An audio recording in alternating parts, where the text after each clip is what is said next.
The proceeding will start shortly.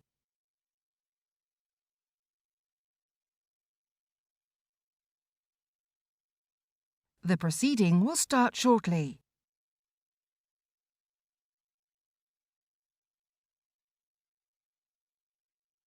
The proceeding will start shortly.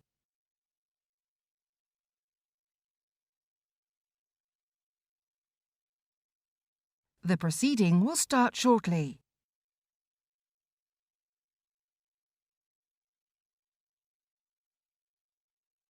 The proceeding will start shortly.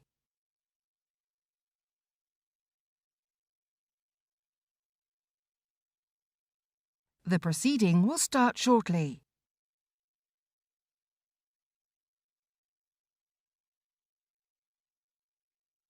The proceeding will start shortly.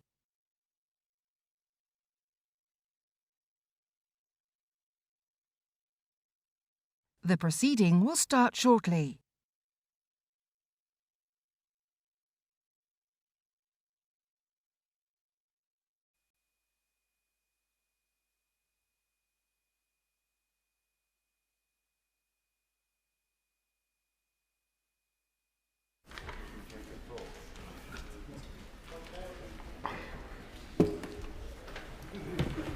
As the House will be aware, we have started our proceedings an hour late today because of the leak of some water into the chamber from the air conditioning unit. The air conditioning unit is not the one to the chamber, but from an office nearby. I've been assured that it is safe for us to sit in the chamber. All of today's business has protected time, and so no debates have been curtailed as a result of the delayed sittings. I'm grateful to members for their patience and to the House staff who have ensured that we are able to hold our sitting today. Thank you everybody who's taken part in the House and Chamber right. Right, order. Let's start with questions to the Secretary of State for Works and Pensions, Tom Randall. Question 1, sir. Mr. Speaker, despite what's happened today, our spirits will not be dampened, and I will continue to... I'm sure the Chamber will be in full flow before we know it. Universal credit claimants who received at least one penny during assessment periods that ended between 26th of April and 25th of May 2022 will be eligible for the first instalment of a cost of living payment worth £326. Latest statistics show that 4,800 households in Gedling were in receipt of universal credit in February 2022. I'm very grateful to my honourable friend for that answer. Could he confirm when the more than 10,000 households in my Gedling constituency eligible for a cost of living payment should expect to receive this help from the government? Thank my honourable friend for his question. Eligible households, the first instalment of the means-tested cost of living payment of £326 will be paid from the 14th of July.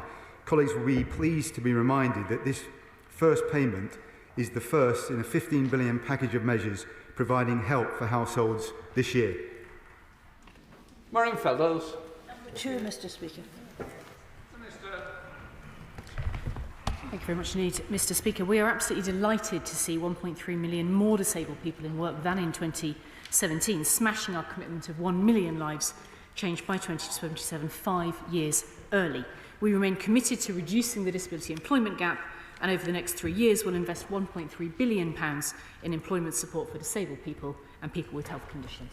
Fellows. Thank you, Mr. Speaker. The UK has the highest levels of in-work poverty this century, which, as the Minister will know, disproportionately impacts groups facing higher living costs such as disabled people. In the middle of this Tory man-made cost of living crisis, will she ensure that the UK Government's Health and Disability White Paper will address the suitability of the current statutory sick pay system, increase access to work fund and end the payment cap within, as well as create statutory timescales for the implementation of reasonable adjustments? Mr. Speaker, as is her wont, she introduces a series of very serious points there and topics which I look forward to continuing to discuss with her here and in other places. I can certainly confirm that we shall be bringing forward our Health and Disability Benefits Assessment White Paper, and I very much look forward to discussing the full breadth of the contents with her. I can also certainly confirm that our goal is to help as many disabled people as possible and as appropriate to start and stay and succeed in work, because that is one way of being more resilient to economic crises. That's in addition to our extensive cost of living support. Minister Vicky Fox. Thank you, Mr Speaker. The Government Commission NatSem report confirmed that many disabled people live in poverty. Now, ministers claim work is a route out of poverty, yet the disability employment gap remains stubbornly at 28%. We have a bureaucratic access to work scheme with an ineffective spending cap, which, ironically, is not available in all accessible formats. A mere £128 million is spent on it, compared to £64 billion on disability benefits. So what does the Minister say to those disabled people who want to work but are faced with a system which, quite frankly, is not fit for purpose? Mr Speaker, I think she's wrong to say that the disability employment gap is static at 28%. It is moving in the right direction, and that's really important to acknowledge, because while we make progress, we need to be able to make more, and I think it's important to recognise what has gone on. In that, we have more people, more disabled people in work, and that the disability employment gap is reducing. So we need access to work to be a strong part of the solution. There is a great deal of work going on to transform access to work to make it even more effective in helping disabled people to start and, as I say, stay and succeed in work. And those are all going to be the continued priorities of this government and this department. Martin Day. Well, Mr Speaker, I hope to be a better pensions minister than the one who I've just inherited the job from. Mr Speaker, the United Kingdom government has provided £37 billion worth of support for those most in need, including pensioners, and some pensioners will receive in excess of £1,500 over and above the state pension, which is up this year. Back to Martin Day. I thank the Minister for that answer, but pension credit figures show an estimated £1.7 billion goes unclaimed. Not only are 850,000 families missing out on this essential support, but they are also ineligible for the £650 cost of living payment. Will the Minister consider extending the cut-off date for entitlement to that payment forward to next March? And will they finally look at a proper benefits take-up strategy like we have in Scotland? Well, he'll be aware that by reason of the Pension Credit Awareness Campaign from April, and in particular the Pension Credit Action Day on the 15th of June, that the numbers for pension credit have massively increased by well over 275% in that particular period of time. He'll also be aware that there is a huge amount of effort being done to ensure that pension credit take-up increases, and I would ensure everybody please encourage their communities to apply. And the final point I would make is that he'll also be aware that pension credit is retrospective, so you have until the 24th of August to apply and still be entitled to the £650 cost of living payment that this government will be making from Thursday. Senator Minister Matt Roper. Thank you, Mr Speaker. Mr Speaker, following the resignation of the Prime Minister, there is a real risk that the House turns in on itself. So I want to draw the Minister's attention to the very serious cost of living crisis facing families and pensioners in this country. Sadly, the government broke its promise to keep the triple lock on the state pension at the very time that inflation was starting to rise. And as a result, pensioners struggling to get by have each lost over £500 this year. How can the Minister possibly justify letting down pensioners in this way?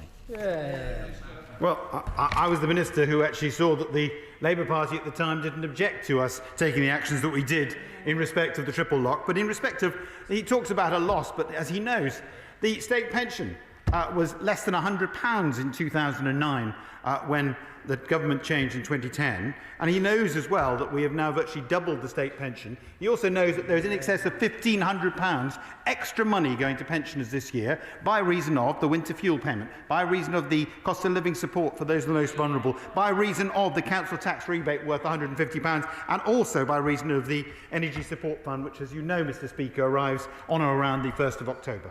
We now come to SNP spokesperson Alan Brown.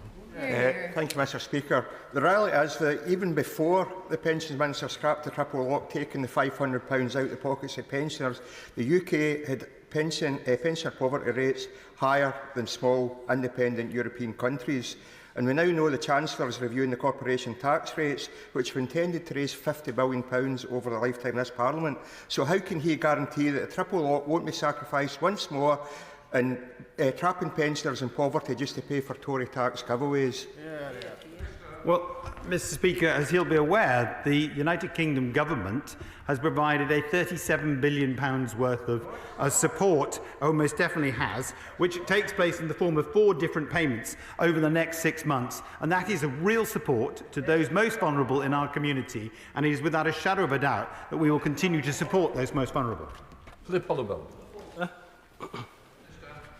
Mr Speaker, it was an honour and a privilege to visit my honourable friend's Kettering constituency, and although the figures of new pension credit claims cannot be broken down by constituency or region, the pension credit campaign has been highly successful, with over 10,000 claims received across Great Britain during the week of the Pension Credit Day of Action on the 15th of June, and that was an increase of 275% for the relevant period compared to 2021, which was also an increase. Could I congratulate my honourable friend on being the longest ever serving Pensions Minister? Could I thank him for visiting Kettering on Friday the 1st of July and supporting the Kettering Older People's Fair? And could I urge him to use the fact that pension credit is a gateway benefit in encouraging people to take it up? Not only could it be worth £3,300 in itself, but it also gives access to extra help with council tax, heating bills, NHS dental treatment and free TV licences. Well, as he knows, I'm actually in day 3 of being the Pensions Minister, but the previous one was very good, I did hear. The practical reality is that pension credit is a difficult benefit to try and get out, because obviously everybody has to apply. And it is very much our role as members of Parliament across all parties to ensure that we send out the message that if anybody is in doubt, they should apply. And that can apply to any particular member of our community, because the circumstances differ in every particular way. But my honourable friend is totally right that this is a benefit that is a springboard to so much else, with £3,300 on average that people can apply for. I'm not quite sure of the connection, because obviously it's Northamptonshire and England, and Scottish MP, there must be one, but I can't see it. Are you sure there is a connection to the question? It's limited to 3 areas, that's what I'm saying, we're responsible. James Sunderland. Question 5, please, Mr Speaker. In May this year, we published Fighting Fraud in the Welfare System, which details our proposals for reducing fraud and error, including legislative change and closer working across government. James Sunderland. Mr Speaker, thank you. The claimant rate in Bracknell is way below the national average. Whilst my constituency does enjoy a high level of employment, we've also still got lots of job vacancies. What steps, therefore, is the department taking to ensure that the remaining claimants are being helped into work? With a record 1.3 million vacancies, our focus is not only on tackling fraud, but on continuing to help people get back into work and to progress in their careers. A multi-billion-pound plan for jobs will continue to help both our constituents and people across the UK to find work and progress in employment. Christian Matters. Thank you, Mr Speaker. When it comes to DWP issues, one of the largest problems in my mailbag are those people who are getting assessed, going for assessed benefits such as PIP, and are being turned down at the first stage and having to go through appeal, and then a huge number of them win on appeal. Why are there so many errors in the assessment process? I thank the honourable member for Chester, another good Cheshire MP, for his question. We're working hard to make the right decisions first time, every time. All health professionals undertaking assessments on behalf of the department must be registered practitioners who have also met requirements around training and competence. And we are working hard to make sure that we can further improve the quality of those assessments with clinical coaching and monthly performance meetings. Simon Fell. Number 6, please, sir. Mr Speaker, the Department's priority will be to retain, retrain and redeploy colleagues either within the Department of Work and Pensions or within other government departments in the area, and with no reduction in the overall services people receive. Thank you, Mr Speaker, and I thank my honourable friend for his response. The plan to close Phoenix House in Barrow will result in more than 40 specialist jobs leaving the area. And this matters because the people there are the only team in the country able to deal with really complicated industrial disablement benefits which they process. Only recently, in large part due to our industrial heritage in Barrow, we were confirmed as having the highest rate of mesothelioma in the UK. The team at Phoenix House helped not just Barrow residents, but people across the UK with such complex diseases. I've written at length to the Secretary of State about this with detailed testimonies from charities, service users, staff members and third-party organisations who want to keep this centre open. Will my honourable friend meet with me to discuss how we can find a way to make this work? Minister. Well, my honourable friend is a doughty campaigner for his constituency and for the wider area and the jobs that he is concerned with, and I give him great credit for that. I am not the specific minister, and I know that that letter has only recently arrived into the department, but I will ensure very definitely that the minister, in respect of this particular decision, will very definitely meet with him in the near weeks so that there can be a proper discussion in respect of the situation for impacted staff. Andrew Jones. Question 7, Mr Speaker. Thank you, Mr Speaker. As I was answering to the Honourable Lady for Motherwell and Wishaw, we are absolutely committed to being able to continue to increase the number of disabled people in work, and there are a range of government initiatives to achieve this, including the Work and Health Programme, the Intensive Personalised Employment Support Programme, Access to Work, Disability Confident and Support in partnership with the health system. Andrew Jones. Can I thank my right honourable friend for that answer? My office is part of the Disability Confident scheme started by the department, and I strongly support the scheme because it encourages employers to think differently about disability, to take action, about how they can improve how they recruit, retain and develop disabled people in their workplace. So can you tell me how she will work to promote that scheme, as I see it as a valuable tool to close the employment gap that we've already been talking about in this session? Minister. Certainly, Mr Speaker, and may I first of all thank him and any other honourable and right honourable members who are a member of that scheme, because I think it's incredibly important that we do that from this place as we encourage employers of all shapes and sizes to be involved in the scheme. Secondly, we will continue to promote the scheme from the department as widely as possible through a variety of communications. And thirdly, because our goal to continue to reduce the disability employment gap remains at the forefront, we want to grow commitment and action across and outside of government, because this has to be a shared ambition across society, and that is what is well encapsulated in the Disability Confidence Scheme. Chair of the Select Committee, Sir Stephen Timms. Thank you. Mr Speaker, the Government's response last November to the Select Committee's report on the disability employment gap promised key improvements to access to work to make it easier for people to use. Can the Minister give us an update on progress with that? And specifically, the trial started last November of an access to work passport so that people can take their support from one job to another. Can you tell us if that's going to be extended out to everybody on the scheme and when we can expect that to happen? Minister. Mr Speaker, these are incredibly important details and aspects of the Access to Work scheme, and of course the Right Honourable Gentleman is absolutely correct that there are those improvements in the pipeline. We have been able to pilot a number of different passports. I will write to him with details, or indeed I'm with his committee next week to be able to provide the precise details of that. But I can give by way of an example that there is a passport now in operation that assists freelancers and people who work in contract form to be able to carry their requirements with them from job to job, so that it is easier for them to stay and succeed in work, which is of course the goal we're talking about. And I'll also look forward to talking further with him about the digital improvements we want to make to the process, again to help people get that support earlier and faster so that they can get the benefits of being in work. Rob Butler. Number 8, please. Mr Speaker. Thank you, Mr Speaker. It's a privilege to be here, and may I just take this opportunity to pay tribute to my honourable friend, the member for Mid Sussex, for all her incredible work in this role. Mr Speaker, we want everyone to be able to find a job progress in work and thrive in the labour market, whoever they are and wherever they live. On the 26th of January 2022, we launched the Way to Work campaign, moving over 520,000 job-ready claimants into work by the end of June. Rob Butler. Thank you, Mr. Speaker. I'd like to thank the Minister for her answer and, if I may, warmly congratulate her on her appointment. Mr. Speaker, unemployment is at extremely low levels across the country, which is very welcome.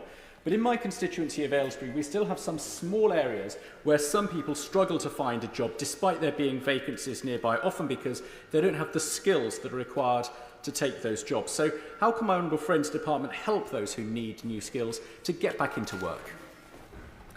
Minister, and welcome to the dispatch. Thank you very much, Mr. Speaker. My honourable friend raises an important issue of skills. We empower work coaches to build individual, tailored support packages to help claimants into work and to progress into better work. The DWP has a range of programmes work coaches can use to help claimants gain new skills in areas of local labour market need.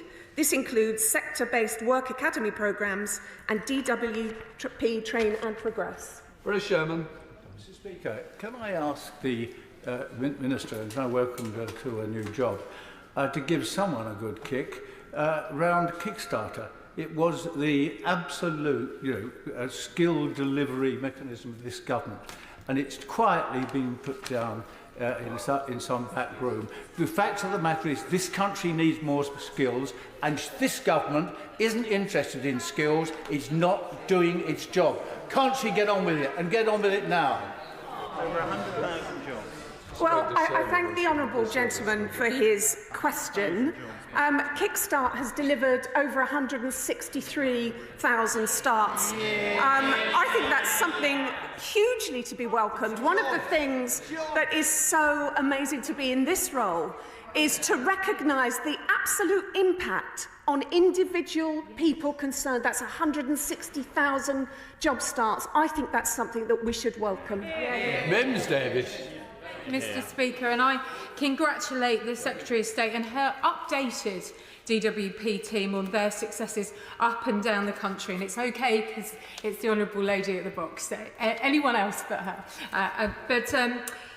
Delivering help and opportunities up and down the country, true levelling up in action in job centres has been the difference for the Way to Work campaign. May I ask my honourable friend, the new minister in her place, how she is looking to continue to progress for everybody, building on the success of 500,000 into work through the Way to Work scheme? Minister. Thank you, Mr. Speaker. And once again, I absolutely pay tribute to all the amazing work that my honourable friend did in her role here. And she's quite right to talk about the Way to Work scheme, and we are really pleased that we've got the DWP Youth Offer, which will continue to offer huge opportunities to people in that age group and extend it to 16 and 17-year-olds, actually. But also there's a multitude of other schemes that are really valuable. The over 50s plus champions, the job entry targeted support, in-work progression. There's a whole host of schemes that we're working hard to deliver. Dan Jarvis. Thank you, Mr. Speaker. Can I welcome the Minister to her new role? I wonder if she shares my concern that there's recent data which shows that there are up to 70,000 Armed Forces veterans in receipt of universal credit, and whether she thinks that the 50 Armed Forces champions around the country, who no doubt are doing their absolute best, whether they've got the capacity to provide the support to those who've served our country so that they can weather the cost of living crisis. Minister. I thank the honourable gentleman for that question because it's a vitally important area. Our veterans deserve our respect and every help and assistance that they can possibly receive. We are extending the Veterans Champions. I'm going to be looking at that in a great more detail. This is day one, but I really look forward to focusing on that and making sure I engage with him and others who are concerned about this also. Shadow Minister Alison McGovern.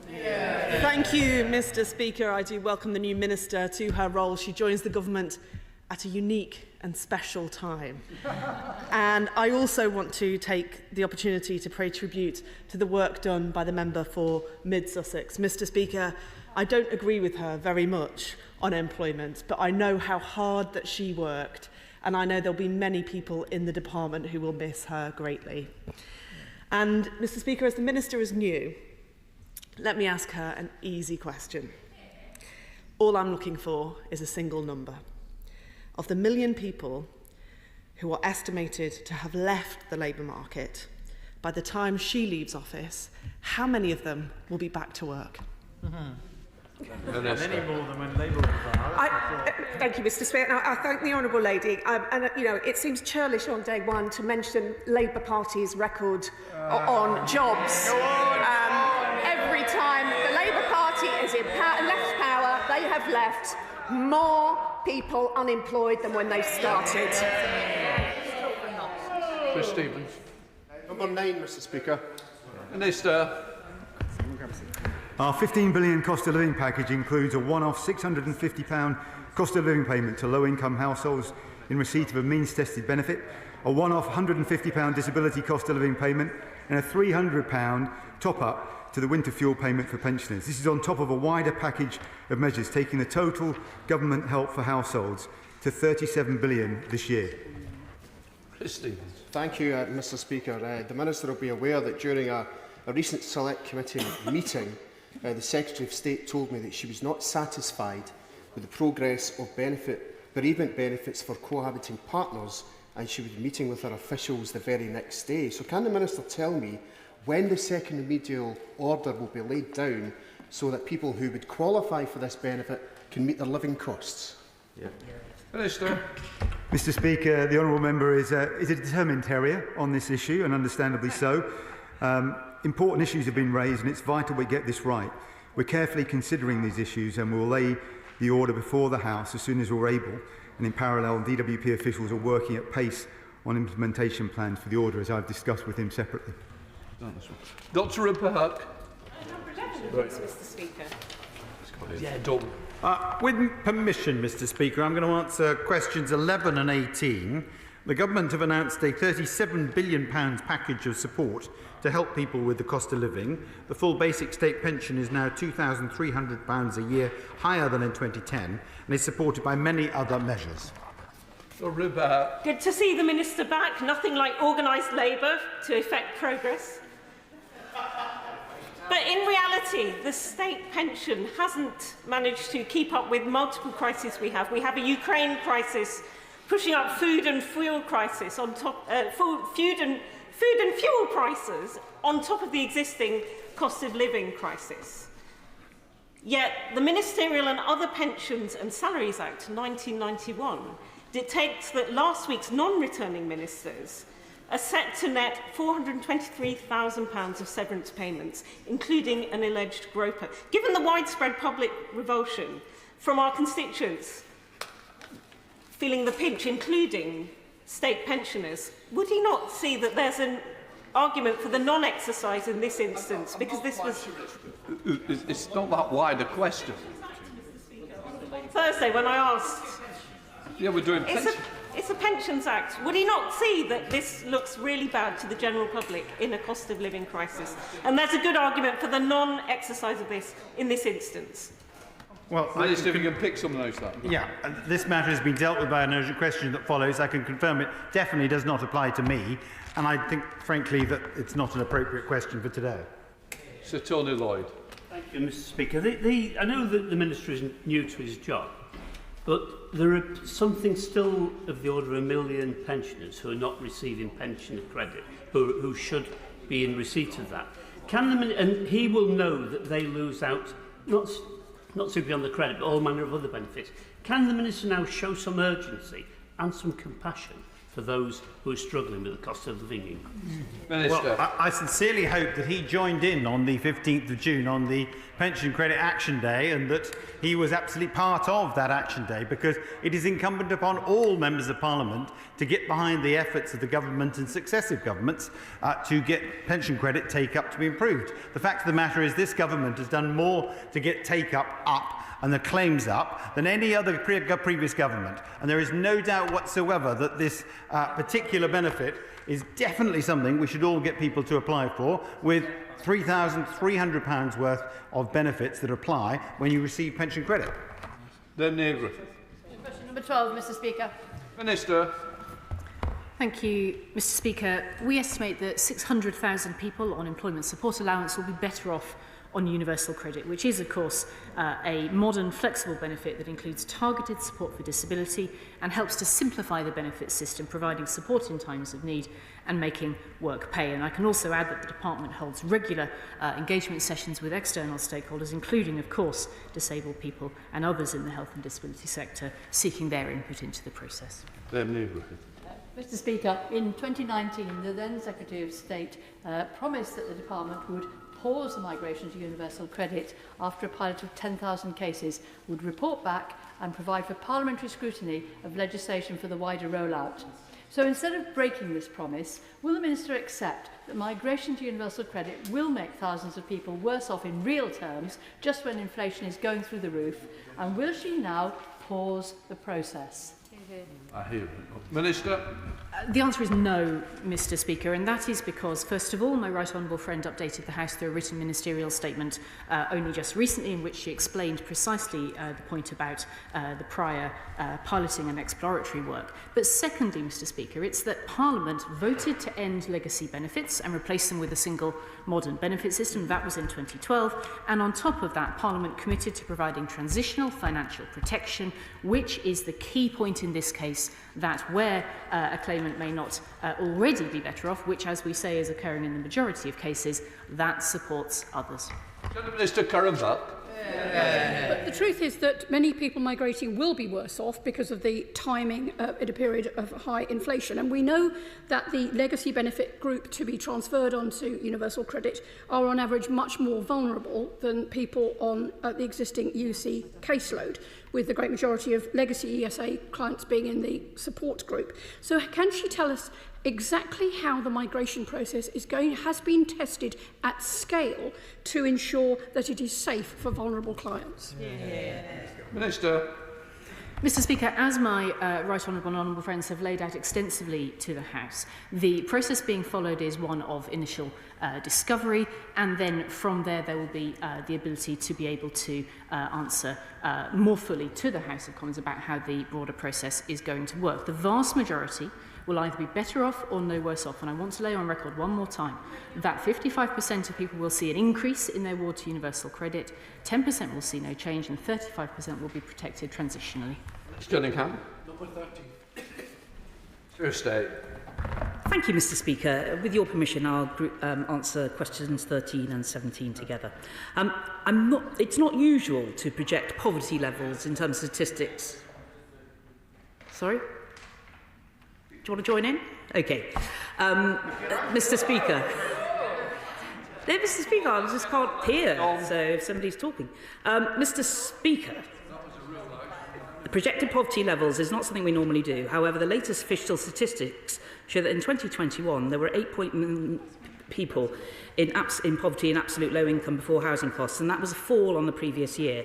Now, I'm very conscious of the challenge of cost of living right now, which is why we're providing a £15 billion support package targeted at the most in need. But I'm also proud of the fact that we are getting more and more people into work, over 500,000 just the last 5 months, and we do know that for most people the best way to get into out of poverty is to get into work. Thank you, Mr Speaker. Even using the government's preferred measure of absolute child poverty, the proportion of children living in absolute poverty rose in every North East local authority area between 2014-15 and 2019-20 and continued to rise in the first year of the pandemic. In Stockton it's up 7.1 percentage points, Hartlepool 7.2, Darlington 7.9, Redcar 9.4 and Middlesbrough a colossal 13.9 percentage points. These are not just numbers, they represent thousands of children. Can the Minister tell the House which of the Tory leadership candidates will be content to see children in places like Stockton go hungry, and which of them will take action to ensure they don't? Well, Mr Speaker, I'd be grateful if the honourable gentleman would give me the source specifically of his statistics, as I believe that child poverty statistically has actually fallen, and that is something of which this side of the House is proud. Nevertheless, he will be pleased by the opportunity that people are getting into work, and that's what we will continue to do, because what we do know is that workless households undoubtedly children are more likely to be in poverty, and that's why we continue to focus to get their parents into work. Thank you, Mr. Speaker. 1 in 3 children in Barnsley are living in poverty. My constituent cares for his disabled 8-year-old son. He recently started a part-time job to supplement his income, but after working just 2 hours overtime, he had a whole month of carer's allowance deducted. The Secretary of State has just said the best route out of poverty is to get into work. So can she explain why those who receive carer's allowance are penalised for doing just that? So stay. Well, Mr. Speaker, I expect the constituent of the Honourable Lady is receiving the caring element of universal credit rather than carers allowance specifically, which is in effect a slightly separate approach.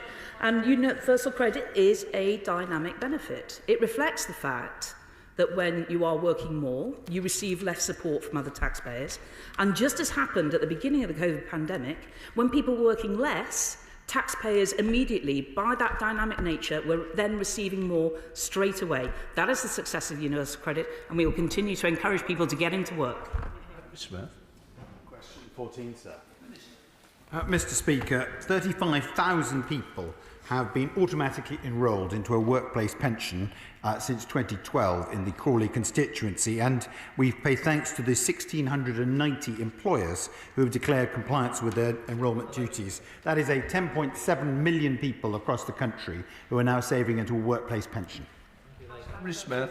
Thank you, Mr. Speaker, and I'm grateful for those figures from the Minister, and I congratulate the Government on record numbers of people auto-enrolled into workplace pensions in my Crawley constituency and also across the country. Will he also pay tribute to some of the pension providers, such as B&CE, the People's Pension, which is headquartered in Crawley? Well, I know the People's Pension very, very well and have met with them many times and had the great privilege of coming to Crawley and meeting with the team behind such a great organisation. They are a much valued employer and they're doing great work of making pensions accessible to the working population, both in Crawley but all across the country. And this matters, Mr. Speaker, because we used to have 26% of young people saving for a pension and 40% of women. Those figures are now well above 80% across the country. Nick Fletcher. Number 15, Mr. Speaker. So stay. Thank you, Mr. Speaker. Following the success of Kickstart, which has seen over 163,000 jobs started by young people, with 30,000 approximately still on the scheme, the DWP Youth Offer remains in place to support those still needing help.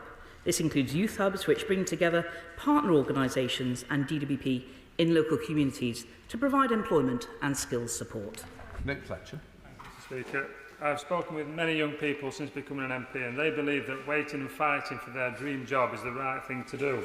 But does the Minister agree with me that our young people should take the opportunities that arise that will get them earning whilst still applying for their dream job, as this will not jeopardise their chances and in fact will most probably do exactly the opposite? So stay. As ever, my honourable friend talks common sense. It is really important that people realise, and this is at the heart of our Way to Work campaign, which is ABC, any job, better job, career. Because we know that having a job already allows people to build a lot of skills so they can progress in perhaps the job of their dreams. But through support such as the DWP Youth Offer, work coaches will continue to help unemployed young people move into a range of roles, and the skills, as I say, the work experience that people can gain from a job will help them to progress. Sir Robert Neal. Number 16, sir. Minister. We recognise that earnings can fluctuate for all self-employed people, including performers and creative workers, and it takes time to establish a business. That's why we offer a 12-month start-up period, giving claimants time and support to grow their earnings to reach their agreed minimum income floor before it's applied. Sir Rob. Thank you, Mr. Speaker. I understand the objective of the minimum income floor being to get into sustainable employment. But perhaps the Minister doesn't appreciate that for people in the performing arts and creative sectors, it isn't just a short-term period for which they have unpredictable and fluctuating incomes. By the nature of it, theatre, music performance and so on, shows are cancelled at short notice. So in fact, established performers with viable careers still get hit disproportionately by the minimum income floor. Wouldn't it be the sensible thing to review the data, collect the data on a sector-by-sector basis so we don't have a one-size-fits-all, but can tailor it in the objectives he wants to each specific sector's need? Universal Credit supports self-employed people, and DWP ensures fairness by treating all sectors equally. I've already talked about the 12-month start-up period. That's designed to strike the right balance between supporting claimants to make a success of their business, but also protecting public funds. Kerry McCarthy. Question 19, Mr. Speaker. Mr. Speaker, 6 million people receiving an eligible disability benefit will receive £150 disability cost of living payment, as well as the £400 energy bill discount. Many will also be eligible for the £650 cost of living payment for lower income households, the first instalments of which are being paid this week. Okay, I thank the Minister for that response, but at the time the Chancellor came up with that, or the then Chancellor came up with that support package in May, Ofgem's cap prediction was that a typical bill would rise to £2,800 in October. It now looks as though it could be something like £450, more than that, with yet another rise in January. So what additional support is whoever the Chancellor is now or will be in a couple of weeks' time going to come up with to make sure that people with disabilities can manage to pay their fuel bills? Minister. Mr. Speaker, I think the helpful thing I can add here is that disabled people can, of course, also benefit from the package previously announced at the spring statement that continues in the format of the Household Support Fund, which is running with many millions of pounds already allocated to local authorities who are best placed to direct help to those who need it most. Now come to topicals, Rachel Hopkins. Topical number 2. Sheriff State. Thank you, Mr. Speaker. At this moment, I'm delighted to have a team that is making sure that the wheels of government keep turning, and that's particularly true with the biggest delivery department in Whitehall, on which so many vulnerable people rely. And certainly it is my focus on delivering help for households. So as my honourable friend has already pointed out, we will be sending the first instalment of the £650 cost of living payments starting from this Thursday. Mr. Speaker, we're also building on our successful Way to Work scheme, having smashed our ambition to get 500,000 people into a job in just 5 months, thanks to help from my honourable friend, the Mid-Sussex. Dare I say, Mr. Speaker, that's way to go for Way to Work. And we are now putting more focus on those further from the labour market who are economically inactive or most at risk of activity. Whether that's a lifetime MOT offer, £1.3 billion of employment support for disabled people, this will help grow the economy and ensure more people are on the path to prosperity and prospects through work. Hopkins. Speaker, many of my Luton South constituents are just struggling to make ends meet. And in fact, across the east of England, 50% of citizens' advised debt clients are in a negative budget, where their monthly expenditure on essentials exceeds their income. And that's up 12% from the same period in 2019. So does the Secretary of State still think it's a good idea for her government to be raising taxes this year, the UK being the only G7 country to do so? Secretary of State. Well, the Honourable Lady will be aware of the package of £37 billion that is going to households, specifically of which £15 billion is being deployed this year, and people will have already received some elements of that through the council tax support. I've just outlined the cost of living payment support. I could add to that, Mr. Speaker, the lifting of the national living wage to £9.50 an hour, and I could also reflect on the reduction in the taper rate for people working on universal credit to 55%. Mr. Speaker, we are making sure that we are targeting support at the most challenged low-income households. We will continue to do that. Meanwhile, we will continue to try and make sure that we do what we can to grow the economy to help households so we can tackle inflation overall.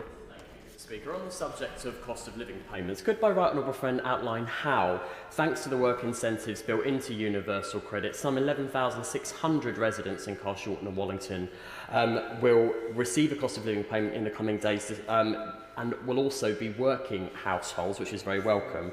And what is she doing to ensure that even more people from Carshalton and Wallington can get into work? Secretary of State. Well, Mr. Speaker, my honourable friend continues to be a champion for his constituents, and he will be aware of aspects of the Way to Work campaign which are different from the past. Far more job fairs that are happening, bringing employers into the job centres in which to have those interviews so that we can make quicker decisions, find out specifically what's going wrong in that process, and supporting people so that they can more quickly get that pay packet that they cherish. Now come to Shadow Secretary of State Jonathan Ashworth. I'm grateful, Mr. Speaker. As we've just heard, it's expected that the energy price cap will rise by £450 more than was anticipated when the government announced its cost of living package. A typical household will be facing energy bills of £3,250. That's more than a third of the value of the state pension. How on earth does she expect pensioners and families to cope this winter? So, State. Well, Mr. Speaker, I think he's referring to an external analyst predicting what may be happening with energy prices. But nevertheless, the government has responded. We deliberately made sure our cost of living payment package came out when we had the Ofgem announcement of what was going to be happening, and that's why we tailored the cost of living payment support to help households. And yet again, Mr. Speaker, we will be making sure that household energy costs go to every single household in this country in terms of support, as well as the complete comprehensive package that we're doing there. So, Mr. Speaker, as ever, it's my right honourable friend, the Secretary of State for Bays, who leads in particular on fuel poverty, and I'm conscious that he will be considering, as we all do as a government, about the vulnerable the most when we make our decisions. Well, I appreciate she may well not be in her place come this October. Who knows, Mr. Speaker? But she's currently in a cabinet with a Chancellor and a Foreign Secretary and shares government benches with a whole host of colleagues who have made £30 to £40 billion worth of unfunded tax cut commitments. Isn't the truth that those tax cuts can only be paid for by further cuts to the state pension, further cuts to universal credit, further cuts to disability benefits, and the reality is the next Tory Prime Minister will make this cost of living crisis even worse? Far from it, Mr. Speaker. As has been shown yet again, this Conservative government has stepped up, just as we did through COVID, just with the cost of living challenge, and we will continue to do that. That is why we continue to have spent, or will be spending, £37 billion. So in terms of support going forward, you know, I am very conscious that there are people running to be leader of the Conservative Party and the future Prime Minister who do believe, quite rightly, that we want to make sure we have an active economy, a growing economy, and I'll leave it to them to be judged on their policies going forward. But nevertheless, I am the Secretary of State for the Department for Work and Pensions. We are going ahead with these additional payments starting this week, and I'm conscious that many households will be looking forward to them, and I'm pleased that we are able to deliver them. Cheryl Merritt. Thank you, Mr. Speaker. I frequently get complaints from the agriculture sector that they can't get workers they need from the UK jobs market. What more can the department do, working perhaps with educational facilities like the Duchy College in Cornwall, to get job seekers into these important roles? Minister. I thank my honourable friend. As always, she's a fantastic advocate for her constituents in South East Cornwall. Job centres work with employers in all sectors to help them connect with job seekers looking for work and fill their vacancies. And I would encourage any employer to reach out to their local job centre. DWP staff recently held events alongside the NFU to promote jobs in agriculture and connect people to our sector-based work academy programmes. SNP spokesperson Kirsty White. Thank you very much, Mr. Speaker. The UK Government recently rejected the Work and Pensions Select Committee report recommendations to extend child benefit to all British children, irrespective of their parents' immigration status. People with no recourse to public funds don't qualify for the additional cost of living payments. Children, Mr. Speaker, are literally starving and suffering malnutrition because of this cruel policy. Does the Secretary of State believe that this is acceptable in the 21st century? Secretary of State. Well, Mr. Speaker, the Honourable Lady refers to the fact that people without recourse to public funds aren't eligible for the benefits. This is when people arrive, then they accept that they're not going to be eligible for child benefits. Any family that is in a state of difficulty can apply to the Home Office for a review of that status. It's for them to do so. But at the same time, I think we've confirmed to the Select Committee, when we discussed this in committee last week in the hearing, that it is for local councils who design the way that they do household support funds, that it may be possible for people without recourse to public funds to apply to their local authority. Sir Edward Lee. Would the Secretary of State confirm that support for the welfare state depends on a kind of social contract, that people realise that people who are pensioners or out of work should be helped because they pay their taxes? How does support for the welfare state how is it improved when 60,000 people a year are pouring across the Channel, paying illegal smugglers? These are not the poorest of the poor, and being kept on social security maybe for 10 years without ever being deported. And by the way, what does it cost? State. Well, Mr. Speaker, I'm conscious that through the the visa schemes that have been put forward for Ukrainian citizens and for Afghan resettlement, there is accessibility to public funds. My right honourable friend will be aware, I think, that for people who arrive in the country illegally, they are given a payment via the Home Office, I think of a very small amount of money in order to pay for day-to-day, but they are not eligible directly for benefits. Ian Bell. Thank you, Mr. Speaker. 1 in 5 pensioners in the UK are living in poverty. 1.3 million retirees are undernourished, and 25,000 die each year due to cold weather. The situation is dire and getting worse and worse by the day. What discussion will the Secretary of State have with their new colleague, the Chancellor, to reverse the cruel government cuts to the state pension and to provide the 5,360 women in Liverpool West Derby affected by the changes made to the women's state pension age with the full restitution they fully deserve? Minister.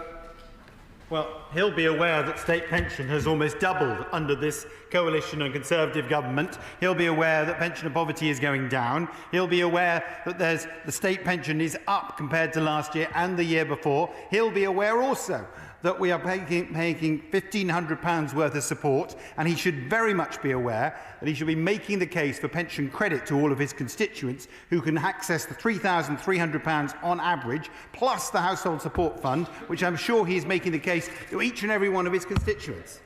Sir Tony Lloyd. Thank you, Mr. Speaker. The 4 in 10 of those who are refused a disability benefit don't appeal. Of those who do appeal, we know that 2 in 3 win those appeals, but that's after months and months before they come before a tribunal. Is the Secretary of State and her team not ashamed of that? Because this is poverty amongst tens of thousands of people. Minister.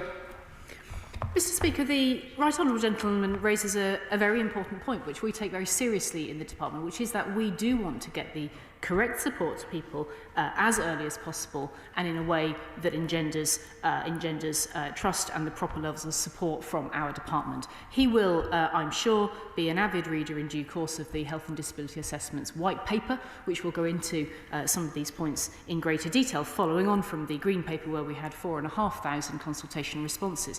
But I can assure him and all other honourable and right honourable members that we want to be able to make sure that the right decisions are made first time and that there is a great deal of resource being put into that in the department.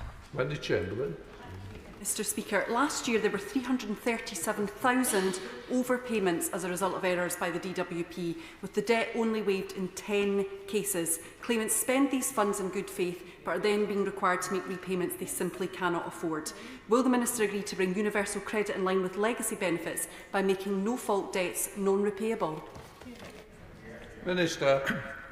It's obviously very important to make sure that we get our payments right. We're working hard to do that, but also to balance off the needs of the taxpayer as well as benefit recipients. So we do need to get that balance right. Okay. Mr. Speaker, the Department's annual report released last week has revealed that the estimate of the number of women who've been shortchanged over their retirement pension has risen by another 103,000. Not quite the rosy impression the Select Committee was given when the Secretary of State and the Permanent Secretary appeared recently. Just how long are these women going to have to wait until they receive their legal entitlement? And can the Minister confirm there won't have to be a further upward revision of these estimates? Minister. Well, It is unquestionably the case that this government is trying to resolve matters which date back some 20 years, and I would have wished that some of the predecessors who occupied the illustrious position of Pensions Minister, some of whom sit on those benches, had done a better job of monitoring these matters. We are fixing the problem. We are very most definitely have over 500 people working on it, and as I explained to the Select Committee, we'll have upwards of 1,000 going up to 1,300 people working on this on an ongoing basis, and this will be fixed in the very near future. Anne McLaughlin. Thank you, Mr Speaker. I know what the government has said they're doing to increase the uptake in pension credit, and that's good. I don't want to hear it again, though. And I also know that you can backdate your claim for pension credit, so anybody who applies by the 24th of August this year successfully will get the £650, but I have been campaigning for that to be extended to the end of the fiscal year, because I think as we come into winter, that's what will concentrate people's minds when they have to make the very real choices in the winter of heating or eating. So will he not commit today, but commit to at least considering extending that deadline to the 31st of March next year? Minister. Well, clearly the uptake of pension credit is something to be applauded, and I sincerely hope that she is behind the Pension Credit Action Day and has got behind the messages that we're all trying to put out. However, it's not just that. There is, in addition to that, on Thursday we make the cost of living payment. That's the £326, which will drop on a £1 million payments every person every single working day. The £324 that goes in the autumn. There is the energy support grant of £400, which goes to all individuals in the country. The £300 of winter fuel payment and the council tax rebate and the various other household support grants. Those are all matters that are available to individuals up and down the country, which is also pensioner support. Any further questions? If not, we will suspend the House for 2 minutes.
Order. We now come to the urgent question. Claire Anderson.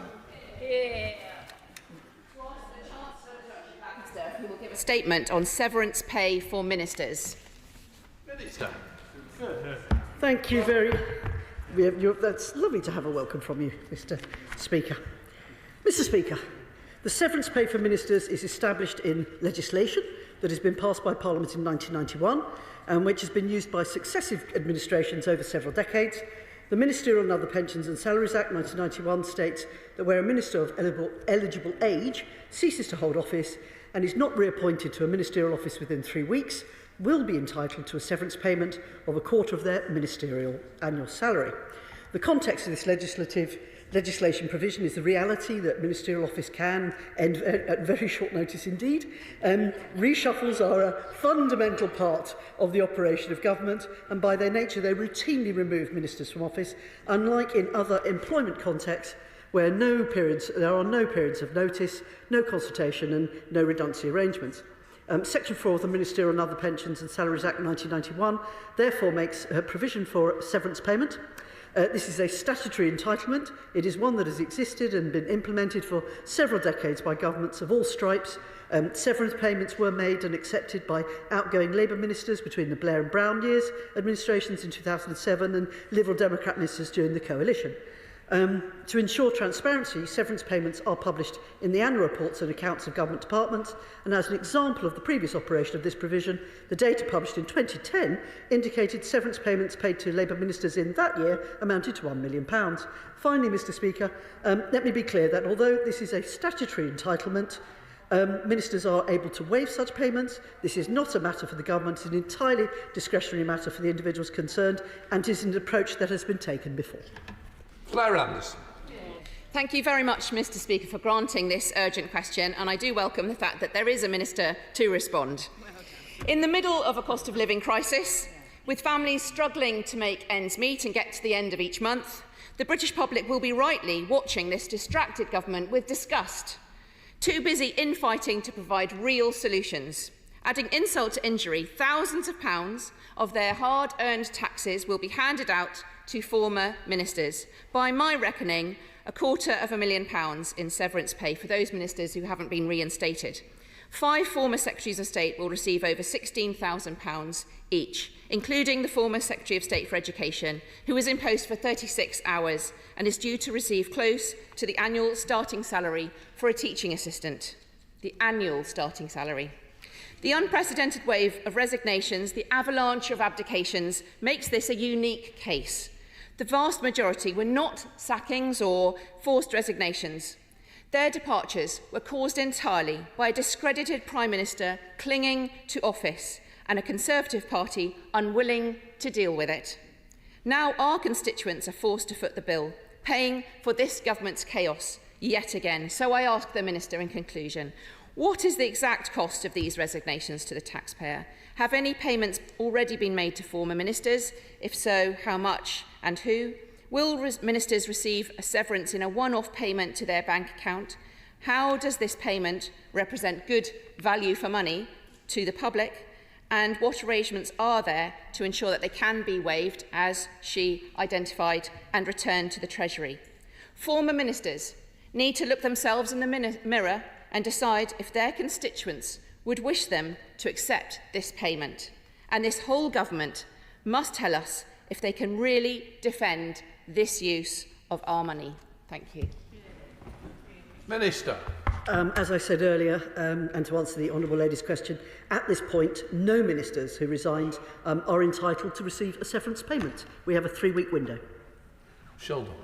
Thank you, Mr Speaker. Does my honourable friend agree with me that it is disingenuous of the opposition to reference the alleged severance pay in regards to myself when I made it almost immediately clear after resigning that I would not be taking such money? Minister. Indeed, and I thank the Honourable Lady for confirming that she has already talked to the PermSec at Cabinet Office and will not be receiving the payment in the first place. We now come to SNP spokesperson Brendan O'Hara. Mr Speaker, I wonder, could there be a more fitting end to the tenure of one of the most discredited Prime Ministers in living memory than having a slew of his former ministers, motivated in the main, it has to be said, by naked self-interest, finally abandoning the ship that everyone else could see was sinking months ago, and in the process costing the public purse hundreds of thousands of pounds. It is quite astonishing, Mr Speaker, particularly at a time when for so many people across the United Kingdom, keeping body and soul together at this time of crisis is a daily challenge, and one which is only going to get tougher. I appreciate the Minister saying that this payment is discretionary and no one is forced to accept it. So will she join me in asking everyone in receipt of such a payment to refuse it, to return it, or to donate it to charity? And will this be made public when this is done? And does she agree that this system, whereby a disgraced Prime Minister, one who is heading out the door, we think, can appoint ministers knowing that they will be entitled to a severance pay in a few months, and that the system is fundamentally broken and requires immediately overhauled? Well, Mr. Speaker, I'm afraid I don't agree with the gentleman, the honourable gentleman. The matter is quite clear that within the 3-week period, ministers who have left can decide themselves whether they should accept the money or not, and make that point clear to the PermSec so that no money leaves the Treasury, so no money has to come back. I hope that's totally clear.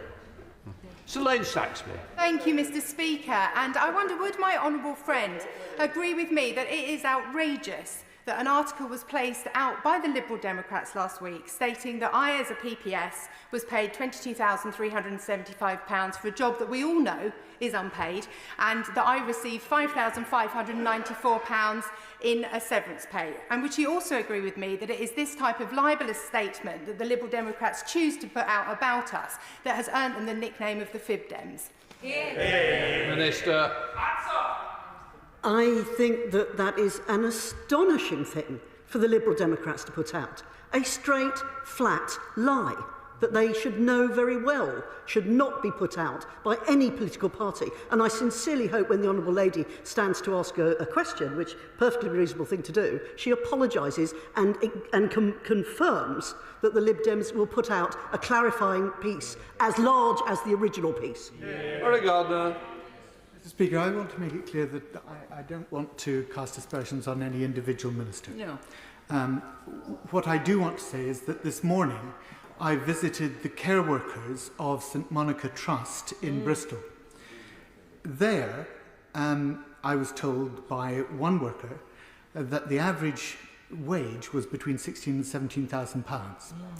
And that trust was asking them to take, in one case, a reduction in pay of £6,000. Gosh, that's happening now. And I just want to ask the Minister, who's answering at the dispatch box, whether she understands that the legislation that is being brought forward today, enabling agency workers to undercut striking workers like this, in an atmosphere where we're talking about levelling up, that these payments should not be made where somebody resigns voluntarily. I understand it if the Prime Minister says your services are dispensed with, but to have any such severance payment made when it's been a voluntary resignation is really wrong. Minister.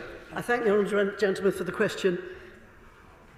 I recall that during the Blair years, the Brown years, the Labour Party decided they didn't need to change the legislation. The legislation is as it is. There's a 3-week period, and I think that that is completely fair. Wendy Chamberlain. Mr Deputy Speaker, and first of all I commit to going away and responding directly to the Honourable Member in response to her question and to the Minister in terms of what statements are put out.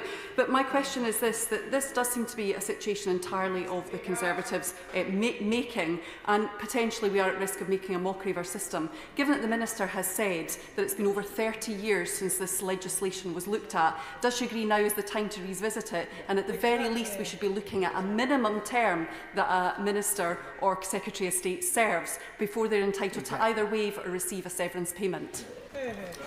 Well, I think that's a fair question. The answer I would give her is obviously the Liberal Democrat that resigned during the coalition didn't think it was worth looking at either. Okay. Mr Deputy Speaker, does the Honourable Lady think the public will consider any resigning minister who is a Tory leadership candidate to be setting the right example by trousering this cash?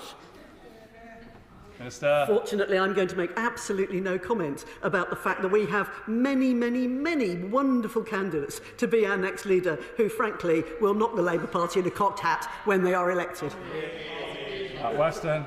Thank you, Mr Deputy Speaker. As I understand it, it's approximately £400,000 that will be paid out in severance payments. Would the Minister agree to actually publishing a full list of the amounts being paid out to those individuals? And will she also confirm that these monies will be coming from departments such as, say, Department for Education or any other, and that will actually therefore be impacting on the budgets of much pressed departments, say schools or other institutions? Minister. The honourable gentleman asks a perfectly reasonable question. It is laid out in statute how the amounts and payments are made, and it's in the annual accounts of the departments. David Linden. A supermarket worker from Shettleston wouldn't get thousands of pounds in a severance payment. Why should Rishi Sunak, the richest man in Parliament, get a severance payment? Members by their names, please. Chancellor of the Exchequer, or the former Chancellor of the Exchequer. A ministerial hopeful, surely? No. Well, you know, stand corrected. Minister. Thank you, Mr Deputy Speaker. Absolutely, we do not name names, do we? Use names. Thank you very much for the question. It's very, very simple. It's a matter of statute law. It's been around since 91. All the different political parties have taken use of it, and that is where we are. Mr Brown, let's see if you could do better than your colleague. Thank you, Mr Deputy Speaker. When the new Education Minister gave a one-fingered salute to the crowd outside Downing Street, really that was effectively symptomatic. This government has been giving two fingers up to the entire UK for the tenure of the former Prime Minister. Does she agree that, given that we've now got a zombie government, ministers are clearly in place on a temporary basis, does she agree that they should not take severance payments when they rightfully get sacked when a new Tory leader comes in? Well, you're slightly off point regarding the Education Minister. I would like him to remember, please, the lady in question has had 7 death threats against her. And the way the baying mob were reacting at the time was astonishing. So as regards anything else, people will use the 3-week window to decide whether they take the severance payment or not, and the law is the law. Marie Rimmer. Speaker, this is a sensitive time now. People are really going hungry. They're going to be cold. They're not at the moment. They're going to be cold, and we've got energy prices. Yes, it's statutes, and that is it. It's up to the individual. We were told this once before, and the individual can do something. But surely at this time, with all that's going on, we're in a very poor state as regards respect from our public. I think we should call on the relevant people to reflect the sensitive situation and to en masse say, we do not want this, we will not accept it. And that would go a long way with the public. Well, I thank the honourable lady, and I know that she's an unbelievably caring lady, and it's important that comments and sentiments like that are brought forward in this chamber. It actually makes the House of Commons the sort of place that everybody in a living democracy wants to have. I will reflect on her views, and I will repeat quite loudly, there's a 3-week window and individuals can reflect on the situation themselves. But I do thank her for the question. Thank you very much. Presentation of Bill. Paul Maynard. Parliamentary Elections Optional Preference Vote Bill. Second reading what day? Friday, 9th of September. Friday, the 9th of September. Thank you very much. We now come to motion number 1 on Energy, Oil and Gas Profits Levy Bill, business of the House. And I ask get everybody sitting down. And I ask the Minister, now he's sat down, to stand up. Minister, to move. Thanks, to move. The question is, as on the order paper, as many of that opinion say aye? Aye. Contrary, no. I think the ayes have it. The ayes have it. The clerk will now proceed to read the orders of the day. Energy, Oil and Gas Profits Levy Bill, second reading. Now. The question is that the bill be now read a second time. Minister. Thank you, Mr Deputy Speaker, and I beg to move that the bill be now read a second time. People across this country are facing rising energy costs and an increase in the overall cost of living. Of the basket of goods and services that we use to measure inflation, a record proportion are seeing above average price increases. Indeed, this country is now experiencing the highest rate of inflation that we've seen for 40 years, and this is causing acute distress to the people of this country. To help, in May, the government announced a series of measures to help the British people during this difficult time, a period in which we have seen prices in oil and gas reach new highs. Oil prices have nearly doubled since early last year, and gas prices have more than doubled. This is a global phenomenon driven by factors out of any single government's control, in large part resulting from Russia's illegal war. And with increased prices at this global level, profits from oil and gas extraction in the United Kingdom have also shot up. These are unexpected, extraordinary profits, above and beyond what forecasters could have expected the sector to earn. And so because of these extraordinary profits, and to help fund more cost of living support for UK families, the government is introducing the Energy Profits Levy. This temporary levy is a new 25% surcharge on these extraordinary profits. When oil and gas prices return to historically more normal levels, it will be phased out. I will give way, yes. I thank the Minister for giving way on that particular point. I'd welcome some clarity from him, if it's possible, as to what his government regard normal prices to be, because obviously those involved in the industry will be watching on at this moment in time. Yeah. I thank the Honourable Gentleman for his question, and the answer is prices of an order which we saw prior to Russia's invasion of Ukraine, and indeed prior to some of the inflationary pressures resulting from the COVID disruption. So prices more akin to those seen in 2021, but indeed you could also take reference to factors which predate that back into 2019. Clearly, the system has been through a series of fluxes. I would certainly not want to encourage the artificially low prices of 2020 to be seen as a baseline for these purposes. Yeah. For giving way again on that point. Obviously, one of the big arguments that the government's putting forward in terms of the incentives that it's providing to industry with the tax breaks is around getting investment into the industry itself. How can they possibly do that when the government doesn't even state what a normal price is? Well, I'll set out more about our investment incentives in a moment, but what I would say is that we want to we're not going to tie ourselves to a specific price level, but what we will do is obviously be looking to see a return to more normative market conditions, not, as I say, looking at the artificial lows of 2020. You've got the pre-crisis situation in 2019, and indeed some of the pattern that we saw last year, which was a much more healthy situation prior to what Russia's done in Ukraine, which has obviously driven prices to new highs. I think that does give a sense, and we will obviously set out our thinking well in advance of repealing the levy. Mr. Deputy Speaker, I am firmly committed to our net zero strategy, but no, I won't. I'm going to make some progress at this time. As set out in the energy security strategy, the North Sea will still be a foundation of our energy security for years to come. Currently, around half of our demand for gas is met through domestic supplies. In meeting net zero by 2050, we have to be realistic. We will still be using about a quarter of the gas that we use now.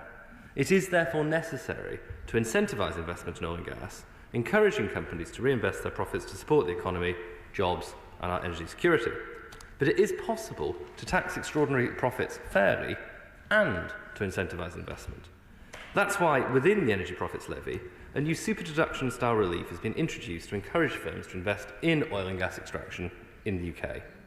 We expect that the Energy Profits Levy, with its investment allowance, will lead to an overall increase in investment. Indeed, one oil and gas company has already said that the immediate investment allowance should spark further investment in the North Sea. The new 80% investment allowance will mean businesses will overall get a 91p tax saving for every pound they invest, providing them with a clear incentive to do so. This nearly doubles the tax relief available and means the more investment a firm makes, the less tax they will pay. And so, unlike Labour's windfall tax in 1997, this levy both incentivises investment and raises more revenue. The Energy Profits Levy contains an investment allowance which doubles the overall investment relief for oil and gas companies, unlike Labour's proposal of a few weeks ago. And our levy raises around £5 billion over the next 12 months, against Labour's estimate of around £2 billion for their proposals. Their windfall tax would raise less than £70 per household, not £600 as they claimed. In fact, the opposition's regressive VAT plans would give millionaires in mansions more off their bills than those in need. And they're now caveating their windfall tax costings by stating their £600 per household support will be supported by, and I quote, other measures. By that, I presume they mean more public spending and a higher rate of taxation for hard-working people across this country. As usual with Labour, the sums, sadly, do not add up. The new tax we're introducing today ensures the extraordinary and unexpected profits that oil and gas companies have benefited from are taxed fairly and provide a significant investment incentive. This is a sensible, considered move, and one which I think will be warmly welcomed across this House. Mr Deputy Speaker, our plans mean that the oil and gas producers can claim the allowance when their spending on investment is actually incurred. This is unlike the allowance under the existing permanent tax regime for oil and gas companies, which can be claimed only once income is received from the field, subject to the investment. And as some members of this House may know, that can take several years. I want to make it clear what the investment allowance will apply to. First, if capital or operating expenditure qualifies for a supplementary charge allowance, it will qualify for the Energy Profits Levy allowance. Since the levy is targeted at the extraordinary profits from oil and gas upstream activities, that is, the profits that came about due to global price increases, it makes sense that any relief for investment must also be related to oil and gas upstream activities. Second, such spending can be used to decarbonise that oil and gas production, for example through electrification.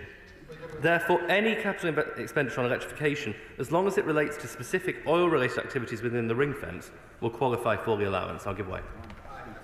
In a way, once again, he's been very generous. On that specific point, and I believe his colleague on the Treasury front bench stated the same last week, it is good to have that clarification, but why is it not written into the text of the bill? I can provide that assurance from the dispatch box. Examples of electrical expenditure on plant and machinery would be things like generators, which include wind turbines, transformers and wiring. And I'd also like to remind the House there are other tax and non-tax levers to support non-oil and gas investments, such as in renewables. These levers include, of course, the super deduction and our competitive R&D tax credit regime. And importantly, these returns on these investments are taxed at 19% rather than at 65% as for UK oil and gas profits. Mr Deputy Speaker, we've been listening closely to feedback from industry. Late last month, my right honourable friend, the former Chancellor, met with industry stakeholders in Aberdeen to discuss the levy and make sure it works as the government intends it to. And as my right honourable friend, the Financial Secretary, confirmed in a debate last week, the government has changed the legislation which is reflected in the bill before us today. Tax repayments that oil and gas companies receive for petroleum revenue tax related to losses generated by decommissioning expenditure will not be taxed under the levy. These are repayments that are typically taxed under a permanent tax regime. But since wider decommissioning expenditure is also left out of the account for the levy, this change is both consistent and fair. And I'd like to reiterate my thanks to those in this industry with whom we've engaged on this matter. And to again reassure the House, with this change, the government still expects the levy to raise around £5 billion over the next year. Mr Deputy Speaker, let me turn to how long the levy will be in place. It will take effect from the 26th of May this year, and when oil and gas prices return to historically more normal levels, it will be phased out. The sunset clause in the bill ensures the levy is not here to stay. There are very few taxes that, of course, have their expiry date set in law, so this provision demonstrates the government's commitment to keep the levy temporary, and it gives oil and gas companies further reassurance as they seek to plan their investments.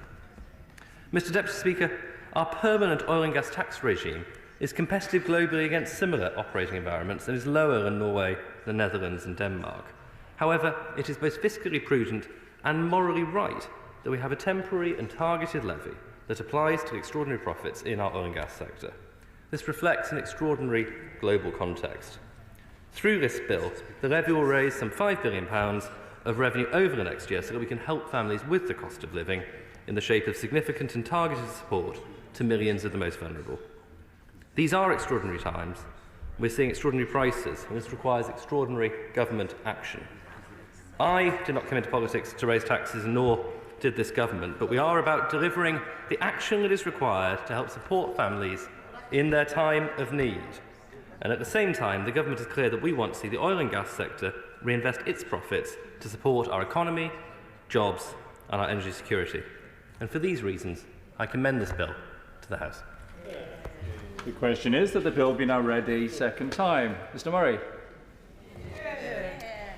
Thank you, Mr Deputy Speaker, and I would like to thank the Minister for setting out how North Sea oil and gas producers will be affected by the measures this bill seeks to introduce, even though he seemed unable to say the words windfall tax to refer to it at any point during his speech. Mr Deputy Speaker, this bill is long overdue.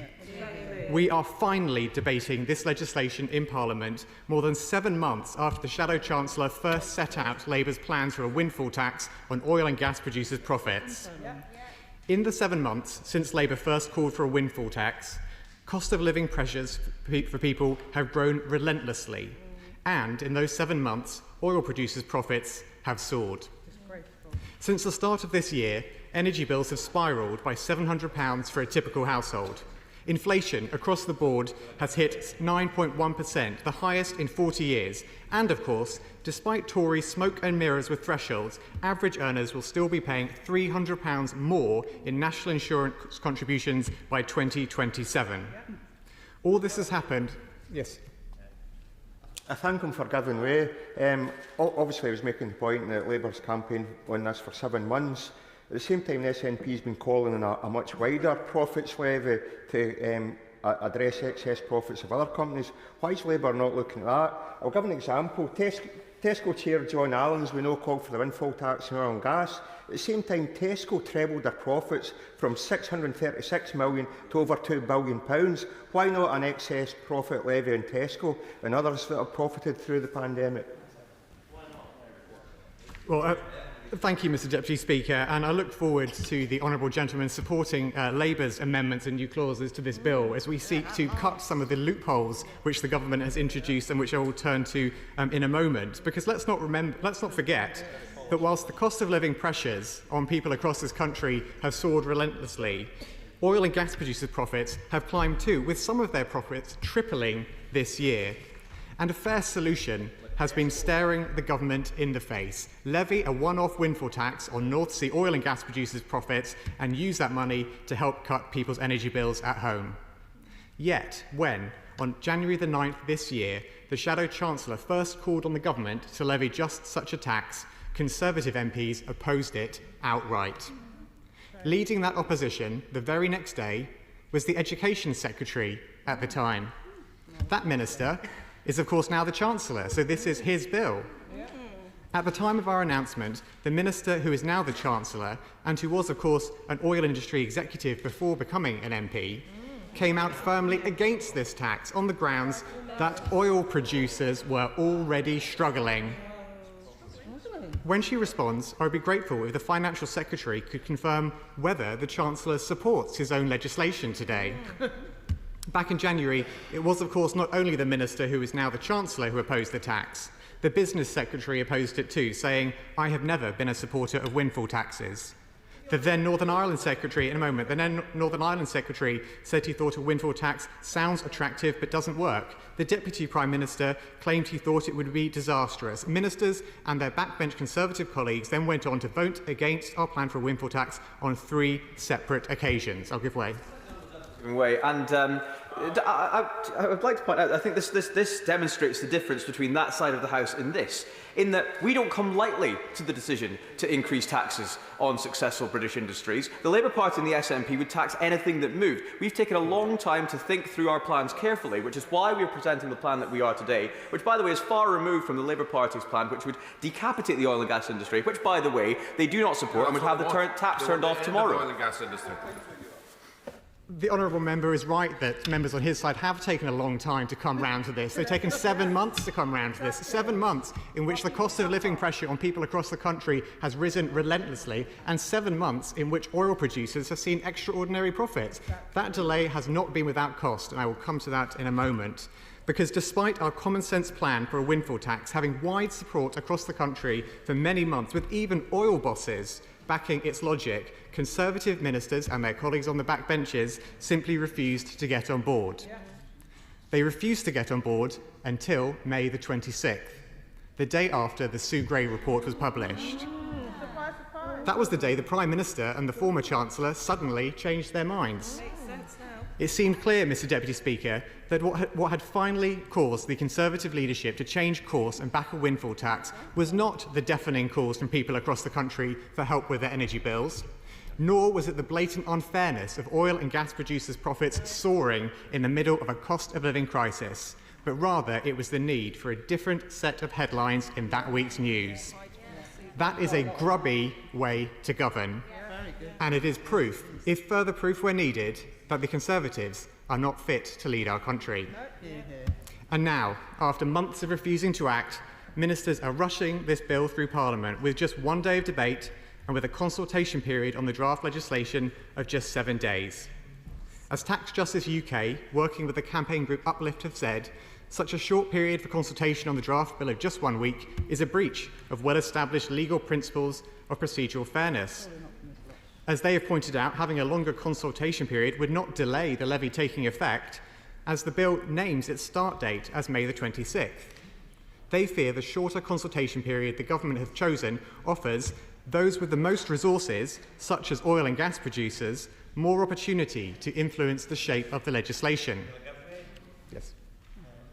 I thank him for giving way. It was good that he mentioned Tax Justice UK. It's probably worth speaking to them about pandemic profits and a wider profits levy, because that's what they advocated. So hopefully when he's discussing oil and gas stuff with them, he discusses that wider profit levy as well. Well, I thank the honourable gentleman for his intervention, and we discuss many matters with Tax Justice UK, not least their response to the ridiculously short consultation period on the draft bill the government are now seeking to rush through Parliament in a day. But despite the fact ministers may be in a rush today, we know that their story, until recently, has been one of delay. Those months of delay in backing a windfall tax mean that the public finances have missed out on billions of pounds of tax revenue that could have gone toward further help for people struggling with the cost of living. But whatever it took to get the Prime Minister and the former Chancellor over the line, we were relieved that they finally agreed to back a windfall tax. On behalf of the people we represent across the country, we were relieved that some help with soaring energy bills was finally on its way. Now, as we know, this help is set to include a payment of £400 to all domestic energy bill payers. We welcomed that promise of support announced alongside the windfall tax, and we were relieved that the government had finally listened to what we and so many others had been saying as they agreed to drop the buy now, pay later compulsory loan scheme that had been promised before. But we were dismayed to learn that some of those people who need the help least will be getting this £400 payment several times over. With this package having been cobbled together at the last minute, it will mean that people who live in more than one home will get £400 for each of them. A total of £200 million of public money will go towards people with multiple properties. That is not fair. That is not a good use of public money. And, as we see far too often, that is public money being casually wasted by this government. And whilst that particular loophole may have been the result of carelessness or haste, this bill contains another loophole that has been created by design. That loophole is a brand new tax break for oil and gas producers, one that will give money back to those same firms who are supposed to be paying their fair share through the windfall tax. This tax break means that oil and gas producers will receive an unprecedented level of subsidy for their spending on oil and gas-related activities. For every £100 an oil and gas producer invests in the North Sea, they will receive £91.25 from the taxpayer. That compares to £25 that companies receive for investing in renewable energy, a figure that will fall to just £4.50 from April 2023. I'll give way. Thank the honourable gentleman for giving way, and although he's talking about how the Labour Party likes to support working people, he's quite obviously abandoning all those working people who actually rely on the oil and gas industry for their employment, including the many thousands that live in my constituency. Can I ask, given that he has had so many months to think about this, how many times has he and his shadow cabinet colleague actually met with the oil industry to discuss this and see how it impacts upon them? Me and my honourable friends have had discussions with them many times, and what is absolutely clear is that even oil company bosses agree with the logic of a windfall tax, saying that it would not affect their investment plans. And the honourable I'm not going to give way. I've been generous with giving way. I'm going to make some progress now, because this is a subsidy that not even oil executives think is necessary. BP's chief executive, who in November last year said that soaring global commodity prices has made his company a cash machine, told shareholders in May of this year that the company's £18 billion of investment plans were not somehow contingent on whether or not there is a windfall tax. Yet despite even oil executives questioning its worth, the government is pushing ahead with this tax break. Our analysis has shown that this means a third or more of any revenue from the new levy could be handed straight back to oil and gas producers. The truth is that this tax break means that money supposed to be helping people struggling with their home energy costs will instead go back to those very oil and gas producers who have been making record profits during the energy crisis. And furthermore, that money will subsidise projects that almost certainly would have happened anyway. There is no requirement in the bill for investments claiming this tax relief to be additional to what was already planned. I wonder if the Financial Secretary to the Treasury might want to correct what she said in this chamber on the 6th of June. That day, she said, the investment relief should not be available for investments that are dead weight. It should be for new investments. Yet there is nothing in the bill to make sure the tax relief it introduces goes towards investments that are new. And above all, let's remember that we are currently holding the COP26 presidency. We are being trusted with a position of leadership in the world's efforts to tackle the climate crisis. It is astonishing and appalling that at this of all times we are giving 20 times more in taxpayer incentives to oil and gas producers than will be offered to firms investing in renewable energy. Now, Mr. Deputy Speaker, whilst this bill has plenty to say about tax breaks for oil and gas producers making extraordinary profits, it is silent on the idea of a windfall tax on the electricity generation sector. We know the government was planning to tax this sector's profits, as it was widely briefed in late May that the former Chancellor had ordered Treasury officials to draw up plans for a windfall tax on electricity generators. The uncertainty created by this will they, won't they hokey-cokey on taxing the profits from electricity generation risks discouraging vital investment in our future energy security. As the government is well aware, the price of electricity generated from renewable sources is currently linked to the price of gas. The spike in gas prices we are facing has therefore pushed electricity prices up, despite the cost of generating electricity from renewable sources not having changed. Yet there is nothing about the electricity generation sector in today's bill, and there is no detail on any wider plans from the government to de-link electricity prices from the price of gas.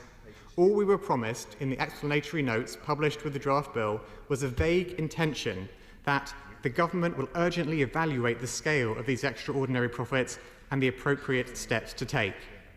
I would therefore urge the Minister in her response to take this opportunity to say once and for all whether the government will or will not be introducing additional taxes on the sector, and to say when the government will bring forward urgent legislation to de-link the price of electricity from the price of gas.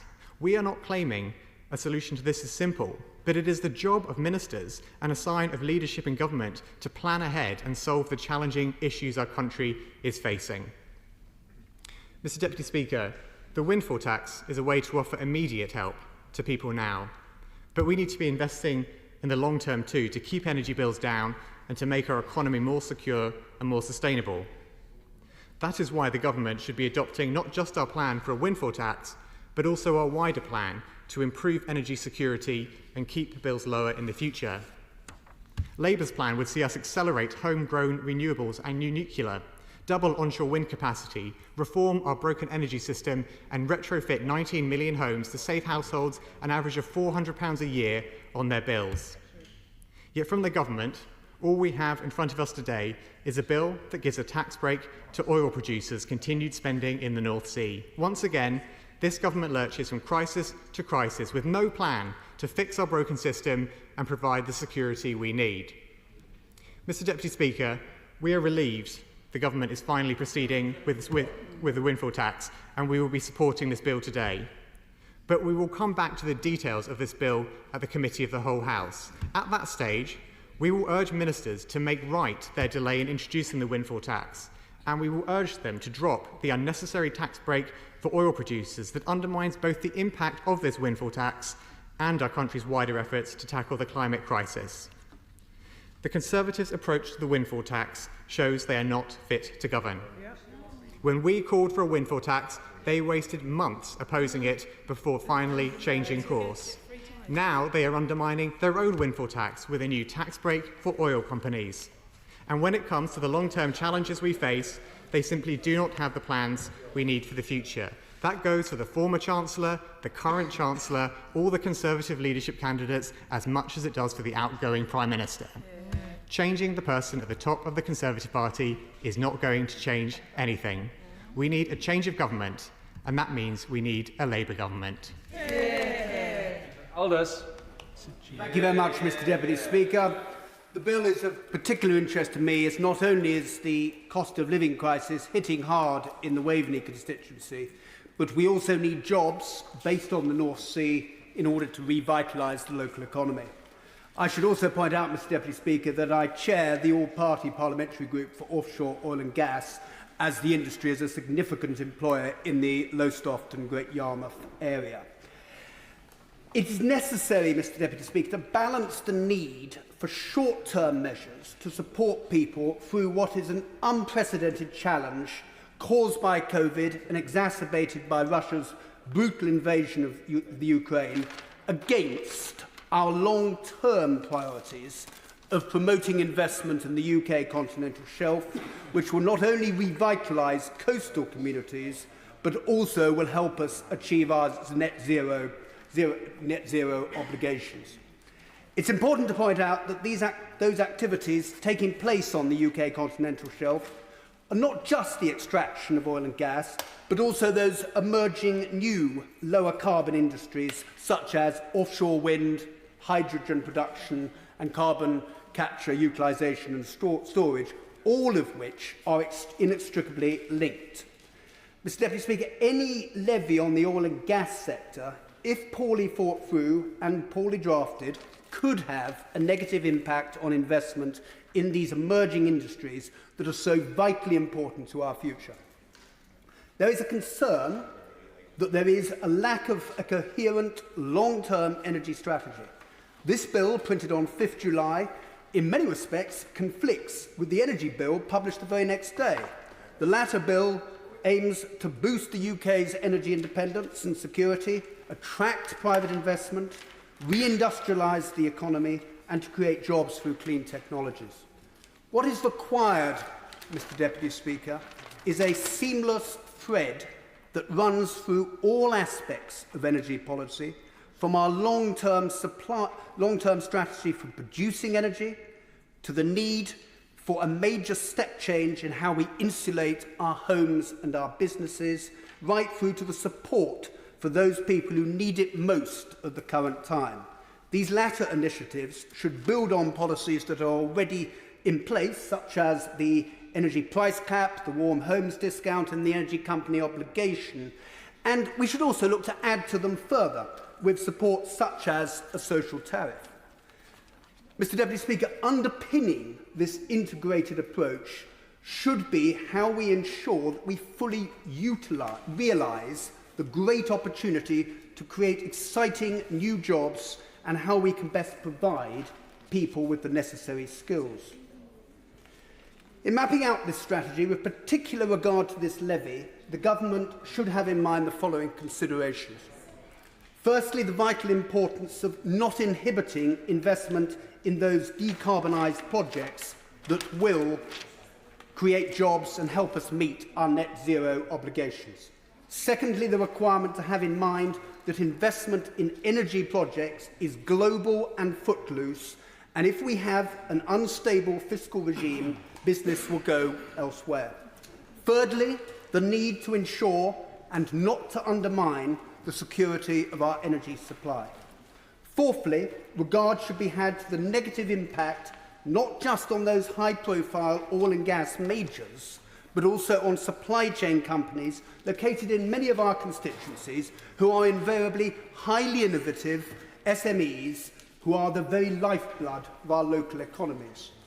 Fifthly and finally, Mr. Deputy Speaker, notwithstanding that the bill does contain a sunset clause, there remains some uncertainty, which I hope my honourable friend will clarify, will remove, on the levy's time frame, and as I said, I hope she can clarify this. Taking these considerations into account, the amendments and clarification that the government have made are to be welcomed. These include the exclusion of petroleum revenue tax arising from the levy, reassurance that capital expenditure on electrification linked to oil and gas is included in the investment allowance, and inclusion of the aforementioned sunset clause. That said, more changes would be welcome so as to reduce the fiscal uncertainty, and I'll be grateful if the government could consider the following. So as to support the aforementioned SMEs, the introduction of a small profit allowance, allowing companies' small profits to be exempt from the levy. This will assist those small companies who have been investing for many years, accumulated significant losses when oil and gas prices were very low, and who are only now making marginal profits. There should also be support for decarbonisation schemes, so as to ensure that projects like electrification of oil and gas production facilities benefit from the capital allowance. A regular review mechanism should be included to ensure that the levy is delivering on its aims and not having any unintended consequences. And finally, there is a need for a regular, ongoing dialogue with the industry and the sector's investors. Mr. Deputy Speaker, I understand why this bill is being introduced. We are in unprecedented, deeply troubling times. But I am mindful that there could be unintended consequences that could undermine much-needed inward investment into the UK, particularly along the North Sea coast, which is so vital to the regeneration of towns such as Lowestoft. I would therefore urge the government to do all that they can to address these concerns, and I hope that my honourable friend, the Minister, will be able to do this in her summing up. Thank you. Mr Flynn. How much, Mr Deputy Speaker? I think it would be remiss of me as an MP for Aberdeen South not to firstly reflect upon the fact that last week marked 34 years since the Piper Alpha disaster. Now, it's all good and well us in this chamber talking about the Energy Profits Levy Bill, but I think it's important that we reflect upon the sacrifices that so many have made in the North Sea, particularly my constituents and those of members opposite, who continue to work in inhospitable terrain on a daily basis, and of course to reflect upon the ultimate sacrifice that was paid by so many people so long ago, and I'm sure the Minister will join me in summing up and reflecting on that specific point. But perhaps to a less serious note, Mr Deputy Speaker, and it's not a funny thing that at this moment in time we're in the midst of a leadership contest where all we hear about is tax cuts. Tax cuts, £200 billion worth of tax cuts from some, and yet we have a Minister with the unenviable position of coming to this chamber and telling us that he is going to hike taxes to 65% on the oil and gas sector. The irony of that will not be lost upon anyone in this chamber. But it's also important to reflect upon the fact that they're not just talking about a tax hike, they're talking about one which is 4 times greater than the £1.2 billion which the Labour Party tried to push for in January. So I'd like to congratulate the Minister on being the only Conservative at this moment in time who appears to want to hike taxes. Yes, indeed. But of course, seriousness is important in this debate, because what we are talking about is why this legislation is needed. And when it comes to the why of this legislation, I think all of us in this chamber are aware of the severe challenges that people up and down the country are facing at this moment in time. Energy prices are absolutely skyrocketing, and we all seen the very troubling news just in the last couple of days that they were expected to go further than even Ofgem had anticipated. And obviously we have the knock-on impact of inflation, which is a way to hit double figures. Fuel costs are skyrocketing, clothing costs are skyrocketing, food costs are skyrocketing, interest rates are going up. Whichever way people turn, irrespective of where they live on these isles, they are getting squeezed and hammered. And the situation isn't going to get better, Mr Deputy Speaker. We know that the UK, under the leadership of the current United Kingdom government, has the slowest growth in the entire G20 outside of Russia, and the true effects of Brexit continue to be felt. So implementing a policy which puts money into people's pockets is necessary, and we of course support the principles of what the government is seeking to do in that regard. Of course, it is worth reflecting upon the fact that we're now at a point where the UK Treasury has coined some £400 billion from Scotland's North Sea oil and gas sector. And isn't it a pity, Mr Deputy Speaker, that here we are returning to the well once again when we look enviously across the North Sea at Norway, which has a sovereign wealth fund from its own oil and gas sector. And it is indeed a bigger basin, but an oil fund which sits at around $1 trillion US. What a comparison to this government indeed. So not only are they going back to the Scottish well to try and put in place financial support for people, they're also at this crux where they don't necessarily know what it is and where they're seeking to go in relation to this moving forward. Because if we look at the bill itself, a bill which was undoubtedly written on the back of Sue Gray's report, hastily written, and we got acknowledgement from that from the Minister earlier when he couldn't even tell us. He could not even tell us at what price this levy would be removed. He talks about a normal price for oil and gas. I don't know what a normal price is for oil and gas. I'm an MP for Aberdeen South. I have no idea what a normal price for an oil and gas barrel should be. I don't think any members opposite do. That offers absolutely no certainty to industry whatsoever, irrespective of what the government are seeking to suggest. And perhaps the most glaring omission from this bill is the fact that they're going to offer tax incentives in relation to further exploration, but we won't have anything written on the face of the bill in relation to renewable technologies directly linked to the offshore industry as well. But the fact that these same tax incentives are not going to be applied to the renewables industry itself. Now, we were told, Mr Deputy Speaker, that's out with the scope of this bill, but what a disappointment it is that this government, with an opportunity to seriously incentivise investment in renewables, chose not to do so in this regard. And of course, when we're talking about the wider picture at this moment in time, and I reflected earlier in relation to tax cuts and the UK government's desire to cut taxes, what we haven't heard from any single Tory leadership candidate is about climate change. What are their views in relation to climate change? And isn't it disappointing that in relation to this bill there is no talk about that journey to net zero or the climate compatibility checks, which I think we all across this chamber and indeed in industry agree with? So, Mr Deputy Speaker, it's clear from looking at the situation at this moment in time why this bill is needed. We know that the government chose to introduce it when they did for political expediency, but what we can't allow is for the bill to simply go through without attempts to improve it, and I look forward to doing that at committee stage. Thank you. Sorry, can you resume your seats? And can I say, could you please respect the conventions of the maiden speech as I call and welcome Simon Lightwood. Thank you, Mr Deputy Speaker. It's with great pleasure that I rise to make my maiden speech today. The people of Wakefield have placed their trust in me to restore their rightful voice in this place, and I hope I will reflect their affinity for no-nonsense straight-talking in my contributions in this House. I will speak briefly on the Energy, Oil and Gas Profits Bill before begging Mr Deputy Speaker's indulgence to speak about the wonderful constituency I now proudly represent. What took you so long?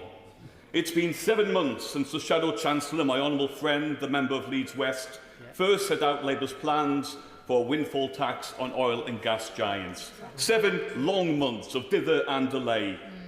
As members of the government attacked the common sense, compassionate plan to help millions of people facing soaring energy bills and choose between heating or eating. Why? Pride. The government couldn't possibly embrace an idea proposed by the Labour Party. And so instead of focusing on the people crying out for help, they attacked and ridiculed the idea, whilst millions worried how to make ends meet. Mr Deputy Speaker, I spent the last few months telling people that this was their chance to tell the Prime Minister he should go. I'm delighted that the voters of Wakefield took my advice, but I'm slightly surprised at the 53 Conservative ministers who took the advice too. We need a change in government and a fresh start for Britain. Everywhere we look, we see things that are broken. But under this government, nothing gets fixed. They're incapable of governing in the national interest and should move aside and call a general election. These aren't perhaps the words expected from a member still exhausted by the rigours of a by-election, but it's an important message to deliver when the government shows such a clear detachment from reality. Mr Deputy Speaker, I wasn't born in Wakefield, but I was made in Wakefield. It opened my eyes to a world of opportunity, and I fell in love with the people and place when I moved to West Bretton to study for my theatre acting degree at Bretton Hall College, which is nestled in the glorious grounds of the world-renowned Yorkshire Sculpture Park. The city also boasts the Hepworth Gallery, designed by the British architect David Chipperfield and taking its name from the artist in sculpture Barbara Hepworth, who was born and educated in the city. Wakefield constituency includes Wakefield, the Merry City, as it's known, and a large rural area to the southwest. It also includes the towns of Horbury and Ossett, each with their proud history and unique identities. Wakefield has a proud mining heritage, and I pay tribute to those who powered our nation and kept our lights on. At the National Mining Museum, situated in Wakefield, people come from all over the country to learn about this important industry and its importance and in place in our history.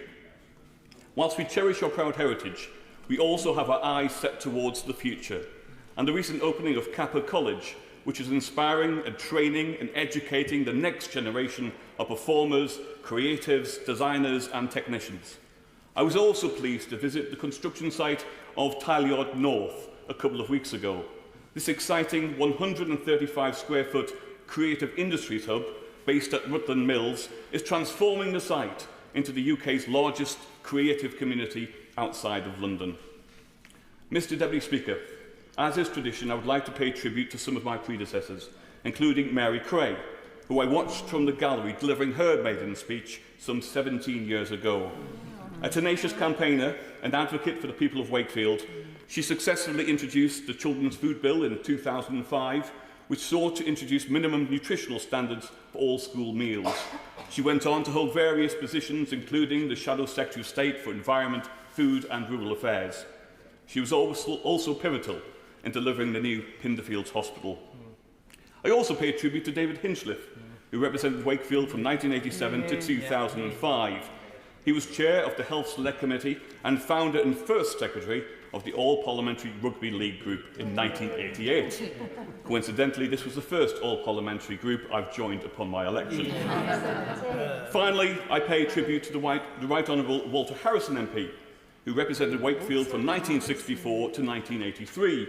He proudly served as Government Whip from 1966 to 1970 and as Deputy Chief Whip from 1974 to 1979. I believe Walter remains the only half vote recorded in Hansard, having jammed his foot in the lobby door just as it was about to close, after being delayed in a lift. It will have not escaped the notice of members that I've omitted my most recent predecessor, who left the people of Wakefield without a voice in Parliament. But what I would like to do is play a heartfelt tribute to all victims of sexual abuse for their bravery in pursuing justice. Their actions leave the world a safer place and send a message to those who perpetrate such heinous crimes that we as a society will not tolerate sexual violence and abuse. No matter what your status, you are not above the law. The reality of sexual violence and abuse in England is truly shocking. 1 in 4 women have been raped or sexually assaulted as an adult. 1 in 20 men have been raped or sexually assaulted as an adult. 1 in 6 children have been sexually abused. These are staggering statistics and represent an uncomfortable truth that must be heard and, more importantly, urgent action taken. Our justice system is failing when only 1 in 100 rapes are reported to police and are charged that same year. Sadly, most victims and survivors of rape don't report it to the police. 5 in 6 women, 4 in 5 men don't report it. The biggest tribute we can pay to victims is our action, is our perseverance and our commitment to demand better, to do more, to be honest with ourselves and admit that when victims and survivors are forced to wait 3 years for their case to get to court, something is badly wrong. We can and we must do better.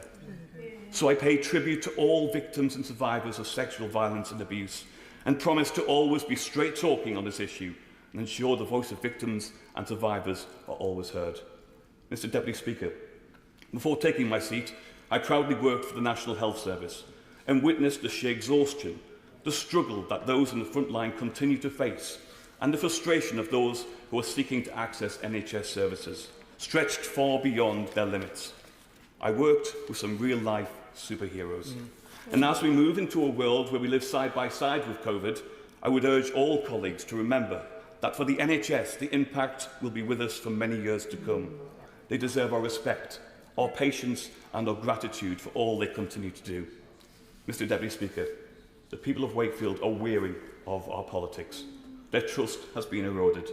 But I promise to rebuild that trust every day and be their strong voice in Parliament and fighting every day for the betterment of my constituency. And congratulations on your maiden speech. You will remember this day forever. Vera Hobhouse. Thank you, Mr Deputy Speaker, and may I congratulate the new member for Wakefield for an excellent speech, telling us about the wonderful heritage, arts and culture in his constituency. And by the way, I did actually go one day, a long time ago now, to the sculpture park, and it is absolutely beautiful. I encourage everybody to go. Let me say, I hope that the new member will not suffer the fate of one of his predecessors and get his foot jammed in one of the lobby doors. Maybe, if he comes early for voting, he can avoid that fate. Mr Deputy Speaker, we Liberal Democrats have been calling for a windfall tax since last year. It was my friend, the Honourable Member for Kingston and Surbiton, who first suggested last October a windfall tax on the super profits of the oil and gas giant, who took in millions of pounds of profits while households started to struggle badly. For months, the government tried to resist this windfall tax, defending the indefensible. But the government has finally caved in. Too late for many. For example, my constituent, who wrote to me in January saying he had to stay in bed because he could not heat his home. Our Liberal Democrat analysis shows that more than double the amount could have been raised if the government levy was tougher now and had been implemented earlier. The equivalent of £200 is lost to each household because the government is doing too little, too late. I'm happy to give way. I'm very grateful to my honourable friend who's making an absolutely excellent and pertinent point. Will she agree with me that the government has had ample opportunity, no less than 3 times in this House, they have voted against bringing this levy in earlier? I couldn't agree more. The government has dithered into late, and it could do something about it and back our amendment, which would ensure that the new levy on oil and gas companies is backdated to last October. That would at least do something in order to reflect the dither and delay and do something about it. And what should we make of the proposals to exempt those companies who will invest in new oil and gas exploration? Well, there's nothing in the bill to incentivise investment in renewables. It flies in the face of the commitment of this government to get to net zero. In fact, it demonstrates once more how quickly this government is prepared to U-turn on its promises, making it harder for struggling households now and in the future to get on top of soaring energy bills and failing to take serious action on climate change. What's more, where is the programme to transform the pace of home insulation that is shockingly lagging behind? Where are the planning laws which would ensure we build zero-carbon homes now, rather than allowing developers to build homes which will require very costly retrofitting only in a few years' time? We need bold and swift action to help families with the soaring cost of the living and energy crisis. We know the cheapest form of energy is onshore wind. When is the government dropping its effective ban to onshore wind and turbocharge its revival? It would be the surest way to help struggling households bring their energy bill down in the near future. But this government can only firefight, has no vision and no real ambition. Under Liberal Democrats' plans, we would cut most emissions by 2030. This would not only be good for the climate, but for people's pockets too, as we wean ourselves off the global oil and gas markets as soon as possible. The government has to come clean that even if gas and oil is produced in the UK, it will do nothing to household energy costs because the price of oil and gas is fixed globally, not nationally. Mr. Deputy Speaker, for new green jobs, for cleaner air, for warmer homes, for lowering living costs, this levy could have done so much more. We Liberal Democrats support the bill but deplore the lack of a much greater ambition from this government to rein in soaring energy costs and tackle the climate emergency. Speaker. Yes. Just allow the Shadow Minister to get back in her place. Thank you, Mr. Deputy Speaker. It's a pleasure to respond to the second reading debate on behalf of the official opposition. Can I begin by thanking all honourable members for their contributions in this debate. This has been a good debate. There has been many interesting contributions from across the chamber. And I want to say particular congratulations to my honourable friend for Wakefield for his excellent maiden speech. Yeah. Isn't it great to see Wakefield turn red again? Yeah. I know that he'll be a great champion for Wakefield and his constituents in this place, and I look forward to hearing many more of his speeches. I also like to thank the Honourable Member for Waverley, and the Honourable Member for Bath, and the Honourable Member for Aberdeen South, who also made interesting speeches, and it's good to hear them supporting Labour's policy. Mr. Deputy Speaker, the message we have heard loud and clear from honourable members today is that the Tory cost of living crisis is far from over. In fact, for many people, the financial pressures they are facing grow larger and larger. Food, fuel and energy bills continue to rise, and families across the country are already worrying about the winter that lies ahead. We all see this reflected in the emails that we get from our constituents from across the country. And as the Honourable Member for Wakefield mentioned, in this context, we are finally considering this long overdue legislation 7 months after my honourable friend for Leeds West, the Shadow Chancellor, set out Labour's plan for a windfall tax on oil and gas producers. 7 months. As my honourable friend for Ealing North said earlier, since Labour first called for the windfall tax on oil and gas producers, energy bills for a typical household have risen by a shocking £700. Inflation has rocketed to the highest in 40 years. And of course, people's taxes have gone up as the government has pressed ahead with the national insurance increase. In that same period, oil and gas producers' profits have soared. Indeed, between Labour's first calling for the windfall tax in January and the former Chancellor and soon-to-be former Prime Minister finally accepting our arguments at the end of May, we estimate that nearly £2 billion of tax revenue could have been raised to help people with the cost of living crisis. In that time, Conservative MPs voted against our plan for windfall tax, not just once, not just twice, but 3 times.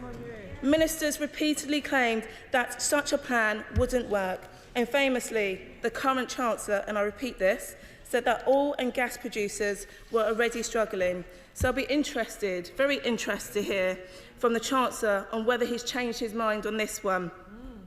It is shameful that it took the government so long to come to its senses and finally do the right thing. Yet more evidence, if we needed, after last week, that this government is on its last legs, out of touch, out of ideas, and now truly out of time. With the windfall tax and so many other issues, it is Labour that leads, and the Conservative Party that follows. So we are relieved that the government is finally legislating for a windfall tax, and we will not be opposing this bill today, although there are a number of areas where we do have concerns. A number of honourable members have mentioned the tax break for oil and gas producers included in this bill. We simply do not think it's right that the bill hands back money to those same companies who were supposed to be contributing their fair share to tackling the cost of living crisis. And as my honourable friend for Ealing North said earlier, for every £100 in oil and gas company invest in the North Sea, they will receive £91 and £25 from the taxpayer. How is that right? Compare that to the £25 that the companies receive for investing for renewable energy, which is set to fall even further. A third or more of revenue from the windfall tax will be handed straight back to oil and gas producers.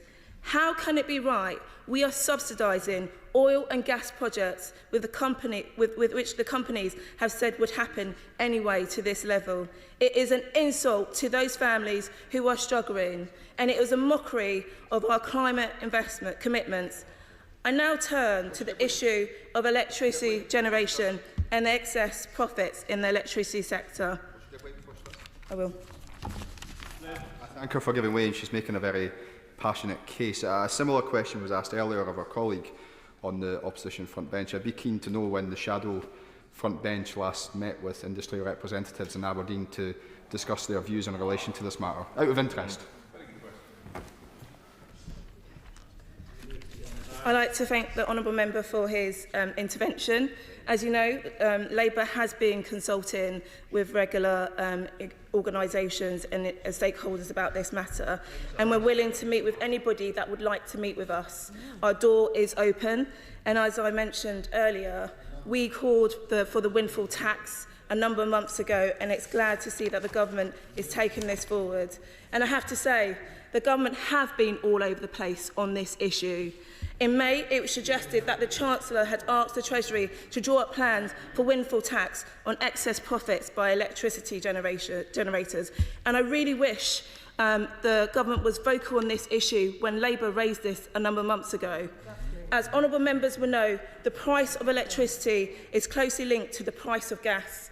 Increasing electricity gas prices have therefore been pushed up, despite the cost of generating electricity from renewable sources that have not changed, which is leading to significant profits for this sector. And it was reported that such a windfall tax could raise up to £10 billion. But this bill says nothing about the electricity generation sector.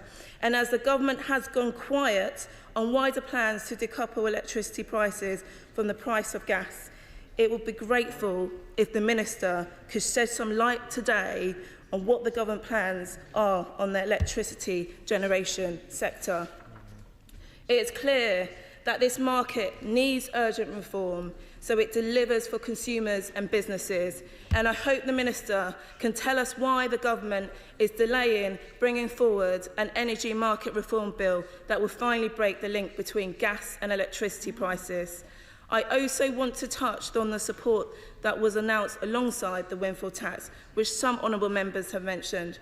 Of course, it's a relief that our constituents, that the government finally brought forward payments to help with energy bills, and that they scrapped the buy now, pay later scheme, which they had previously proposed. But we do think it is simply wrong that owners of multiple properties will receive the £400 payment for each and every property they own and live in. There are surely far better uses for the money than that. And so I urge the government to rethink on this again. To conclude, Mr Deputy Speaker, we support this bill today, as we have long argued for a windfall tax on oil and gas producers to help people with soaring energy bills. But we know this bill will not be enough. It is just not ambitious enough.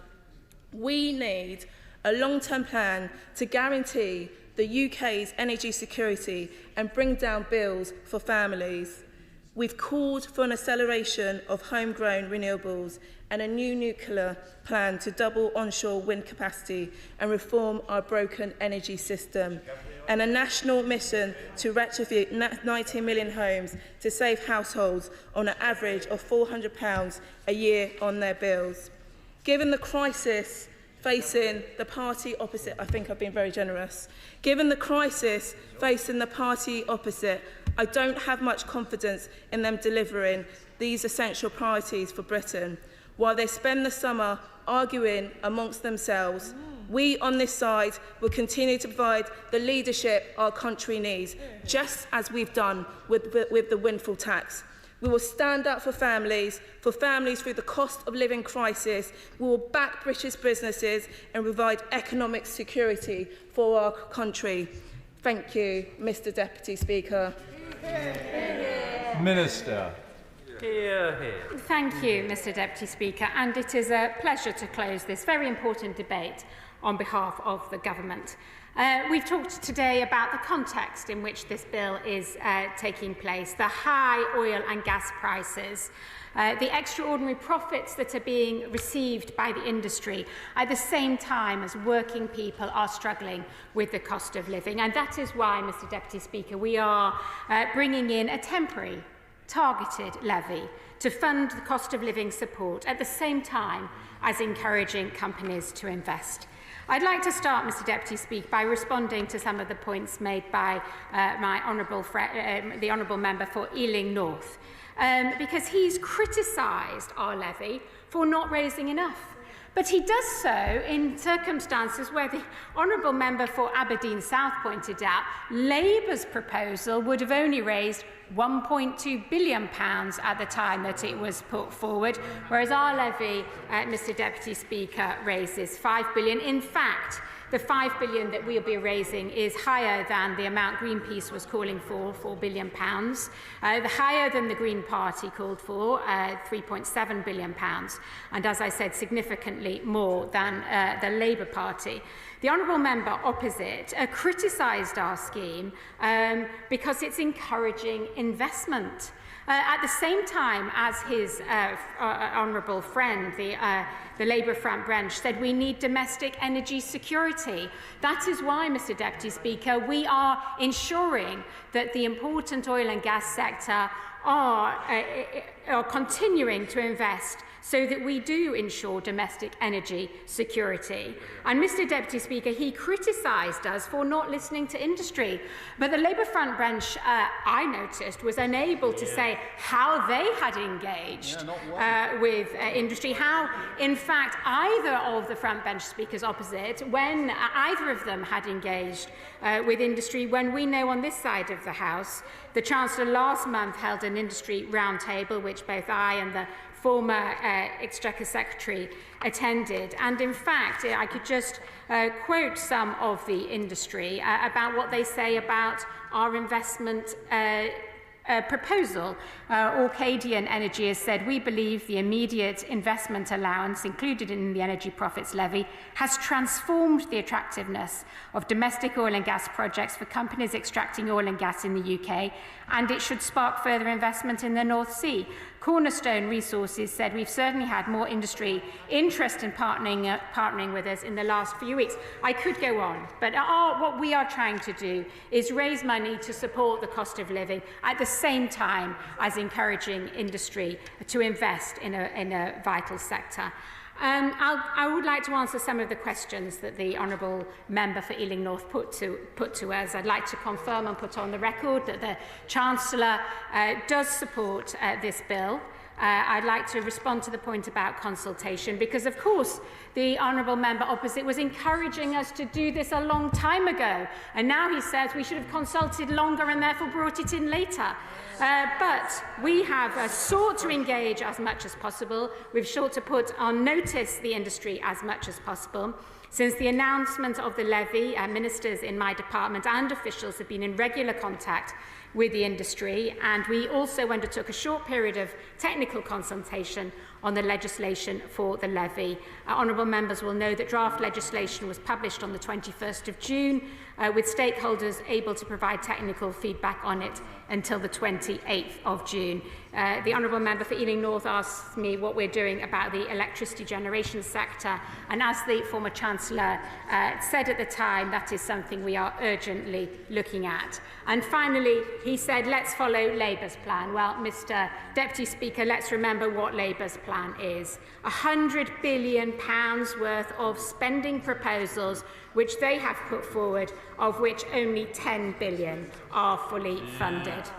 I'd like to go on to mention the very passionate and important speech which my honourable friend, the Honourable Member for Waveney, put forward. He identified quite rightly the need to balance short-term measures with long-term investment, and I hope that is what we are doing. He raised the importance of renewables, and as I have had the opportunity to discuss with him before, there are other tax levers and non-tax levers to support non-oil and gas investment, including the super deduction and the UK's R&D tax credit scheme. Also, there's the Contracts for a Difference scheme, which provides developers of low-carbon electricity generation with direct protection from volatile wholesale prices, and the £1 billion Carbon Capture Infrastructure Fund.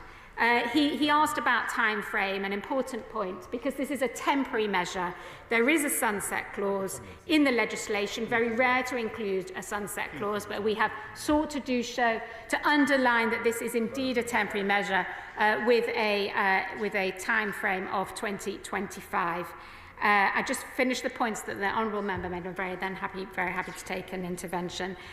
He raised the importance of dialogue with the industry, and I'd like to reassure him that we have engaged fully with the industry and will continue to do so. Very happy to take the intervention. I thank her for giving way. On carbon capture and infrastructure, she's well aware that the Scottish cluster was being made a reserve and was let down yet again.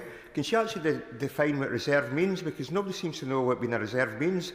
Is that expecting one of the two selected projects to fail and therefore the reserve steps up, or is it a reserve just to hold a dangler car in front of them? What does it really mean, and why don't they just make the Scottish cluster a Track 1 cluster as well? Well, the Honourable Member makes an important point, because we do value the investment and work that is going on in Scotland, both in the oil and gas sector and in terms of renewables. He knows, and I have stood at this dispatch box, as has my honourable friend the ministers in Bays, and who I know he engages with regularly, and he is right to identify that they are in reserve, and I'm sure that those matters are being discussed with the Bays relevant ministers. The Honourable Member for Aberdeen South, I'd like to start by recognising the points that he made about the sacrifices that are made by those who work in this sector. I'm very grateful for him making those points, which I am happy to associate myself with. He did ask a question about what the normal price is, and I'd just like to refer him to the comments that the former Chancellor made when he was questioned on this very point by the Treasury Select Committee. And he said that the last time this was done, a target price was published, and he said at that time it was $74 or $75 for Brent. And he said if you look at the average Brent price over the last 5 or 10 years, that'll give you something like $60 to $70 for oil. And so he said that gives you a sense of where he was at. But of course, that is something that we will be considering in due course. Very happy to give. I thank her for giving way, and I was of course aware of the former Chancellor's fluff in relation to this topic. So is the Minister confirming to the House and indeed to industry, who will be watching, that if the price of oil falls to around $60 or $70 a barrel, then the levy will be no more? Well, as I said when I responded to the point, I hope to give him further clarification, that the former Chancellor said that gives you a sense And so I too am very happy to relay that sense of where the historic prices would be. But we do, of course, have the long stop date, which should give industry some certainty as to when this finally will come to an end. Now, I'd like to turn to the new member for Wakefield, and I'd like to welcome him to his place. I was born and made in Leeds, so I'm very pleased to welcome a neighbour in one sense of the word, and to hear him extol the virtues of Wakefield. I thought he made a very passionate speech about standing up for victims of sexual abuse, and I welcome him to his place in the House of Commons. The honourable member for Bath asked for bold and swift action, and Mr. Deputy Speaker, that is what this bill is about today. Tonight, this House has the opportunity to support the introduction of an energy profits levy on the extraordinary profits of UK oil and gas producers. It has an opportunity to support investment in the North Sea through the levy's investment allowance, to support the automatic expiry of the levy in law, giving companies additional reassurance that this levy is temporary. This, Mr. Deputy Speaker, is a balanced approach, which allows the government to deliver support to families while encouraging investment and growth. And for those reasons, I urge members of this House to support this bill. The question is that the bill be now read a second time. As many as say aye. Aye. As we know, I think the ayes have it. The ayes have it. Under the order of the House of today, we shall now move to committee of the whole House.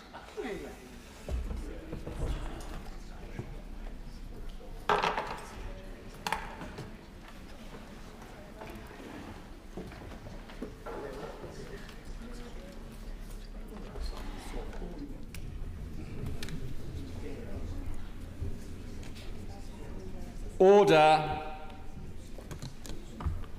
Energy, Oil and Gas Profits Levy Bill. We will begin with Clause 1 stand part, with which it will be convenient to consider all of the other clauses. The schedule, selected amendments and selected new clauses is listed on the selection paper. So the question is that Clause 1 stand part of the bill. And just to remind everybody that as I'm sitting down here, I'm chair of the committee, not Mr. Deputy Speaker, so it's either Mr. Evans, chairman, anything like that will do. So I call the Minister. Thank you very much, Mr. Chair. I'd like to open this debate by reminding the House about the purpose of the Energy Profits Levy. The levy is a temporary 25% surcharge on extraordinary profits being made by the oil and gas sector as a result of the substantial rise in energy prices precipitated by the Russian invasion of Ukraine, which will help fund the cost of living package for UK families, which we announced in May. It will raise around £5 billion over the next year and will apply to companies within the ring-fenced corporation tax regime. Specifically, these are companies involved in the exploration for and extraction of oil and gas in the UK and on the UK continental shelf. The government has been clear that it wants to see the oil and gas sector reinvest its profits to support the economy, jobs and UK energy security. And that's why the bill includes the 80% investment allowance. This new super deduction style relief is being introduced to encourage firms to invest in oil and gas extraction in the UK. In future years, if oil and gas prices return to historically more normal levels, the government will phase out the levy. However, the first clause in this bill specifies that the levy will automatically cease to apply after the 31st of December 2025. I want to highlight this clause to the House, since it demonstrates the government's commitment to keep the levy temporary. Indeed, there are very few taxes that have their expiry dates set in law. Before I address the clauses and schedules in the bill in turn, I will just say that I have noted the amendments and new clauses tabled by members opposite, and I will respond to them later in the debate.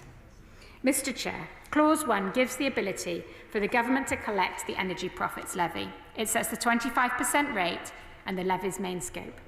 The clause sets out that the levy applies to accounting periods for when the measure is in effect. It also sets the adjustments to ring-fence profits for the purposes of calculating taxable profits for the levy. The levy is a tax on profits that are being realised by companies from oil and gas activities during what is an exceptional period. It's only fair that the measure of profit upon which the EPL is charged should not be reduced by the amount of decommissioning expenditure or losses incurred from previous years. Therefore, these adjustments, which include finance costs, decommissioning costs and historic losses, are left out of account. However, repayments of petroleum levy revenue tax arising from decommissioning are also left out of account. As I mentioned in the previous debate, the government has responded to feedback from industry and made this change. So although these repayments remain taxed under the ring-fenced corporation tax and supplementary charge, they are not taxed under the levy. Another adjustment to profits is the new 80% investment allowance, which is deductible against profits. Mr. Chair, Clause 2 defines the investment allowance. The allowance applies to investment expenditure incurred on oil-related activities, which includes capital expenditure.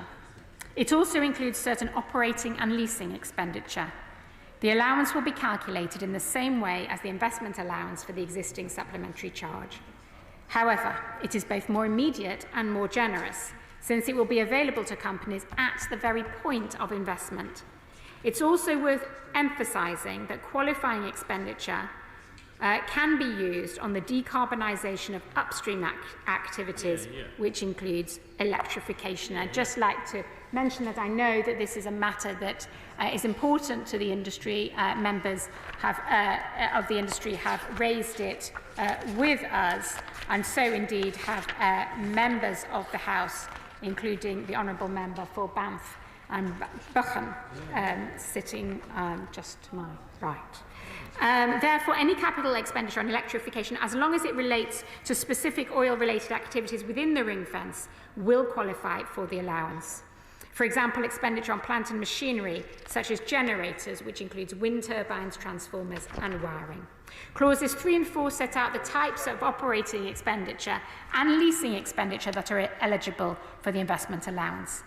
They are modelled on provisions for the supplementary charge investment allowance, and for operating expenditure, expenditure must be incurred for one of the listed purposes, such as increasing oil extraction rates or oil reserves, and it must be incurred in relation to a facility or oil well on qualifying matters.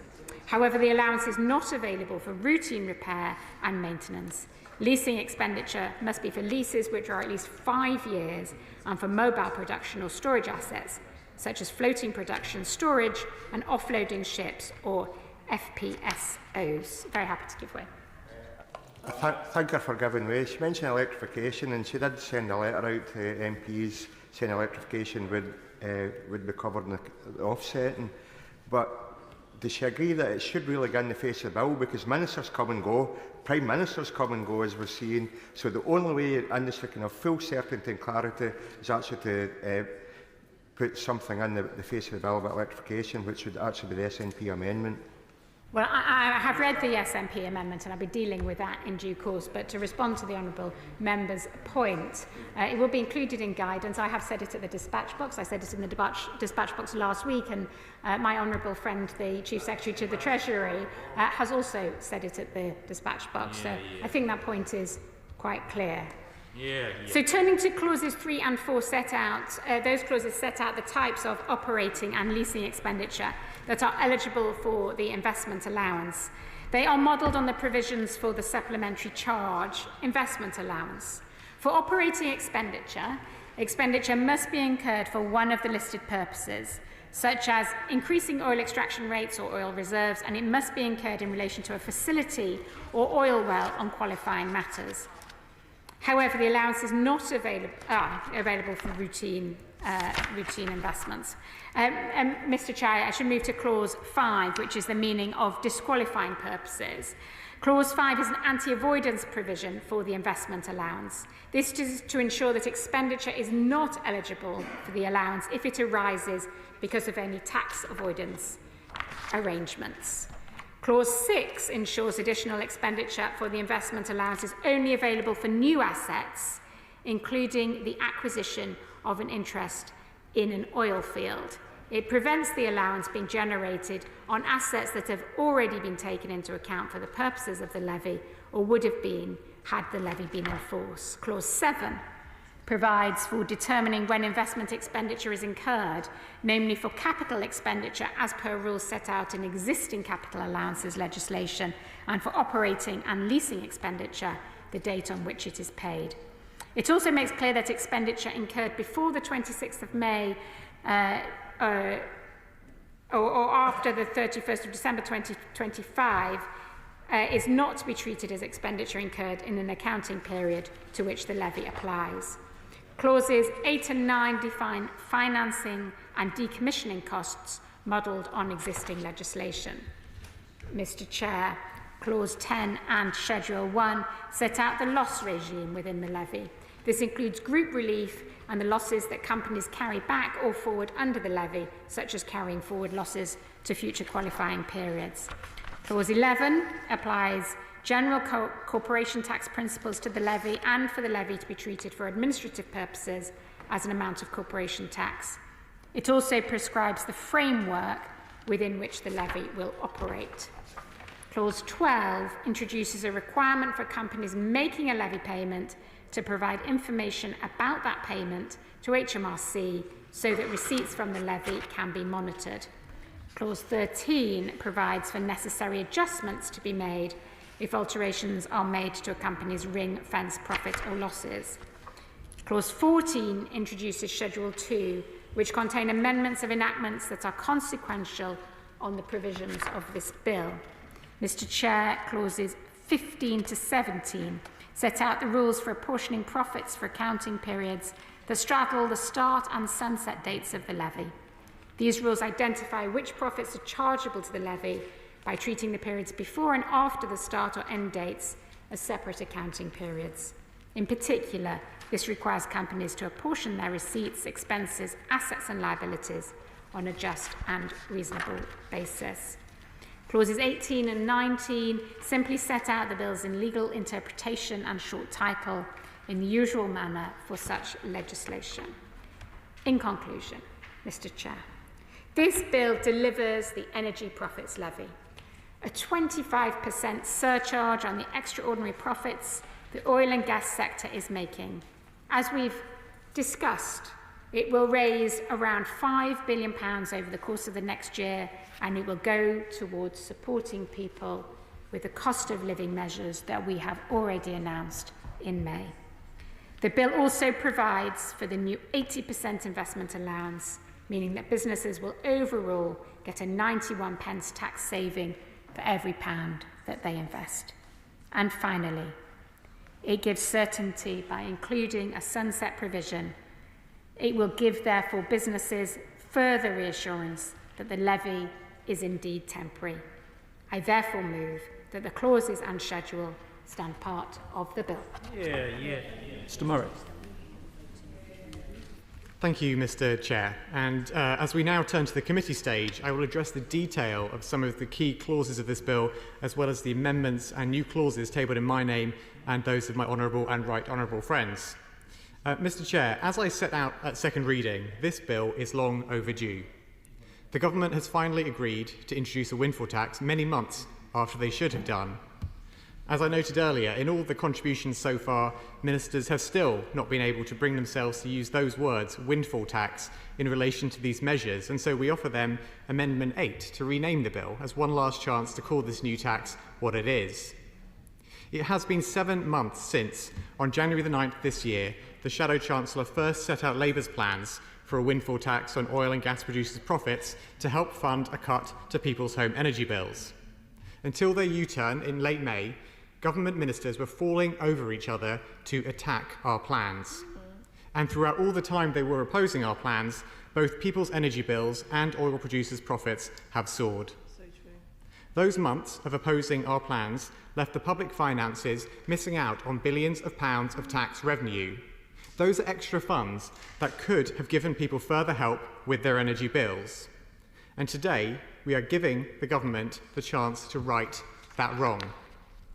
Now, Clause 1 of this bill makes clear that the windfall tax would apply from May the 26th this year. Our new Clause 3 requires the government to recognise how much extra tax revenue the levy would raise if it were to apply from the 9th of January instead, the day the Shadow Chancellor first laid out Labour's plans for a windfall tax. We would urge all Conservative MPs to support our amendment and apply the windfall tax from January the 9th, the day the Shadow Chancellor set out our plans, rather than leaving it only to start from May the 26th, the day the former Chancellor finally changed his mind. Those extra months would raise an extra £1.9 billion for public finances, which we then urge the government to put toward removing VAT on domestic energy bills for the rest of this year. We have been urging the government to scrap VAT on domestic energy bills this year since autumn last year. We know that a VAT cut would provide immediate help to families now. What's more, taking VAT off energy bills would help push inflation downwards from its current 40 years high. Funding for this should come from applying the windfall tax from January this year when Labour first called for it, rather than only from May when the government finally came round. Now, Conservative leadership hopefuls have been talking a lot over the weekend about how keen they are on tax cuts, although they and their supporters have all failed to explain how any of them would be paid for. Today, we offer them a fully funded tax cut that will help people immediately with the cost of living. Today, we are asking them to follow our plan to cut VAT on home energy bills by applying the windfall tax on oil producers from the start of the year, as should always have been the case. The principle of backdating a windfall tax is not only well established, given the very principle of windfall taxes is to tax unexpected profits that have occurred, but it is also included in the bill, which backdates this levy in its first clause. What's more, we know that oil producers like BP and Shell reported bumper profits in the first quarter of 2022. As drafted, however, the government's bill ignores these profits entirely, as its levy will not apply until well into the second quarter of this calendar year. Now, I realise the Financial Secretary has said she will not support our clause. I also realise the current Chancellor is unlikely to change his mind after he, a former oil industry executive, came out so firmly opposing a windfall tax on oil and gas producers back in January on the grounds that they, the oil producers, were already struggling. But given the situation in the Conservative Party, I wonder whether colleagues of the Minister may feel able to think more openly about how to vote. I wonder whether any of the other Conservative leadership candidates may like to support our plan for an immediate, fully funded tax cut to help people with the cost of living and tackle inflation. Later this evening, when we vote on New Clause 3, we will find out what judgment they have made. Mr. Chair, we would also like to know what judgment they have made about the government's decision to undermine this levy by shamefully giving a third or more of any money raised straight back to the oil producers through the new tax break this bill introduces. This new tax break, introduced by sections 2 to 7 of the bill, offers oil and gas producers an unprecedented level of subsidy for their spending on oil-related activities. As we made clear at second reading, for every £100 an oil and gas producer invests in the North Sea, they will receive £91.25 from the taxpayer. That is an astonishing 20 times the £4.50 that companies investing in renewable energy will receive from April next year. Any argument by government ministers that this tax break is necessary to support investment in oil-related activities has been challenged by the bosses of the oil producers themselves. BP's chief executive told shareholders just 2 months ago that the company's £18 billion investment plans were not somehow contingent on whether or not there is a windfall tax. Yet despite even oil executives questioning its worth, the government is pushing ahead with this tax break. Our analysis has shown that this means a third or more of any revenue from the new levy could be handed straight back to the oil and gas producers. That money will subsidise projects that almost certainly would have happened anyway, as there is no requirement in the bill for investment to be additional to what was already planned. And it stands totally at odds with the paramount need to invest in renewable sources of energy. It is critically important and urgent for us to invest in renewable energy to strengthen our energy security whilst bringing down people's bills and tackling the climate crisis. We have set out Labour's plan to do just this.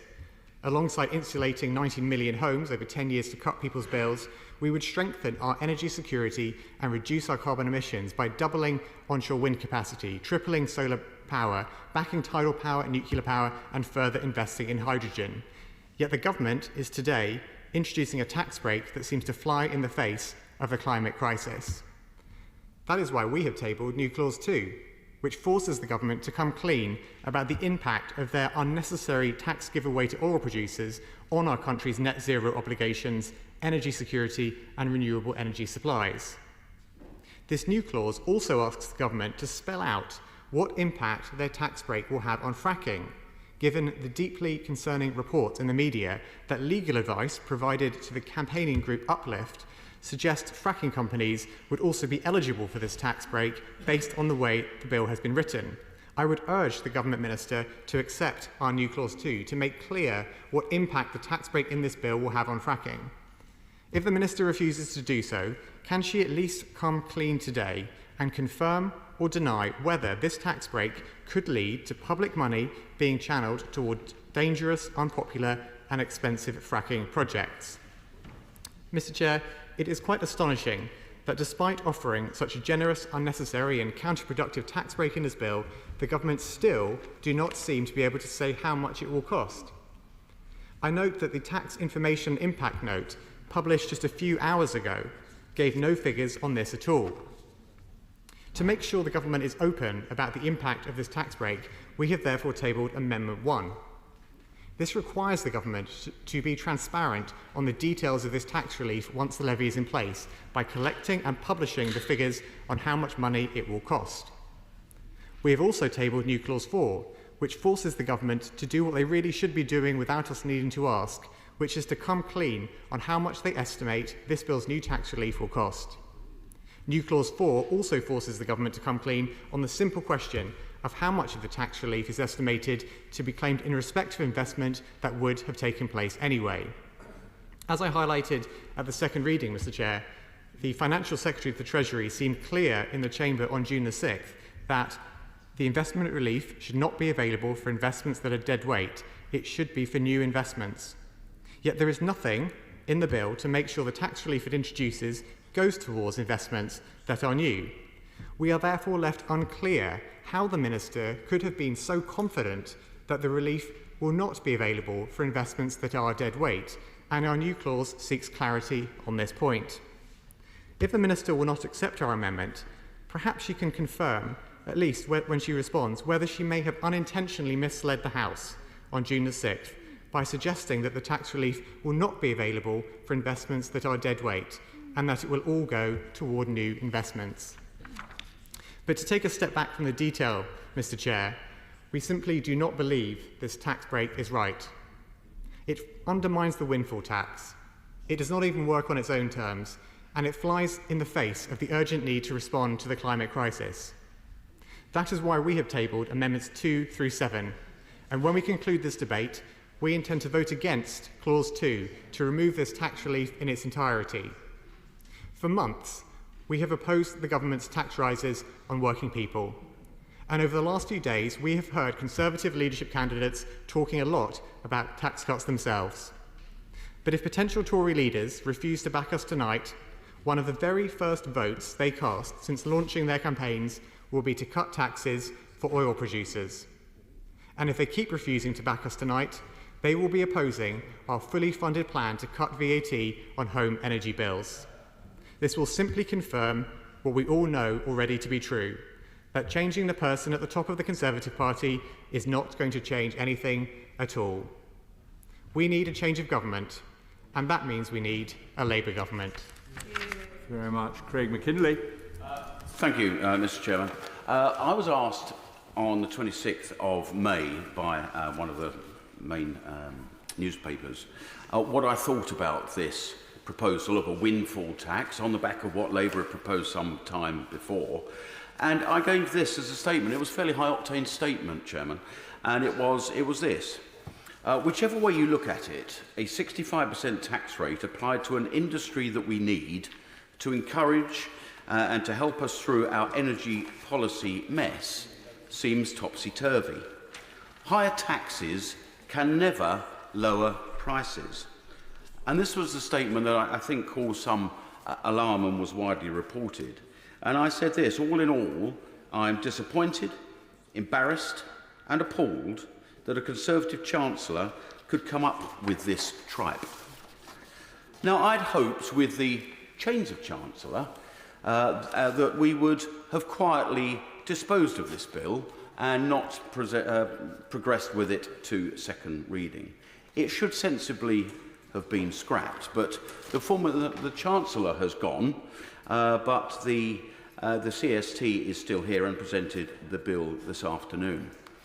Now, I do understand fully public disquiet about the supernormal profits that have been earned by the oil and gas industry over the period, and the Labour frontbencher has been making those points, and they form a bit of the backbone of some of the new clauses that Labour propose here. The comments by the chief executives of various of the oil and gas industries, calling their profits sort of cash machines and all that, was particularly unhelpful. So I don't think they did themselves too many favours. But those similar companies, when we look back, they lost almost similar amounts of money during the COVID period, when we will always recall the gas and oil price completely collapsed. There was a time, because of storage issues, where oil was actually trading for a few days at a negative rate, which was rather bizarre. I wish I'd had a few barrels to fill at the time. But we already did some rather strange things years past. We restricted the use of losses to carry forwards. That was under the Finance No. 2 Act of 2017, where we restrict the carry forward of losses. 5 million you can use for whenever you like, but the rest are restricted by 50%. So we've created a tax regime which I'm not sure any of the clauses that the Labour Party have put forward, looking through them, have actually addressed, where we're happy to take the profits and tax them, but we're not willing to relieve appropriately the losses. Now, I think in laying out this bill, and I've had discussions with various members of the front bench prior to today, is if this bill, and the Labour Party have objected to many parts of it because they feel, and I think they've given quite a lot of way in what was discussed, in that anything less than taking 100% of everything, in their analysis of life, seems to be a loss of tax. Now, I think I'm not sure it's quite what he intended, but he was almost suggesting that very clearly that seems to be the Labour view of tax. They need to take the lot. Unless anything less is a sort of a tax give-back. I'll be delighted to give way to... The member may know that over the last few decades, the 5 biggest oil companies have made $2 trillion of profit. And the profit they've been making is the profit over normal operational cost. And what we've got now, thanks to Putin's war, is a massive price hike. And that windfall profit is literally that. They haven't done anything to earn that. They've simply stolen money from the pockets of people using transport, basically people filling their cars. And is the member saying that theft should simply be kept by the oil companies who've done nothing towards it other than exploiting an illegal war? What sort of statement is that? I think the honourable gentleman has merely clarified what I've been trying to say. Yes, of course, there were supernormal profits on the back of the Ukraine war and out of our recovery or coming out of the COVID period, when the entirety of the planet was getting their factories back up and running and life was returning to normal. But I was making the point, and I hoped it was a very clear point, that there were substantial losses by these similar companies in years past. I mean, given the honourable gentleman's analysis of this, I would assume that grain wholesalers will be facing a similar tax from Labour, or semiconductor manufacturers supplying their goods from South Korea would similarly, through artificial means, have earned good profits at this time. And it would seem that Labour Party would definitely want to tax everybody on a rate that they consider to be an inappropriate amount of profit, whatever that might be. But I have a number of objections to this levy, and the new clauses 7 and 8 by the opposition, I think sort of goes some way to clarify a little of what I'm saying. I won't be supporting them tonight, but I have a number of objections. Now, the relevant North Sea businesses that will be caught by this, we've had the ring-fence corporation tax since the 1st of January 2002, and that has been at 30%. more than our current headline rate of corporation tax. The supplementary charge, which goes on top of that, has been up and down over the years, and since the 17th of April 2002, it commenced and it peaked during the coalition period, very relevantly actually, between the 24th of March 2011 and the 31st of December 2014, at 32%. I think that gives a little bit of an insight as to what we were under, because of course that department, the Bayes department of its time, was held by the Liberal Democrats in the coalition, and I think that gives us a little insight as to what they think of tax.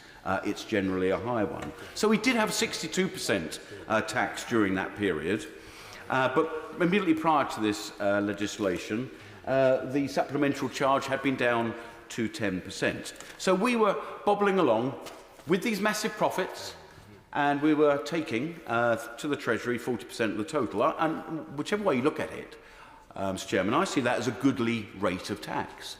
40% is a very goodly rate of tax. But under Clause 1, that my right honourable friend has just outlined, the energy profits levy, this new tax, is 25%. So let me be very, very clear about my objections to this. 65% tax rate is excessive in any tax regime, in my view. We are asking these self-same companies to go literally all out, please go all out, for more oil and gas in the North Sea at this time of energy crisis, energy insecurity and very high prices. And why haven't they, thus far, explored those parts of the North Sea that we're now asking them to explore? It's because they're more complicated, they're deeper, they're more hostile environments. The profits derived from those tougher locations, the higher hanging fruit rather than the lower hanging fruit, those costs are higher and the profits will be less. Now, I'm very aware of what I perceive as the tax nudge, but I'm afraid it's almost a little bit like I've got a cunning plan, Baldrick. We're trying to nudge companies, no bad thing. It's about the only good thing about this bill is that we're nudging companies to say, you make the right investments and you make the investments to get more of that oil and gas out of the North Sea that we desperately need, and we will give you a very substantial amount of tax relief. And that tax relief is substantial. It's 91.25%. But I think the Chief Secretary to the Treasury, I'm afraid, has let the cat out of the bag. If that is the Baldrick cunning plan, which I can see the benefit of, how can we then have $5 billion being estimated as the amount of tax to be raised? Now, that obviously saying to me that the cunning Baldrick plan isn't going to work fully, and many companies will not take that option of relieving the variety of taxes which are now before them, and they will be not investing, and we will be taking £5 billion out of that industry. But it's not only these companies we're asking to undertake new investment in the North Sea, we're actually asking them to undertake some rather fresh thinking, fresh research, unknown outcomes on the net zero pathway. And I know for a fact they've been within this house in one of the dining rooms. BP are doing a lot of work in this field, and good luck to them. But there's nothing in this bill, and that's been highlighted by the Labour front bench, that nudges such investment in the net zero field within this bill. Another objection, Chairman, is that these same companies earning good profits, profit is not a dirty word. Profits are what pay our salaries. Profits are what pay every salary of every civil servant and every single pension in this country. They're on the back of profits. It's a good word. Yeah. It's a word that makes the world turn. So these self-same companies are the backbone of many blue-chip investments that you will find in practically every pension fund in this land, because they're good dividend payers. Millions of pensioners rely on those dividends, a long and usual flow that can be relied upon year in, year out. By the government taking this extra 25%, those dividend flows will have to be lessened. You cannot take another 25% out of a profit and expect the dividends to flow at the same rate. But most importantly, and I really do wish that this bill had been smothered, what does a tax rate of 65% say about doing business in the UK? Does it say do well and we may change the tax rate rather quickly on future profits because you're doing rather too nicely? And I think that my friend, the member for Waveney, he made the point very clearly in the second reading that these companies are fleet of foot. They can invest wherever they like. There's plenty of oil and gas around this world that they can go to. But those investments may not be done and administered in such an environmentally positive way that we do it in the UK. There might be very little monitoring of how much methane is being vented off. The actual working conditions for those people working perhaps off of the coast of Brazil or the coast of Africa. I'd rather that was done in the UK, but that's a wider argument about energy security and why we should be doing things for ourselves. I'll be delighted to give way. So is he seriously saying that the companies that currently work in the North Sea, who are environmentally responsible, take workers' treat workers' rights very importantly as well, and look after the workers, is he saying that they might just move somewhere else in the world and then give up on workers' rights and give up on the environment? Because that doesn't sound like responsible companies and that, but yeah, that's what he seems to be saying that they would do. I'm saying very clearly that big companies that can make investments anywhere they please in the world, with perhaps tax regimes that are more suitable to them and not taxing at 65%, I would rather they were investing here and staying here than going abroad to invest with all of those consequential potential environmental impacts and impacts on employment that I've just described, and it seems like he agrees with. I will. In response to the honourable member for Kilmarnock and Loudon's point, if I may, I declare an interest. I used to work for BP. I worked in the oil and gas industry for 25 years. And I worked for BP in the North Sea, in this country. I worked for BP in Angola, in Venezuela, a range of different places. And I worked for other companies and countries as well. And it's true that these companies that have made their bread and butter in this country and cut their teeth in the North Sea, particularly on a safety point of view, the honourable member for Aberdeen South mentioned Piper Alpha earlier, that led to a hugely one of the highest regulatory regimes we have on the planet in this basin. And it's not true to say that companies abandon that when they go work elsewhere, but it does make it a lot more difficult for them to work in those environments, but it doesn't stop them. And can I take the opportunity to totally agree with what my honourable friend was saying. This legislation, for all its flaws, compared to what Labour had been proposing, wouldn't. I'm afraid the honourable gentleman will resume his seat. We're kind of getting interventions on interventions because the interventions are perhaps a little long and people are mistaking them for speeches. So please do remember that interventions are supposed to be quite short. Craig. Thank you, Madam Chairman, for clarifying that. I think we will find that the honourable gentleman from the SNP was having a touch of facetiousness, do we say? But I haven't developed a point, but please, I'd be very grateful. I'm grateful to him for giving way. I was intervening on a previous point that was being intervened on as well, and that was simply to say, is he aware that the proposed tax that the government is proposing, the 65%, is still below the global average, and the 70%, the figure in Angola is actually at 70%, so it's higher. So there isn't any real logic to what he's saying. These oil companies are already operating in places where the tax is higher. Thank you, Madam Chairman. Let me take a couple of those points. I'll respond to the honourable member from Brighton. Yes, she makes the point that tax rates on the oil and gas industry are higher elsewhere in the world. Well, that may be. And I know we will be fundamentally opposed to the whole concept of being energy secure in the UK, and that gas, in my view, is part of an interim solution as we get on the path to net zero, but it's a fact of life. Gas will be with us. Even the Climate Change Committee, that I don't have an awful lot of time for their output, are saying very clearly that we will be using gas and oil up to 2050 and probably beyond. And my view is that should be sourced in the UK.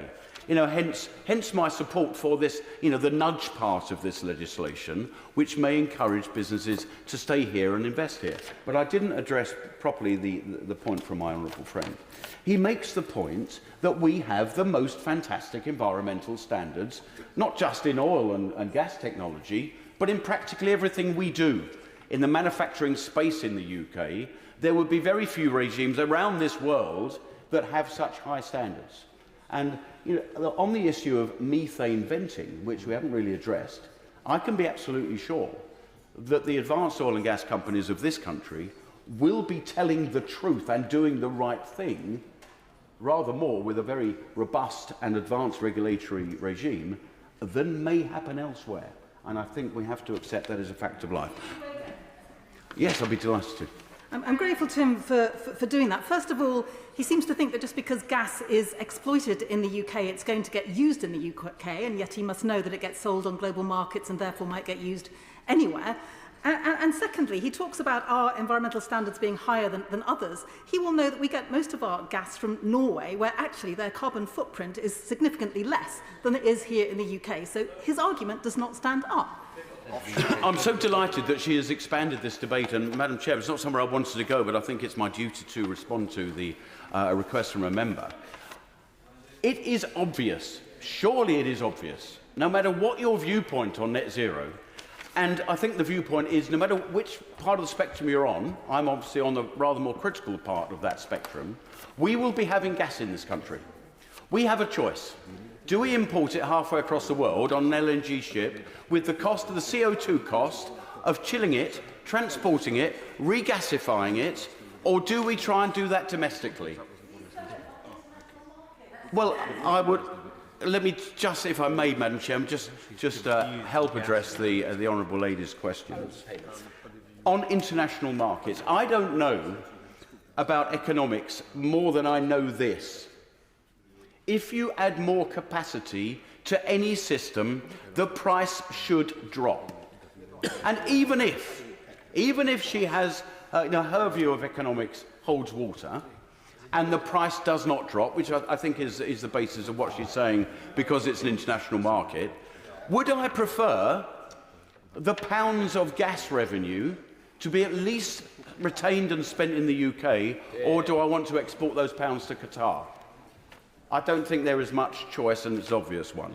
But I will finalise, Madam Chairman. I'm sorry for the time, but I'm grateful for your indulgence.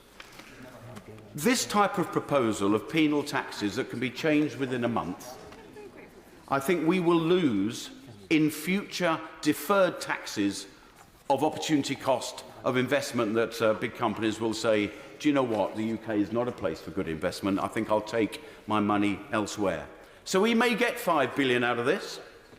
We may get 5 billion as a windfall, but we will be losing, in my view, over time, more than 5 billion in the lost opportunity of businesses being attracted to the UK. Now, I've never believed, as has been discussed in this House this afternoon, that the investment plans of the big oil and gas companies will be unaffected by this.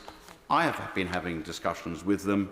There are already signs that they are scaling back their investment activities to the detriment of UK energy security, and I'm afraid this bill does not help this at all, and if divided at third reading, I will be voting against this bill this evening.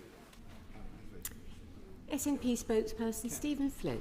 Thank you, Madam Deputy Speaker. Repetition is, of course, a convention of this House, but I'm not much for many of the conventions of this House, so I don't intend to go on much more than what I said earlier in relation to this bill itself. But I will just reflect very briefly upon the amendments that we have in front of us here today in my name and those of my honourable colleagues. Of course, Amendment number 9 relates directly to the electrification of North Sea assets. Now, we've heard very comforting words from two ministers now in relation to this specific matter, and I'm sure the Minister for Energy sitting beside the Treasury Minister would be in agreement that it is going to be in guidance that electrification of assets would be able to get the incentivisation in relation to taxation. However, what cannot be escaped is the fact that ministers, as we have seen so clearly in this place over the course of recent times, they come and they go. And what industry needs in relation to this specific issue is certainty. And the best way, the only way to provide certainty in relation to the electrification of grids is to put that on the face of the bill itself. Now, it is deeply disappointing, and I do agree with the member from South Thanet on one point he made in relation to this, that there is not additional scope for the wider renewable sector in relation to these incentivisations. If the government was serious about combating climate change, if it was serious about reaching its net zero ambitions, then it would have extended those incentives to that industry. Now, that takes me on to new clause 6, again in my name and those of my honourable colleagues, which relates to net zero itself, quite aptly. The government has rightly and will continue to promote climate compatibility checks. It's something that I think we all in this place agree upon. But what we need to be clear about is the implications of this bill upon reaching net zero. And the easiest, the obvious way to do that is to ensure that those climate compatibility environmental checks take place in relation to any investments. I thought it was a very straightforward thing for the government to agree with, and I hope that they will come back and do so. And finally, in relation to new clause 7, and I've kind of teased this out on a couple of occasions so far in exchanges with ministers, we know that there is going to be a sunset clause in relation to this levy. We know it's in a couple of years' time.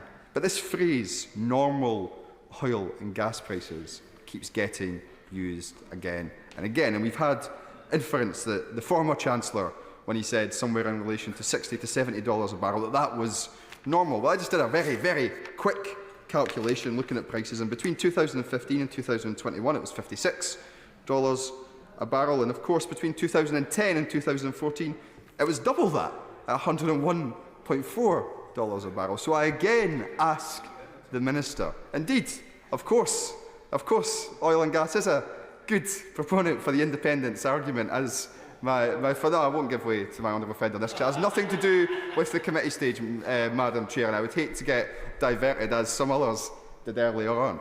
But what we need to be clear about, and what industry needs to be clear about, is at what price the government regards as normal. If we are to have serious legislation, then we need to have serious answers to the most basic of questions. Thank you. Richard Bergen. Thank you, Madam Chair, and I wish to speak in favour of my new clause 1 and new clauses 8, 9 and 10, which I've signed, and also, of course, the Labour Party front bench amendments. Away from the drama on the benches opposite over who will be their next leader, the cost of living emergency out there is biting ever harder. Experts now warn that the energy price cap will surge by another 64% in October to over £3,200 a year, up £2,000 in just a few months. Millions of people will be thrown even further into crisis. We urgently need further government interventions to help them, and my amendment offers a way to do that. In May, after political pressure from the Labour benches, the government was forced into imposing a windfall tax on the North Sea oil and gas excess profits. Such a tax is certainly needed.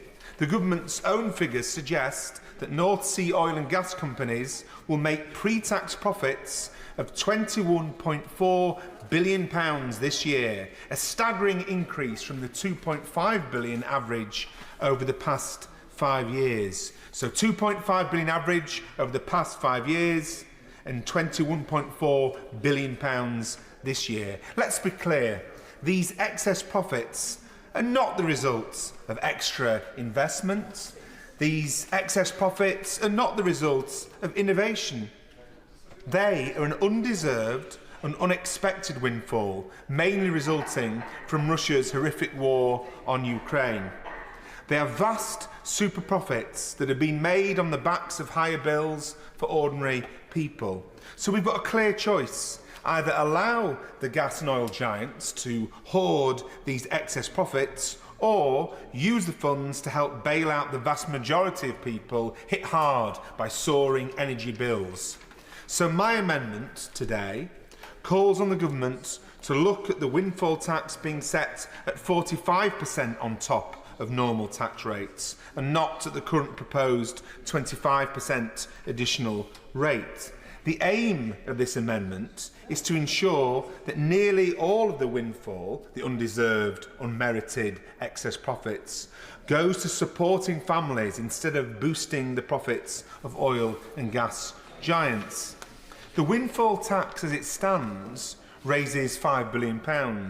The higher windfall tax that my amendment addresses would raise another £4 billion in tax revenues this year alone. This could provide an extra £1,000 payment to the most vulnerable 4 million households. Surely that's more important than boosting oil and gas company profits. And even with this higher tax, the North Sea oil and gas company revenues have risen so much that they would still make £3 billion in profits this year, which is above their recent average. I'm also supporting calls for the current windfall tax to be made permanent and brought in line with international average tax rates of 70%. Norway, another North Sea oil and gas producing nation, has a regular tax rate of 78% on its production, almost double our levels. That could raise billions annually to provide immediate help and to fund a huge home energy efficiency programme to cut energy use, permanently lower bills and tackle one of the biggest sources of carbon emissions. And we also need action against a major loophole in the government proposal, which allows oil and gas companies to avoid much of the windfall tax through a major tax relief scheme on new investments that gives a 91p tax saving for every pound they invest. This is a subsidy to oil and gas giants. I mean, Conservative MPs on the benches opposite laugh in defence of the oil and gas giants. I think they're in no position to laugh at all. They're an utter disgrace to their party, to the government and to the country. So I suggest that they pipe down, and if they're going to speak up, start speaking up for ordinary people hit hard in this cost of living crisis, not for oil and gas giants. I will give way. Given some real thought to his proposals.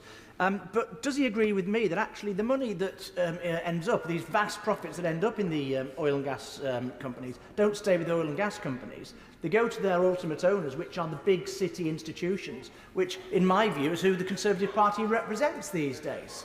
That's a very important point, very well made by my honourable friend, and that's what this is really about. It's a political choice that we're discussing today.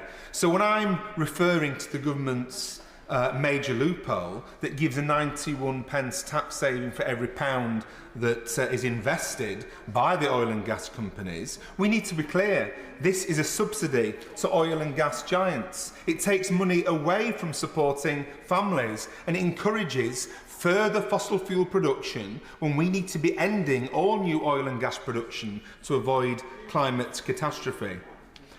Madam Chair, with another huge spike in energy prices now expected, much more needs to be done to help families, and the government should start by accepting my amendment and others that would see less going in profits to oil and gas firms and more into bailing out people facing the biggest crisis in living memory. Thank you very much, Madam Madam Chair. And it is a pleasure to follow the Honourable Member for Leeds East, whose amendment, New Clause 1, I am happy to support. But I rise, in fact, to speak in favour of my new clauses 8, 9 and 10, which are tabled in my name. Firstly, New Clause 8 would require the Government to produce an assessment of the amount of revenue which would be generated if the level of taxation on oil and gas companies were permanently raised to the global average of 70%. That's 5% higher than the total level of taxation with the addition of the government's levy, but it would be permanent. Now, I know that the new Chancellor may be disinclined to increase taxation on the oil and gas industry, given he's benefited so handsomely from it in the past, previously earning £1.3 million from his executive position at Gulf Keystone Petroleum, including a whopping £285,000 settlement payment when he stepped down from that role in 2018 after becoming a minister. However, it is important to understand that the level of taxation that this amendment proposes on oil and gas would simply bring the UK in line with countries such as Angola and Trinidad, and is backed by 63% of the public. And by way of comparison, it may be interesting to note that the UK's North Sea neighbour, Norway, has a taxation rate of 78%, and it doesn't seem to have done them any harm. I therefore hope that the government will recognise that this is a very reasonable amendment and one which should be easy for them to support. The reason that I am proposing a permanent taxation is because the UK currently has the lowest tax take in the world from an offshore oil and gas regime. That is not a badge of honour, that should be a badge of shame. Indeed, Norway's tax take from a barrel of oil in 2019 was over 10 times the equivalent here in the UK. So this amendment would simply require the government to assess the impact of ending this shameful state of affairs. Greenpeace estimate that a tax of this level would generate an additional £13.4 billion for the Exchequer in comparison to the status quo. Money which, in addition to providing immediate support to households to cope with the cost of living scandal, could be used to invest in much-needed energy efficiency to quite literally insulate households from escalating costs. To date, the government has spent £37 billion on short-term financial support, and while that support is of course very welcome, gas prices are likely to remain high for several years, and a more long-term approach is also necessary, especially when the CEO of Ofgem is warning that the number of households in fuel poverty could reach 12 million in October when the energy price cap rises again. The think tank E3G estimate that the average household with an energy performance certificate of D or lower will be paying what they call an inefficiency penalty of £916 per year for adequate heating, in comparison to households with an EPC of C or higher. Investment to kickstart a local authority-led street-by-street home insulation programme would save cash-strapped families money not just this year but every year. And it would also rectify a glaring omission in the government's approach so far, with the Climate Change Committee saying clearly in their 2022 progress report to Parliament that, and I quote, "Given soaring energy bills, there is a shocking gap in policy for better insulated homes." On new clause 9, that would require the government to produce an assessment of how much revenue will be generated by the Energy Profits Levy if the investment allowance were removed. And of course, I also support the Labour front bench amendment, which would simply delete the clause on the investment allowance, because this allowance is nothing less than a scandal. And as the Chancellor and his team very well knows, it will come at huge cost to the taxpayer. Analysis by the New Economics Foundation suggests that the investment allowance would cost £1.9 billion a year, because any subsidised oil and gas projects will not start to return a profit until after 2025, the date of the sunset clause laid out in this bill. Oh, well. I very much support what she's been saying. Does she aware that in Germany, of course, they're giving people the opportunity to have a €9 a month public transport ticket that they can use all public transport for in 3 months in succession, therefore shifting people into public transport, reducing energy costs, encouraging the environmental green investment, and stopping our addiction to fossil fuel? And doesn't she think her higher tax could help us do that and put us on a more sustainable route to a green future? I'm grateful to him for his intervention, particularly since it very helpfully highlights a Green Party policy of the Greens, who are, as you know, in a coalition government in Germany. It's absolutely been their policy to introduce those kinds of incentives, and they are being massively taken up because they're incredibly popular. I was just going back to talk about this investment allowance and just how egregious it is. The Institute for Fiscal Studies says that investing £100 in the North Sea now will cost companies just £8.75, with the public picking up the remaining investment costs in the form of the foregone windfall tax. What's more, there's a chance that this new subsidy could lead to otherwise economically unviable projects being developed, and these becoming stranded assets with little or no economic value. Oil and gas companies are benefiting from this right now. Shell, for example, which recorded quarterly profits of over £7 billion earlier this year, they'll pay £210 million less in windfall tax for investment in the newly approved Jackdaw gas field, according to analysis of Rystad Energy data. That investment allowance also significantly reduces the amount of revenue generated, which is why I can only assume the Treasury believes that their levy will only raise around £5 billion in its first 12 months. Now, especially since oil and gas company profits are expected to reach £11.6 billion this year, with BP chief executive describing the company as, and I quote, a cash machine. And remember, as other honourable members have outlined, these profits are not earned, they are a consequence of high global gas prices fuelled by Russia's illegal invasion and war in Ukraine, and must be urgently redistributed to provide vital support to struggling families. So will the government now publish their full impact assessment? Will they accept this crucial amendment so that we can have clarity over the cost of this perverse proposal? The subsidy in this bill is unfortunately entirely consistent with the government's approach to subsidising the fossil fuel sector overall. And while it refuses to acknowledge that tax reliefs are indeed subsidies and prefers to use the very narrow IEA definition of a subsidy, ministers and colleagues will know quite well that there are much wider definitions in use, including that developed by the World Trade Organization, for example, which would very definitely include the investment allowance. If the government goes ahead with this subsidy, it will come on top of countless other tax reliefs from which the sector benefits, including for exploration, for new fields, for R&D, and for decommissioning. And the latter, the decommissioning, has an especially egregious element in the form of decommissioning relief deeds, which guarantee future tax reliefs for oil and gas companies at a given rate. Now imagine any other sector being guaranteed tax reliefs in perpetuity, with future governments unable to make changes to it. Companies should pay decommissioning costs, with decommissioning plans required to ensure a just transition for workers. That is the only fair approach, and the measures in this bill will add to the decommissioning tax relief burden faced by the public purse going forward, to say nothing of the impact on fossil fuel extraction. Yeah.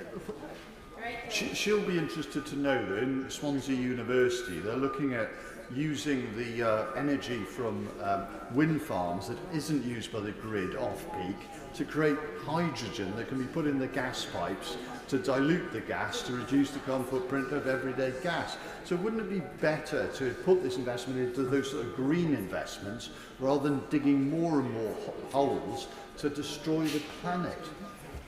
I'm grateful to him again for his intervention, and that is precisely the forward-looking kind of policies that we need, rather than the backward-looking dinosaur policies that seem to think that digging out more and more fossil fuels is the way forward.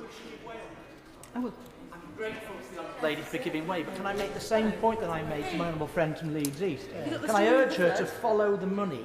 Because as long as these tax cuts are being given to the oil and gas companies, they are then being passed on to the people who control the Conservative Party in the city, the big hedge fund investment billionaires, who are seeing themselves their massive income because of their ownership stakes in some of these companies. Thank you for his investment, and he's put it perfectly succinctly, and I agree with him very, very much. It's been estimated that existing decommissioning relief deeds could enable the extraction of 1.7 billion barrels of oil equivalent that otherwise would have remained unextracted. And that will only increase if we continue with the vicious cycle of handsomely subsidising fossil fuel companies to exploit oil and gas reserves. Lastly, in response to the Glasgow Climate Pact's call for parties to, and I quote, phase out inefficient fossil fuel subsidies, the Climate Change Committee said that the Treasury should initiate a review of the role of tax policy in delivering net zero. And they were very clear that no fossil fuel subsidy should be considered efficient in the UK. So will the new Chancellor now commit to that review, listen to his own Climate Change Committee and take their advice? And finally, Madam Chair, new Clause 10 would require the Government to produce an assessment of the impact of the investment allowance on achieving net zero and on limiting global temperature increase to 1.5 degrees. It is frankly astounding that the Government needs to be reminded yet again, but the IEA has been clear that limiting global temperatures to 1.5 degrees necessitates, and I quote, no new oil and gas fields approved for development from last year. And yet, according to the United Nations Environment Programme, the level of fossil fuel production planned and projected worldwide by governments in 2030 is more than twice the levels consistent with that goal. And the UK has given North Sea oil and gas companies almost $14 billion in subsidies since signing the Paris Agreement in 2015 alone. This bill was an opportunity for the Government to change course But instead, they have chosen to double down, to play with fire by bringing forward a bill which is plainly incompatible with a safe future. To finish, while it is patently obvious that the government should amend this bill to ensure that oil and gas profits are taxed properly, I fundamentally believe that this should pave the way for a much wider overhaul of our tax system. A carbon tax is what we need, and if implemented properly with a dividend to shield low-income households, that could be pivotal in driving the change we need in order to decarbonise our economy in a fair way. That tax, long Green Party policy, would target the big polluters like oil and gas companies, and starting at a rate of around £100 per tonne of CO2, we've estimated that it could generate up to £80 billion to fund the transformation necessary to achieve our climate goals. That, Madam Chair, is the kind of innovative policies we need right now to save ourselves from the climate emergency, which is only growing deeper. Minister Lucy Fraser. Thank you very much, Madam Chair. Many of the points that have been raised in this committee have been considered in the second reading. I would like to just touch on a few of them and then deal with the amendments. The Honourable Member for Ealing North asked about investment allowance on how the new investment allowance worked. And I did on the 6th of June say I was very happy to look further into this point, and I can reassure him that the investment allowance within the levy will be generated on investment expenditure, that is capital expenditure and some operating and leasing expenditure incurred on or after the 26th of May. The legislation includes an anti-avoidance provision to prevent any recycling of existing assets getting the allowance, and that is all very clearly set out in Clause 6. I would like to deal with some of the points that the Honourable Member for South Thanet made, because I do understand the objections that he made, and no Conservative wants to bring in tax rises where it is not necessary. I have had the opportunity to talk to him on a number of occasions about these measures, but he will know that these measures are targeted, they are temporary. He says he fears investment coming through. Of course, that will be assessed by the OBR in due course. I'm not sure whether he was in the House earlier when I quoted some companies who did say that they would be investing, and this did encourage investment. I'll just mention one further one. Kickstart has said we are assessing opportunities in the UK that would enable us to take full advantage of the investment allowances implicit in the recently introduced UK Energy Profits Levy. So turning, Madam Chair, to the amendments. Amendment 1 would require companies to report on how much additional tax relief they are claiming as a result of the levy's investment allowance, in addition to the existing requirement to report how much levy is payable. This amendment would also require this data to be published on a quarterly basis. Companies will already be reporting the information to HMRC, and that allows it to ensure appropriate compliance with the law, and figures on the amount of tax raised through the levy will also be published on a periodic basis in line with other taxes. So, as a result, this amendment should not be added to the bill. Amendment 9 would add an additional clarification to allowable purposes of expenditure under the levy's investment allowance. I already dealt with this point in second reading, and I can confirm again that and tell the committee that HMRC will clarify this in written guidance. New clauses 1 and 8. New clause 1 calls for an assessment of the impact on revenue and oil and gas companies' profits at a 45% levy rate. Similarly, new clause 8 calls for assessment of the revenue impact of a permanent 30% levy rate, which would bring the permanent headline rate of tax for oil and gas companies in the ring-fence corporation tax to 70%. It's not standard, however, and I'll be saying this in relation to a number of clauses, for the government to publish assessments of fiscal and economic impacts of measures that they are not introducing. And it's not clear that in doing so would be a beneficial use of public resources, and therefore I recommend that the House rejects these new clauses. Turning now to clauses 3, 5 and 9, which would require reviews or assessments again of policies that the government is not introducing. New Clause 3 would require a review of the revenue that had been raised had the levy taken place from early January. I set out in the second reading why we did not bring this measure forward earlier, and I did so last week as well, but we're not bringing forward either of these measures or supporting them because, as I have said, there is no it is not usual to bring forward public assessments of measures that we are not introducing. New clauses 2, 6 and 10 would require reviews or assessments on the impact of the investment allowance on the energy market, climate change commitments and exploration activity. The government opposes these amendments on the basis that the Treasury already carefully considers the impact of all measures on the energy market and its climate change commitments as a matter of course. New clause 4 would require a review of the amount of how much investment allowance will be claimed and of that, how it relates to expenditure that would have happened were the investment not in place.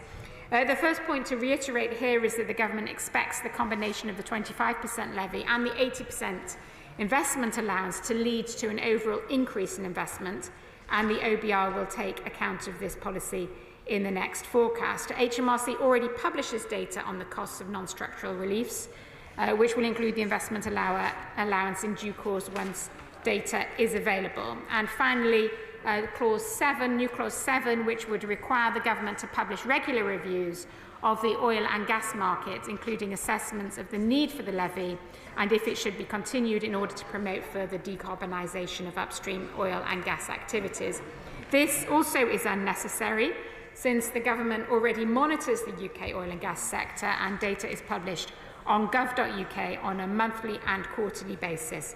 So for all these reasons, Madam Chair, that I have set out, I urge members to reject all these amendments and I commend the clauses and the schedules to the committee. The question is that clause 1 stand part of the bill. As many as are of that opinion say aye. Aye. The contrary, no. I think the ayes have it. The ayes have it. We now come to clause 2, to which amendment 9 has been selected for separate decision. Stephen Flynn to move formally. Yeah. Amendment 9 be made. As many as are of that opinion say aye. Aye. The contrary, no. No. Division, clear the lobby. Okay.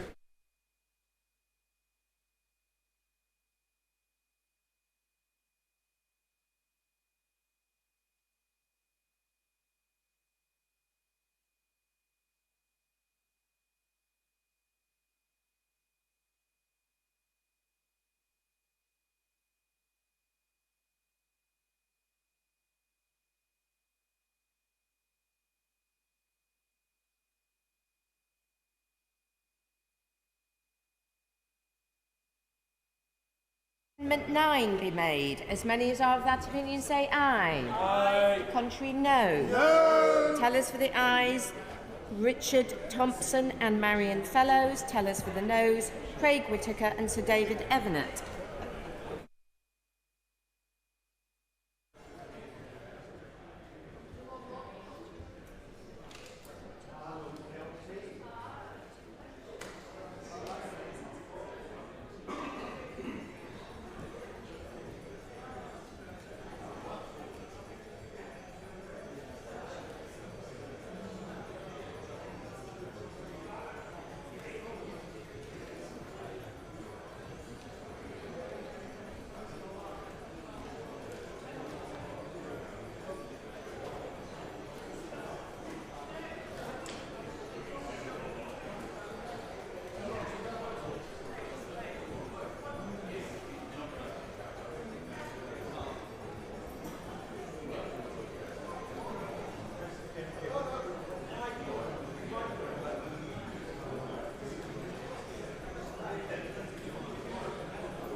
ayes to the right, 41.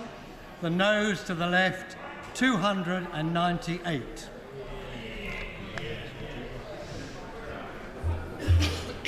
Thank you. The ayes to the right, 41.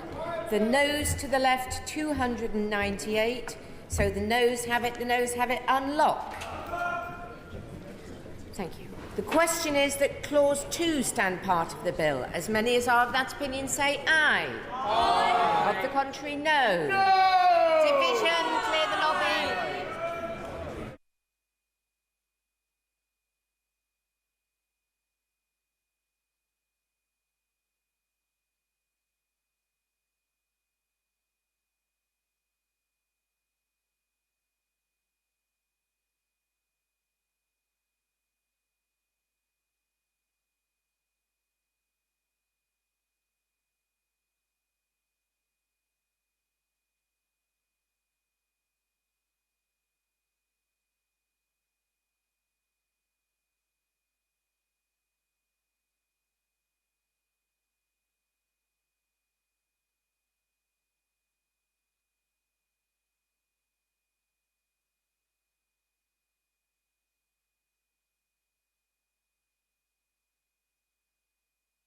They move down here.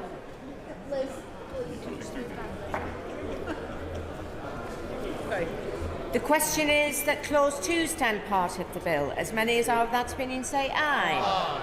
Contrary, no. No. Tellers for the ayes, Craig Whittaker, Sir David Evanett. Tellers for the noes, Colleen Fletcher and Liz Twist.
Order.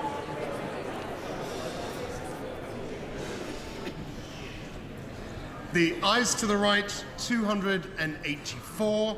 The noes to the left, 202.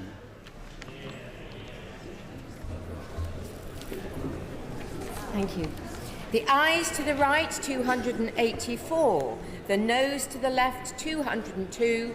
So the ayes have it, unlock.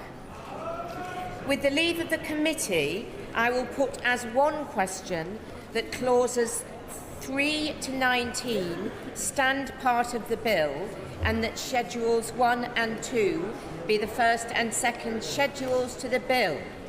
The question is that clauses 3 to 19 stand part of the bill and that schedules 1 and 2 be the first and second schedules to the bill.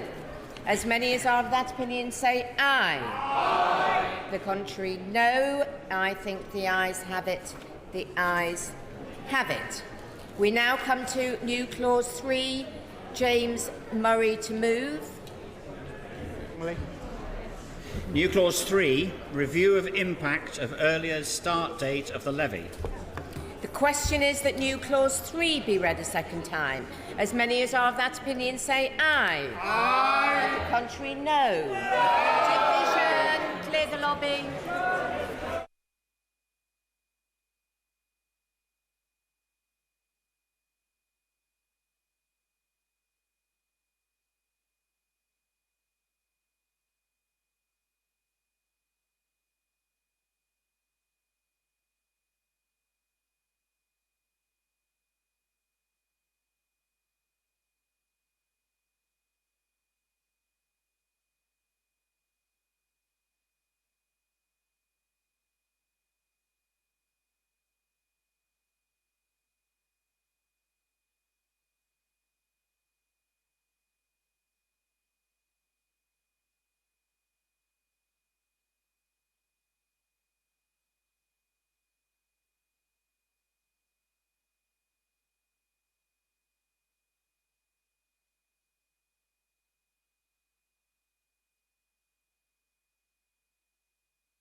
The question is that new clause 3 be read a second time. As many as are of that opinion say aye. Aye. The contrary, no. No. Tellers for the ayes, Colleen Fletcher and Liz Twist. Tellers for the noes, Craig Whittaker and Sir David Evanett. I am so sorry.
Order. Order. The ayes to the right, 203. The noes to the left, 289.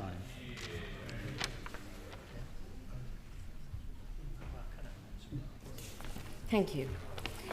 The ayes to the right, 203.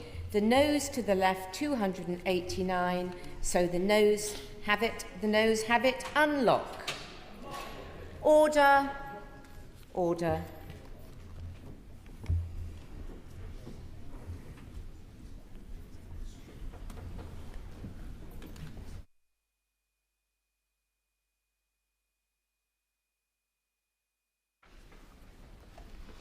Order. Whip to report. Madam Deputy Speaker, I beg to report that the committee has gone through the bill and made no amendment. Under the order of the House today, we shall now move to third reading of the bill. Now. Minister to move third reading formally. Move formally. Yeah. The question is that the bill be now read the third time. As many as are of that opinion say aye. Aye. The contrary, no.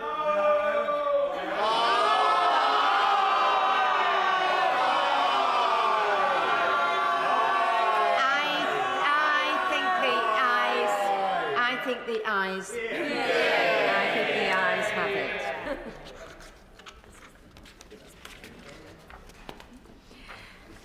We now come to motion number 3 on business of the House today.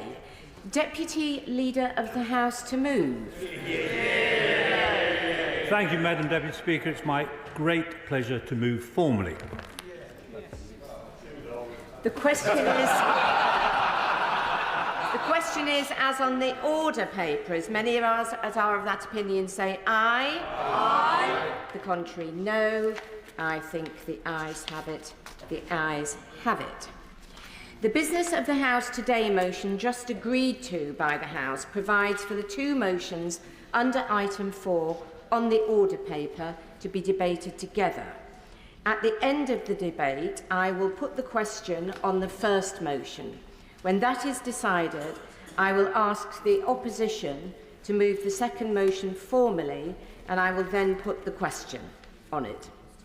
I call Minister Jane Hunt to move the motion relating to employment agencies, etc., as listed on the order paper. Minister.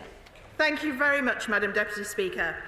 I beg to move that the Draft Conduct of Employment Agencies and Employment Businesses Amendment Regulations 2022 and the Liability of Trade Unions in Proceedings in Tort, Increase of Limits on Damages, Order 2022. The purpose of the first instrument is to lift the current ban on employers, bringing in agency staff to help them cope with industrial action. The second instrument makes a long overdue change to the maximum levels of damages the courts can award against trade unions that take unlawful industrial action. I'd like to start by examining why the government is making these changes. Our trade union laws are designed to support an effective and collaborative approach to resolving industrial disputes. They rightly seek to balance the interests of trade unions and their members with the interests of employers and the wider public. While the government continues to support the right to strike, this should always be the last resort. The rights of some workers to strike must also be balanced against the rights of the wider public to get on with their daily lives. Strikes can and do cause significant disruption. This is particularly the case when they take place in important public services such as transport or education. It cannot be right that trade unions can, as we saw in the case of the recent rail strikes, seek to hold the country to ransom if their demands are not met. Some trade unions... I'm grateful to my honourable friend for giving way. Could she tell the House what assessment she's made of the availability of spare teachers, spare nurses, spare train drivers to actually fill in the gaps during a strike? I thank my Minister. honourable friend for the question. I take that up a little bit later on in my speech. Yes, I'll give. Very grateful to the Minister for giving way so early on. How does she justify overturning the Trades Union Wales Act, which bans the use of agency workers in devolved services, and intending therefore to overturn the consequences of Welsh democracy? Thank you very much indeed for the question. I thank the honourable member for the question. I do talk about that a little bit later on, and it's a reserved right. It cannot be right, though. Oh, sorry. So some trade unions appear to us to be looking to create maximum disruption in a bid to stay relevant rather than constructively seeking agreement with employers and avoid conflict. In light of this, the government has reviewed the current industrial relations framework and have come to the conclusion that change is needed. The first change we are making is to remove the outdated blanket ban on employment businesses supplying agency workers to clients, where they would be used to cover official industrial action. Employers can, of course, already hire short-term staff directly to cover industrial action, but this change will give them the ability to work with specialist employment businesses to identify and bring in staff. This change does not in any way restrict the ability of workers to go on strike. It will, however, give employers another tool they can use when trying to maintain the level of service they offer to the public. This is a... Yes, of course. I'm grateful to the Minister giving way. Has she considered the 100,000 vacancies we currently have in the NHS because we cannot fill those vacancies? And the staff that are working for agencies are also unionised and will not cross a picket line. So how will she fulfil this legislation? Thank you very much indeed I thank the Honourable Lady for the question. It is, of course, their choice, and it is also their choice to take up the agency position. Yes, of course. I'm very grateful to my honourable friend for giving way. In helping the Honourable Lady opposite with her intervention, as a former teacher, as a former trade union representative, I'm more than happy to go back in any classroom to help out when you have the disastrous Not Education Union threatening to bring down schools in this country. I thank my honourable friend for the question and his expertise and knowledge he has in the field. This is a permissive change that won't force employment businesses to supply agency staff to employers to cover strikes, and agency workers will still be able to decline any assignments that they are offered, and the right to strike is unaffected. This change is simply about giving both employers and employees more freedom and flexibility to decide what works best for them. If you don't mind, Madam Deputy Speaker, I'm going to make some progress now, please. A freedom that the current outdated regulations deny them. I have also seen some reports that this will somehow put workers or the wider public at risk. This is not the case. Employers, I will make some progress, please. Employers will still have to comply with broader health and safety. He's speaking later. I understand you're speaking later. Employment businesses will still need to be satisfied that the workers they supply are suitably qualified and trained. Alongside this change, we are also to increase the levels of damages a court can award in the case of unlawful strike action. It has long been the case that employers can bring a claim for damages against a trade union that has organised unlawful strike action. The upper limits to the damages that can be awarded are set out in the Trade Union and Labour Relations Consolidation Act 1992 and are based on the size of the union that organised the unlawful strike action. But this damages regime has not been reviewed since 1982, and so these limits are significantly out of date. As a result, the deterrent effect that Parliament intended has been significantly reduced. The Secretary of State is using powers granted to him in Section 22 of the Trade Union and Labour Relations Consolidation Act 1992 to increase the existing caps in line with inflation. In practical terms, this means that the maximum award of damages, which could be made against the smallest unions, will increase from £10,000 to £40,000, and for the largest unions will increase from £250,000 to £1 million. This is a proportion. Yes, of course, absolutely. does she think it's right that the Electoral Commission has a lower cap to fine fraud if it was found in the Conservative Party than she is proposing to trade unions? Does she think it's right that fines are higher for trade unions than preserving the democratic function of our country? I thank the honourable member for his question. I will, in fact, move on. This is a proportionate change because we're simply increasing these amounts to the level they would have been had they been regularly updated since 1982. We are increasing the limits in line with the Retail Price Index, which is a well-understood measure of inflation and is the same measure for other employment legislation. By increasing the limits on damages in line with inflation, we are sending a clear message to trade unions that they must comply with the law when taking industrial action. Strikes should only be as a last resort and should only ever be called as the result of a clear, positive and democratic decision of union members. The key point is that unions that continue to comply with our trade union law will be completely unaffected by this change. The changes we are making will ensure that our trade union and agency laws remain fit for purpose. We are giving businesses the freedom to manage their workforce and empowering workers by giving them more choices about the kind of assignments they can accept. We will continue to protect an individual's right to strike where proper procedures are followed, while ensuring that trade unions are deterred from taking unlawful industrial action. I beg to move that both instruments are considered by this House. The question is the motion relating to employment agencies, etc., as on the order paper. Just to give prior notice that there are many more speakers than had put down, so I suspect there will be a time limit imposed, so bear that in mind. I call Angela Rayner, Shadow Secretary of State. Thank you, Madam Deputy Speaker, and I want to say from the outset that I was an agency worker and I continue to be a very proud trade unionist. And I want to also start by welcoming the Minister to her new position. And what a fitting debate for her to start with.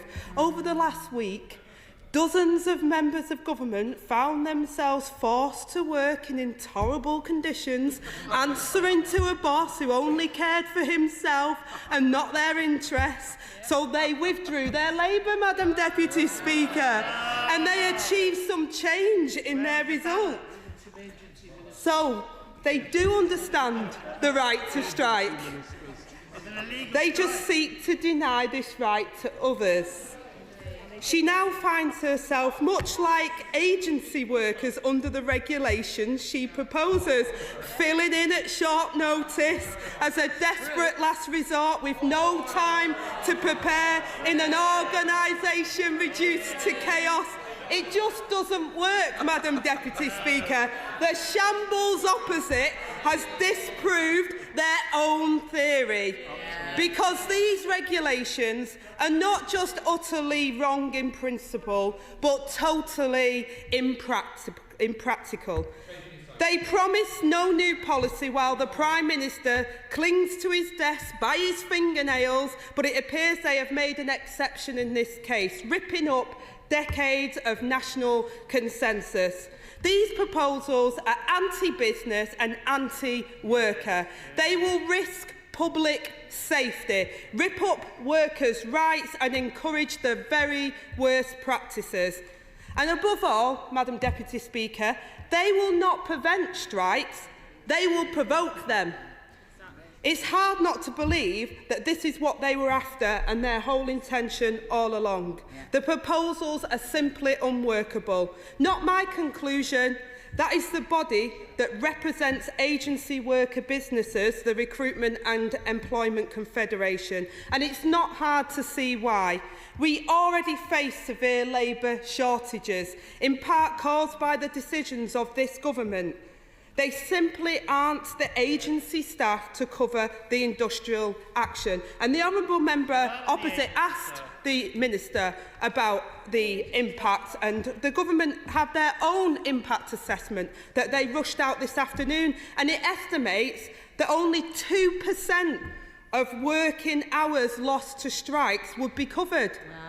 So, Madam Deputy Speaker, I met with the REC last week and they were very concerned that the Minister's predecessor was simply not listening to them, and I believe that to be the case. This proposal is anti-business. It threatens good agency worker businesses' reputations, their relations with their staff, and as the government's own impact assessment found, will cost employers thousands of pounds in familiarisation costs. But there is also a far more insidious side to this, Madam Deputy Speaker. There is also a risk to safety, to both workers themselves and to the public. These proposals could see agency workers recruited on the hoof and squeezed in to cover highly skilled roles. Take the recent rail strikes that the Minister mentioned in her opening speech, that saw skilled workers such as signallers, guards and maintenance staff walk out. In case the Minister didn't know, it takes a year to train a signaller. Where are the temps who could operate 25,000 volts at control centres, or a signal 140-mile-an-hour high-speed train? How could the travelling public have any confidence in their safety? And the public should absolutely not be put in a position where this could happen. No one in this House can pretend that they are ignorant to this issue. We saw the consequences, Madam Deputy Speaker, when P&O Ferries replaced its experienced workforce earlier this year with agency crew. This decision led to 31 separate safety failings. Vessels were suspended and a ship was literally lost power in the middle of the Irish Sea due to an inexperienced crew. At the time, the Secretary of State for Transport told this House, and I quote directly, "No British worker should be treated this way. We will not allow this to happen again," he said. And the Prime Minister told us that we are taking legal action against the company concerned. Happily, yeah. Is this not an exploiter's charter that is deeply anti-British? This is from an anti-British party that has abandoned British workers, reducing their rights in work and allowing either agency workers from abroad to be brought in to undercut, like happened in P&O, or to exploit agency workers forced to cross picket lines. This is anti-British worker, is it not? Well, on the point of the P&O workers, it seems to me like the company broke the law. And it seems to me like the government implied that they were going to do something about it. So perhaps the Minister can tell us how that legal action is getting on. Yeah. And will the Prime Minister keep that promise that he made before he loses office? No. Can we assume not, judged by today? Because the very practice they condemned, they now want to legalise and encourage, Madam Deputy Speaker. This is an absolute disgrace. She's making a terrific speech, and I agree with what she's saying. I want to ask, she mentions P&O, but I can certainly recall when the Secretary of State came to this House and made a statement and was enraged by the actions of P&O. Why is the government putting through a statutory instrument to change the terms and conditions and bring in agency workers? Why aren't we having an employment bill that was promised by the Secretary of State? Why is it being done in this underhanded fashion if it commands the support of the House and the country? I think my honourable friend makes an absolutely crucial point. The government had been promising jam tomorrow for far too long. Employment bill. Guess what? No employment bill. Because this is what it's like with this government, Madam Deputy Speaker. It's all jam tomorrow, broken promises all the way. And there's also another point to make here too. Under Section 12 of the 1973 Employment Agencies Act, the government must consult before they change any regulation. However, with all the chaos of the past couple of weeks, Madam Deputy Speaker, and days, it's trying to pass a consultation from 2015 that they never even completed. They also thought it would be acceptable to sneak out an updated impact assessment on the day of the debate. A government on the back of a fag packet, Madam Deputy Speaker. No time and no opportunity for scrutiny. It's just typical of what we've come to expect from this government. Very grateful.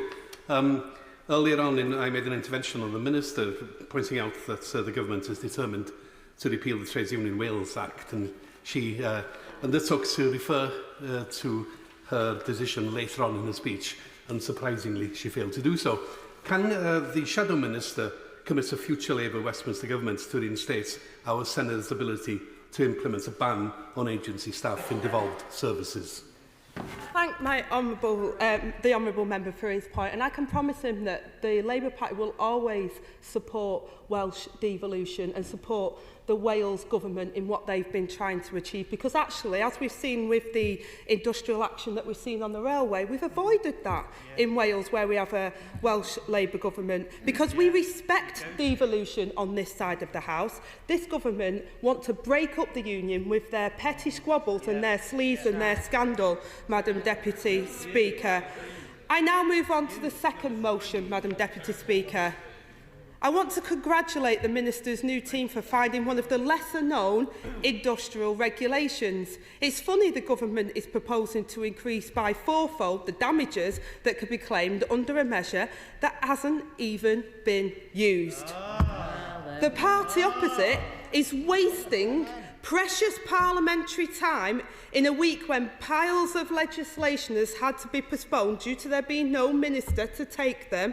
This is an empty gesture, or it's a threat, Madam Deputy Speaker. Whether the Minister and her party like it or not, everybody has the right to join a trade union in this country and to take strike action. This measure is either pointless or yet another attempt to undermine that right by the back door. I'll give way. Very grateful for the Honourable Lady giving way. Does she agree with me that it is not open for members of this, for trade unionists to entertain illegal strike action in this country? Madam Deputy Speaker, we have some of the most strictest trade union legislation in Europe. Members have to go through strict balloting. This is the myth that honourable members opposite don't get about trade unionists and industrial action. It is a last resort, and it's often when it's failed, and it would be good if this government actually got round the table and tried to deal with the disputes rather than stoke them up. And now let's take a step back, Madam Deputy Speaker, to examine what this is really about. The government is set on breaking the strikes that it is causing them very selves. We saw it with the RMT strikes last month, when the government did everything it could to avoid the negotiating table and find a resolution to bring the strikes to an end. Instead, this is a flagrant attempt to do something by a zombie government that is out of answers and out of options and out of time. They are about a race to the bottom on standards, Madam Deputy Speaker. They're about further eroding British workers' rights. They're about dividing the country they claim to lead. Undermining strike action will make it harder to find a resolution, resulting in more and longer strikes to the public, to businesses and workers' detriment. This will also empower bad bosses, and we will see more cases, Madam Deputy Speaker, like the P&O ferries. We haven't just determined that this is bad policy, it's also clear that it is also deliberately harmful to workers and their employers, and it is an absolute fault of this government. I shouldn't be surprised by it, Madam Deputy Speaker. The party opposite may be trying to get rid of their leader and may want to try and press the refresh button and get a better image, but this government and that party opposite that has shown us time and time again who they are. This is a government that has no answers to the cost of living crisis. This is a government that has no answers to the backlog Britain and the chaos it is causing for ordinary working families. This is a government that has no answers to the spiralling inflation that is on our backs. And this is a government that have not only failed to prevent the chaos, but they have indeed caused the chaos. The party opposite is in disarray, and this is no longer good enough. It is a Labour Party that is a pro-worker and pro-business, and I urge the whole House to be the same. There are a great many people who wish to speak in this motion, and as the House will be aware, we have limited time, just over an hour left, so I hope that people will be courteous to their colleagues by taking 5 minutes or less each. Jerome Mayhew. Thank you very much, Madam Deputy Speaker. I rise to support both of these proposed statutory instruments, but I'm going to speak in support of only one, and that's the liability of trade unions in proceedings in tort and the increase in the limit on damages. I think to set the context for this, we need to look at what the rights and obligations under the law of tort, the common law duty under tort, is, so that we can then understand the rationale behind these orders. As many members of this House will know, that for a duty or liability under tort to become established, you first of all have to have a duty of care for one organisation or individual to another. There needs to be a breach of that duty, and then evidence to demonstrate that that breach was in fact causative of damages, identified damages. Now, this is a standard part, the law of tort, of our common law, and it's worth making the point, Madam Deputy Speaker, that it applies to all of us in all of our relations, one with the other. It's not unique to the unions. And so the starting point is that every organisation is responsible in damages for a tortious breach of their duty of care. We now move to the specific problem with trade unions-inspired strikes, because whilst the withdrawal of labour is a fundamental right, as the Honourable Lady made clear, it can lead to a huge number of breaches of tortious duty if that strike were illegal, because public sector work impacts so many other organisations. So the government in previous legislation has created an exemption for unions for legal strikes, the official protected industrial action clauses. But what about illegal strike action? Now that is not protected under law, and so the risk remains that trade unions are open to crippling awards of damages. Now, why shouldn't they be? If they've caused, through their illegal actions, losses, identified losses to other individuals, why shouldn't they be responsible for them? I will give way. For giving way. I just wondered if he could identify the last time there was an illegal strike, please. Thank you. Well, since 1982, there has been effective legislation to dissuade this kind of act, but the effectiveness of that legislation has diminished over time to such a level that it's no longer worth applying it, because the level of the damages cap is so low in real terms that it's become ineffective as a disincentive. I will give way to... Grateful to the honourable member for giving way. Just on that point, does he understand that actually, given that the normal remedy is an injunction, ironically, what he's proposing might make injunctions against strikes more difficult for employers to obtain? And that's because one of the conditions of the grant of an interlocutory emergency injunction is that it must be shown that damages, if awarded at full trial, would not be an adequate remedy. So by raising that remedy, it's actually less likely that an employer would be able to get an injunction, and therefore his argument has undermined itself. Eventually, I fundamentally disagree, because as the honourable member will know, that when you're making an interlocutory application for an injunction, you often have to give an undertaking in damages. And the cap that we're talking about, which I haven't yet come onto in my speech, will be raised not to a level that is new, but merely restoring what was put in place and what was the will of Parliament when this legislation was enacted back in 1982. So just moving on, there is a very strong argument that an organisation that causes loss to another through their breach of a duty of care should be responsible for 100% of those damages. But the government has not taken that view. They've moved to cap the liability and damages for trade unions, even when strikes are illegal, because the government has tried to balance a disincentive for illegal strike action, which I make no apology for, with the protection for trade unions from the full consequences of their actions, even though they might be illegal. And the reason why they do that is because the government is in favour of trade unions, and they do not want to have crippling damages awards to trade unions. So there is a balance of rights and obligations here, which, in my view, is absolutely reasonable. Now, that cap was set by Parliament in 1982 under the Employment Act of that year between £10,000 and £250,000 based on the size of the union and their ability to pay. Now, it seems quite wrong to me, Madam Deputy Speaker, that in all those 38 years intervening, those caps have not been increased by the price of inflation or any other amount. And so the balance between the rights of unions and the rights of damaged businesses and individuals has now, in my submission, become unbalanced. Now, there's no longer acting as legislation proposed, and we need, and I think the government is quite right, to take this action to rebalance as the original legislation required.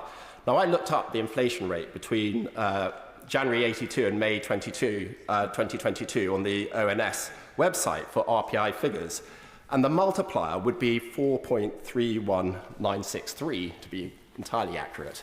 Now, the government's proposals are actually a less than inflation rate of increase using a multiple of 4. So it's entirely right that the proposed orders restore the original intention of Parliament. Now, the legal right to strike is wholly protected, and it is disingenuous for members opposite to suggest in their speeches and their interventions that the right to strike is being in any way affected by these proposals. It merely restores the balance of rights between damages available to victims, and they are victims, of tortious losses caused by illegal strike action and protection of trade unions from their crippling losses. And I think that's right. It's an incentive to avoid legal strikes, and I think that's a good thing. This is good government, Madam Deputy Speaker. I support the order and only suggest that the limits from now on rise automatically with inflation to avoid a repeat of this debate in 2060. SNP spokesman Chris Stevens. Thank you, Madam Deputy Speaker. Can I first of all refer to my registered members' interest, my membership of Glasgow City Unison, and I'm a proud trade union member. And I too, like the Labour front bench, the irony has not escaped me of honourable and right honourable members last week securing workplace change by withdrawing their labour, bringing the country to a standstill, as the Minister said, as they did at one time, now wishing to stop others from doing so. And when I saw these regulations placed in the order paper, I asked myself this question: was that for the trade unions or was it for the Tories? Because the question that I have is, in Operation Save Big Dog last week, was a consideration given to hiring agency ministers? Because that's the level that we were going to, Madam Deputy Speaker. But what is wrong with these regulations, of course, is that the government tried them before, and they tried them during the trade union bill. And if indeed there were honourable members on the government side who suggested to the government that they shouldn't go down this line. And the reason they shouldn't have gone down this line then, and why they didn't then, and why they shouldn't now, is because of the evidence of agencies themselves who do not support this legislation. And there's no consultation in this. It also interferes with devolution, as we heard from a number of speakers so far, in terms of trying to end the Wales Trade Union Act. It also interferes with the legislation and approach in Scotland of using the Fair Work model. And once again, we see the government running roughshod over devolution. It's also based on fanciful notions. Now, the Minister didn't use this phrase, but I've heard this phrase over the last couple of weeks of trade union bosses. Well, trade unions aren't the bosses, actually, they are the representatives. And what has been suggested to us, and some of the contributions we hear that it's all the fault of the trade unions that these disputes take place, and not those poor, downtrodden, six-figure salary executives who are not engaging in that. And there's no such thing as a union baron, can I say to the honourable gentleman. He's one of the members who last week withdrew his labour, was hitting the cobblestones, and now, given his rhetoric tonight, wishes to stop others from doing so. But there are a number of reasons as well that I want to add to, Madam Deputy Speaker, and that's the likely breach of international law. The use of agency workers to replace striking workers would violate trade union members' rights to strike, which is safeguarded by ILO Convention 87, Article 3, the European Social Charter 1961, Article 6.4, and Article 11 of the European Convention of Human Rights. Indeed, the International Labour Organisation's Freedom Association Committee has said the hiring of workers to break a strike in a sector which cannot be regarded as an essential sector in the strictest sense of the term constitutes a serious violation of freedom of association. And on the 16th of June, the Institute of Employment Rights published an article by the great Professor Keith Ewing, Professor of Public Law at King's College London, who discussed this particular convention and indeed has referred to the government's own act, the EU-UK Trade and Cooperation Agreement, which has given an effect into UK law via the European Union Future Relationships Act 2020. It suggested that this statutory instrument would repeal Regulation 7 would be and may be unlawful. It is at least arguable that the pre-existing powers are constrained by the 2020 Act, Section 29, so that they cannot be used in a way that will violate the Trade and Cooperation Agreement and the obligations thereunder. And if this argument is correct, the Government is constrained by its own hand from legislating to revoke Regulation 7 into secondary legislation. There will also be the negative impact on agency workers. Allowing the deployment of agency workers would put those workers in a horrible position. They would have to choose between crossing a picket line and turning down an assignment with the prospect that they will be denied future work by the agency. Many agency workers, such as supply teachers or bank nurses, will be trade union members themselves. Under the UK's weak employment laws, agency workers are not protected from suffering a detriment if they refuse an assignment because they do not wish to replace striking workers. And there will also be a negative impact on the agencies themselves. The removal of the ban on the supply of agency workers would mean that employment businesses were forced to become involved in industrial disputes which are not of their making. That's why agencies themselves oppose the proposals, as others have said. In a joint statement with the Trade Union Congress, the Recruitment and Employment Confederation urged the Government to leave the current ban in place as a key element of a sustainable national employment relations framework.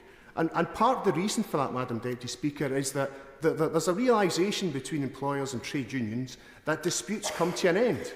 And when disputes come to an end, there then has to be a discussion about how you move forward from that dispute and how you rebuild industrial relations. As Neil Carberry, the Chief Executive of REC, stated, the Government's proposals will not work. Agency staff have a choice of roles and are highly unlikely to choose to cross picket lines. And there is the safety issues. The health and safety of agency workers and the potential act of this on public safety is a serious concern to trade unions. Studies suggest that temporary agency workers are exposed to more hazards and have higher rates of workplace injuries and ill health. A simple research of the Health and Safety Executive's prosecutions over the last 5 years show a litany of employer failures in terms of a lack of training of agency workers, lack of access to protective equipment, a lack of supervision and monitoring of agency workers to ensure they understand and are following risk assessments and safe systems of work. These failures have resulted, sadly, in fatal or life-changing injuries to the agency worker. And we also know that those who work as agency workers, that their health and safety is often overlooked. When the work involves delivering a public service, this can present risks to the service user or engender wider public safety. The Health and Safety Executive and other safety bodies broadly agree that the components of a positive safety culture and successful health and safety management leading to fewer incidents include good communication, competence training and induction, good team working, ability to raise concerns with no detriment, and good worker involvement. And the hiring of agency workers to try and disrupt industrial action would not do that. There's also the concerns about public safety, because under Section 3 of the Health and Safety at Work Act, employers taking on agency workers are responsible for their safety and the safety of the public. The agency placing the worker who has responsibility, and we suggest that failures in safety occur due to that lack of communication and consultation between the two duty holders, with the safety of the agency worker falling through the gaps. This is borne out again and supported by reports by the Health and Safety Executive, which found that around half of the recruitment agencies surveyed did not have measures in place to ensure that they were fulfilling their legal obligations. And the proposal, frankly, Madam Deputy Speaker, is not practical. There are, as has been stated earlier by honourable members, there are currently 1.3 million vacancies in the UK, a record high. Data shows that the number of candidates available to fill roles has been falling at record pace for months. And in this tight labour market, agency workers are in high demand and can pick and choose the jobs they take. Are they seriously going to take a job where they have to cross a picket line in order to get a shift? Or will they pick another one? Well, perhaps the honourable gentleman would be, but I have to say he is perhaps a unique case. Agency workers are very unlikely. I'll give way to my honourable friend. Does he share my concern that many on the government benches would turn the clock back to the days of the bond, where we had indentured labour, and my grandfather's father was paid a modest sum to be as a bond to be an indentured labour in the mines, and it was illegal to go on strike. And if they did go on strike for better terms and conditions, they were evicted from their homes. It's a disgrace that members opposite are trying to turn the clock back to those days. Well, I thank the honourable gentleman on that. And of course, the government did introduce the Master and Servants Acts 1823, and I could go on from there, Madam Deputy Speaker, but I won't. But I think that gives... Well, it was about what implements could be used to discipline a worker. The honourable gentleman might want to know that. He might want to reflect on that, because the whips might have did something to him last week when he was taking his industrial action. So, but can I say, Madam Deputy Speaker, the honourable gentleman is correct, but I just don't think they understand what happens in the workplace. Yeah, here. That's the issue here. They don't understand. They think that agencies will come in and replace these striking workers. It's just not going to happen, because they will not do that. And an agency staff person who has the choice of crossing a picket line to get a shift or not crossing a picket line and getting a shift somewhere else is going to choose the latter option and not the former option. And that's just the reality of the situation. I'll give way, of course. I'm grateful to the honourable member who's making an excellent speech, but also employers won't want to hire these agencies workers into these safety critical industries, because they know the liability is going to sit with them when the injuries and the accidents occur, and often these roles are in very safety critical places as well. So these workers are just simply irreplaceable. Well, that's absolutely right. And, you know, there's this suggestion that they could bust the rail dispute at the moment with hiring agency workers. Where are these unemployed signalmen, Madam Deputy Speaker, who are sitting in their homes unemployed, saying, I can't wait for the railway workers to get out and strike so I can get my shift? It just isn't there. These people don't exist, and therefore this is completely wrong-headed and is completely and utterly impractical. In the gig economy, so-called key workers fighting for better employment terms and pay seem to be expendable under a Tory government who don't care. And as we've heard, where is this employment bill they've been promising us since 2015? And another thing I would say, Madam Deputy Speaker, which I forgot to say at the beginning of my remarks, the Prime Minister committed last week, after his resignation, that he would not introduce legislation that was not in the Government manifesto and would not introduce controversial legislation. Well, by any measure, Madam Deputy Speaker, this is controversial legislation, and crucially was not in the Conservative Party manifesto and should not be introduced. So I've got a couple of questions for the Minister. What assessment has the Secretary of State made of the compatibility of the Conduct of Employment Agencies and Employment Businesses Amendment Regulations 2022, as we're discussing today, with the Human Rights Act, the Trade and Cooperation Agreement with the European Union, the UK's commitment to ILO's fundamental conventions, including Convention 87, Article 3. We've heard about the impact assessment. But what consultations has the government had with the rail industry employers, rail industry unions and rail industry regulators, including the Rail Safety and Standards Board, regarding the risk assessment in relation to the use of agency workers in safety-critical parts of the rail industry? And what consultations has the government had with devolved administrations, local authorities, health boards and other public services? I'm guessing they haven't, because if they did, they'd be told that these proposals were not workable. And what consultations the government had with employment agencies themselves, because we've already heard that they do not support this legislation. I'm going to, certainly the SNP benches will be opposing the government's SI. We'll be supporting the Labour prayer, because as my friend in the Labour front bench, good Unison comrade that she is, and I've known her for 15 years, and I know that the trade union is proud of her work in here, as well as other honourable members. A full impact assessment's not been produced for this instrument.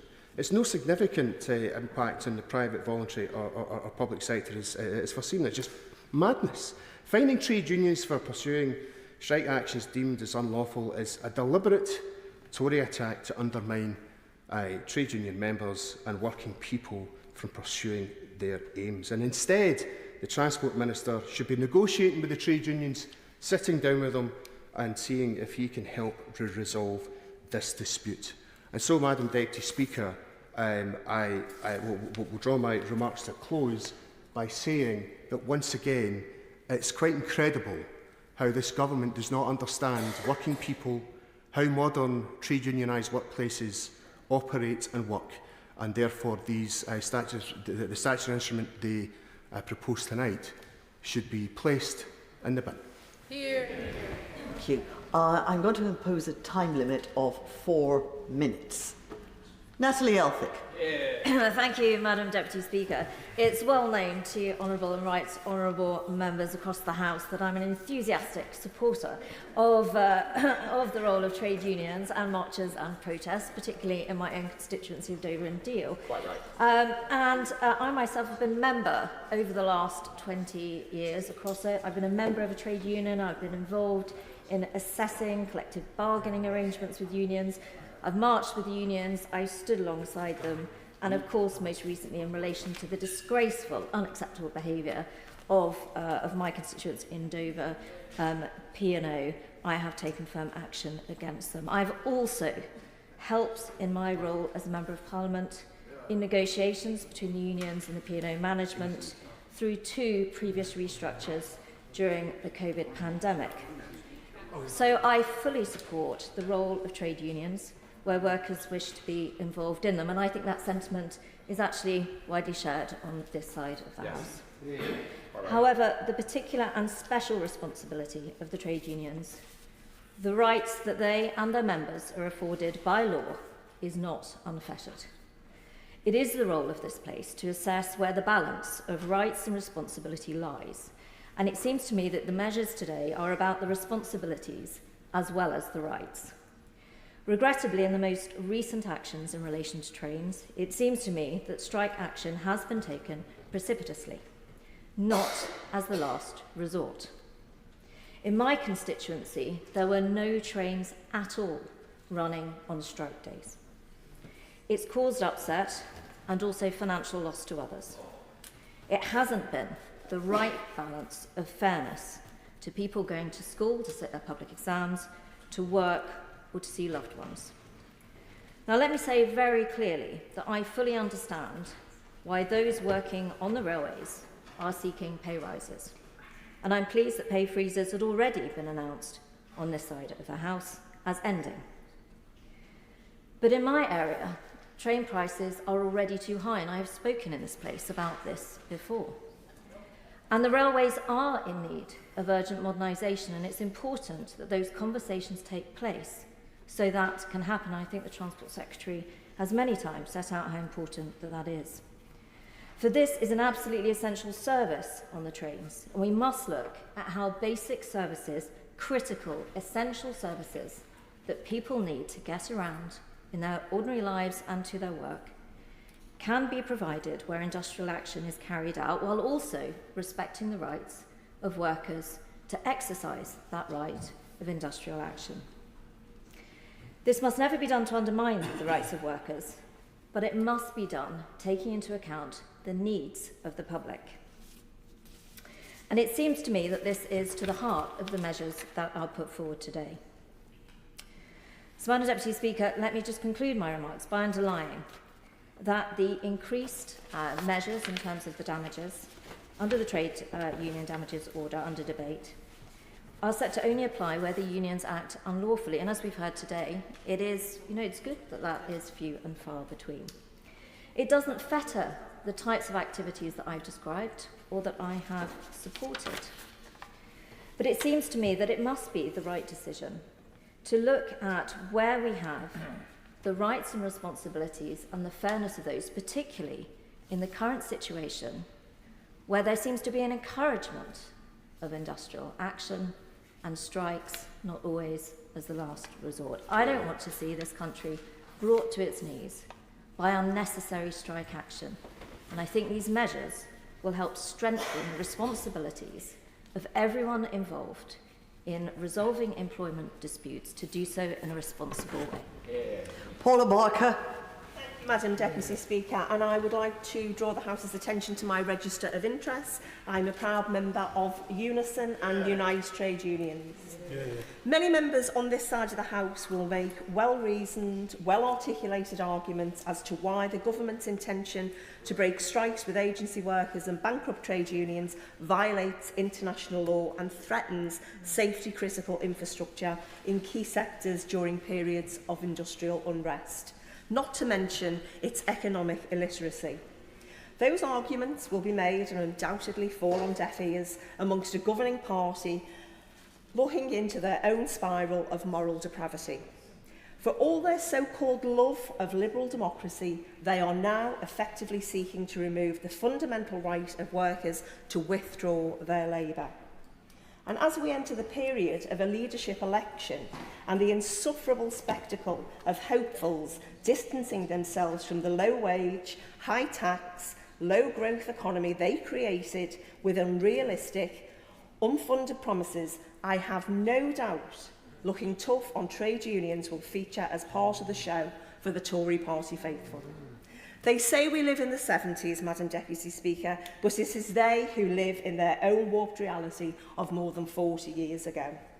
And let me remind them, it was them that changed the rules with the Trade Union Act. It was the Tory government who brought in ballots, and they set the ballots that they thought were unrealistically high. And guess what? Trade unions are meeting them. So can we drop the phony rhetoric that it's the likes of Mick Lynch or the trade union bosses taking members on strike?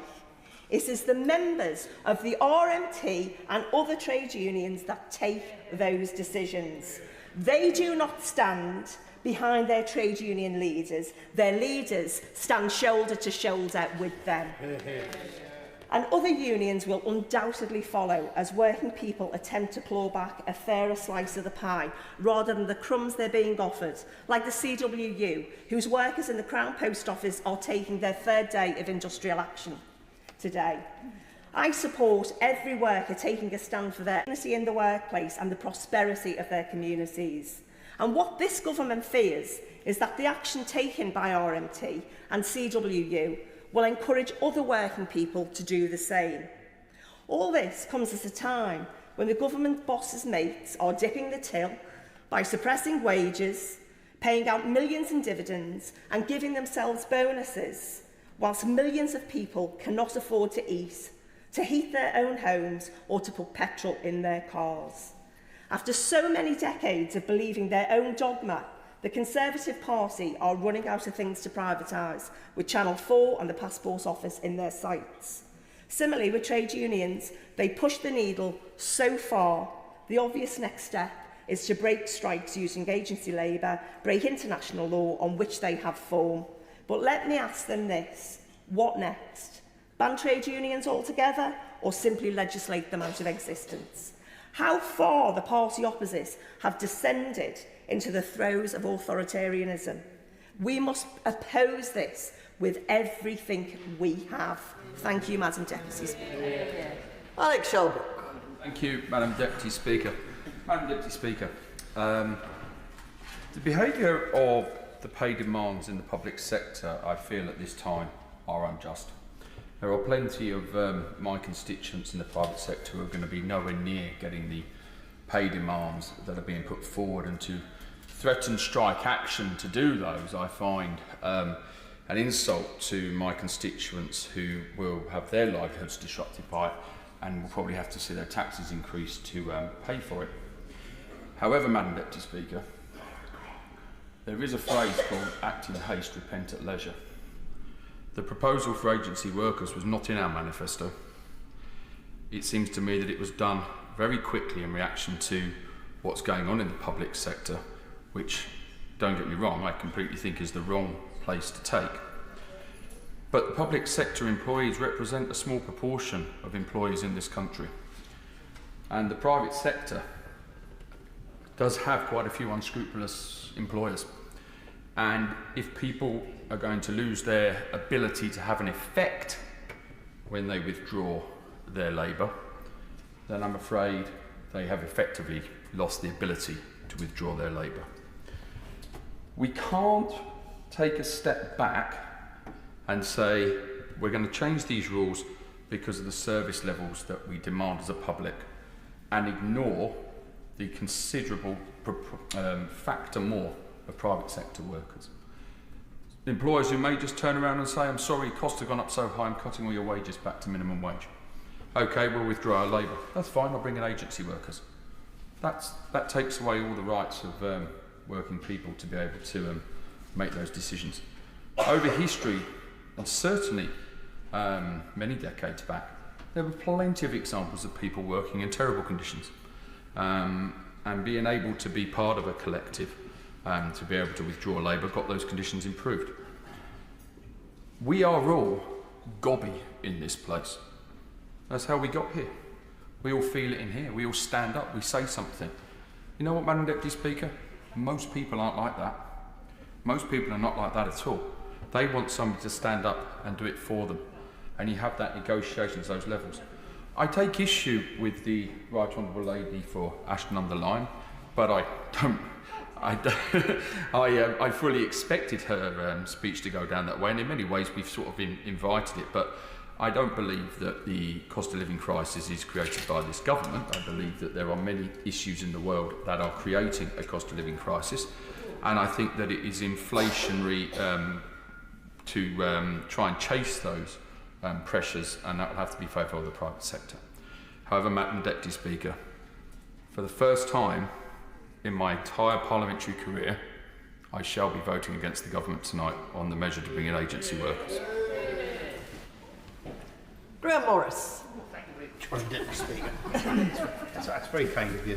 And I would also like to draw members' attention to my entry on the register of members' interests. I want to acknowledge the excellent contribution of the member for Elmet and Rothwell and congratulate him on the conclusion he's arrived at. I'm a proud trades unionist, Madam Deputy Speaker. I've worked ever since I left school for 43 years, and I've always been a member of a trade union, the appropriate trade union. I'm involved with numerous parliamentary groups and trade union groups related to the justice unions, the PCS, the NUJ, the RMT. I'm also, thank you, I'm also a member of Unite and have the honour of chairing the Unite Parliamentary Group. I suspect we're here because the government have engineered strikes in the rail industry that could have been avoided. But sadly, the country was brought to a standstill, and I believe that was completely avoidable. The Right Honourable Member for Welland Hatfield, who I believe wants to be Prime Minister, is the culprit. But he, in reality, is the roadblock to successful negotiations between rail operators and the trade unions. My advice is, lift the restrictions on the rail operators. Let them negotiate fairly and freely, and a settlement can be secured. However, I suspect the government wanted strikes, first to distract from some of the shenanigans in Downing Street, and now they want to pitch worker against worker to cover for some of the economic failures of another prospective Prime Minister, the Right Honourable Member for Richmond. The government want to break strikes and force working people who are organised in trade unions to accept job losses, worse pay, worse pensions and worse terms and conditions. Enough is enough. People who work for a living refuse to be poor. It's not too long ago that members on the government benches were applauding public sector workers for their selfless contribution. Many in the transport sector and the National Health Service gave their lives to provide services and protect us during the pandemic, but memories seem to be short. So we'll be organising, and I'm firmly of the belief that we should not accept real-term cuts in wages, whether that's in the private sector or the public sector. And make no mistake, these statutory instruments come off the back of the recent RMT rail strikes, and the government aim to sow political division. My honourable friends on the front bench mentioned that employers and the industry figures, including the Recruitment and Employment Confederation, oppose these changes, but can I just say for the record, the Trade Union Coordinating Group, a coalition of 11 national unions, not all of whom are affiliated to the Labour Party, have published a statement calling these proposals a shameless ideological assault on millions of trade unionists in this country who are already suffering from a cost of living crisis. The government's plan is unworkable, but that's not the purpose of the legislation. These SIs have not been designed to be workable. They've been designed to undermine strikes. Irrespective of the damage they're going to do to working people, to their living standards, to the economy and businesses in the meantime, the government want untrained agency staff to take over safety critical infrastructure as a means of breaking strikes. The public must be warned that if the government cut corners to break strikes, safety standards will be compromised. The Minister, in her opening remarks, although she wouldn't take my intervention, said that this wouldn't affect the public in terms of safety. But it's not too many months ago we saw how P&O ferries replaced over 900 seafarers with agency crew, leading to the most appalling safety failures. Inexperienced seafarers who replaced experienced crews and were involved in 31 separate incidents, including safety critical failures and in terms of not being able to safely operate lifeboats. And in fact, one ferry was left adrift in the Irish Sea after engine failure. Order. The honourable gentleman was speaking with such authority, I didn't notice he had exceeded his 4 minutes. I'm afraid I will have to stop him there. Craig McKinley. Madam Deputy Speaker, it is always a pleasure to follow many of the members in this House, and the Honourable Member for Easington, who he knows I have great regard for, I'm glad his speech sort of did discuss issues that I think are here and now. The P&O issue, I think, was one that united the House in opposition to the behaviour of that employer, and certainly for my honourable friend in Dover, what it actually meant for her community. But I was somewhat entertained when he started to go on about indentured labour. I thought we had gone not back to the 1970s, which I think is part of this debate this afternoon. He was back to the 19th century, so I found that quite entertaining. But what we were just discussing here, there are two usual ways of getting new staff into different businesses. And what we're discussing here is whether they can go and cross a strike action. A normal employment business is the one that cannot provide. The other type of employment business, the one that is an employment agency model, can. I mean, I don't think I would know the difference much if I went inside an employment business or an employment agency. At the end of the day, it's the staff that the business wants. Now, much has been said, is this on the back of the strikes that we've recently seen? Well, perhaps it is. Now, I had so many emails from people who could not get to work on that day. I mean, just here, us in this house had great inconvenience, that I'm afraid was not assisted by possibly the worst London mayor we've ever seen, where I've had local residents have suffered fines because they very rarely drive in London. They've got the ULEZ charge, the box junctions everywhere that they couldn't get out of because of the chaos on the roads, and the local traffic networks which have closed much of London in the first place. We're into fairness. Is that fair that people who are trying to get to work, who usually rely on the train, a train that has had 16 billion of taxpayers' money over this period, and not one job was lost, everyone was retained, is that fair on everybody else who are just trying to do the right thing, run their own business, get to a hospital appointment, get to doctors, get to their exams? Now, I have every regard for the trade unions, but they have, over this period, intentionally used the cost of living crisis, and don't blame them, best of luck to them, to actually get more than most people would ever be able to get. Let us not go back to the 1970s wage price spiral, because the Honourable Member for Easington saying, well, people will be going backwards in wages. Well, they will be going backwards in wages every year if we end up with a wage price spiral. I'll gladly give way. Grateful to my honourable friend. And as I said in my speech, I think they are inappropriate, some of the wage demands being made. But does it perhaps, my own friend, agree with that it puts into context that the way MP salaries are set with the raise in the average public sector pay, that if all of these wage demands were to go through, we'd be getting an £8,000 pay rise next year. How does he think the public would react to that? I did think about such issues when I was sort of drafting my speech. I think there would be absolute outrage. There would be absolute outrage by the public if we were to get pay rises. I don't particularly want that pay rise, I can assure you of that. But we must be very guarded against the wage price spiral. So I do support these regulations because it is not unreasonable for people to get to work. Now, the other industry that was going down this route, BA workers, have actually come to a settlement, and that's very good.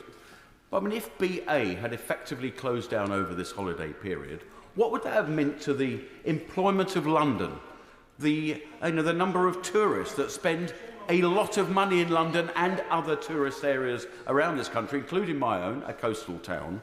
What would that strike with BA have done? I'm glad it's settled, but it seems to me they're picking off certain industries which cause the maximum upset, and not much regard to normal people trying to get to their normal business.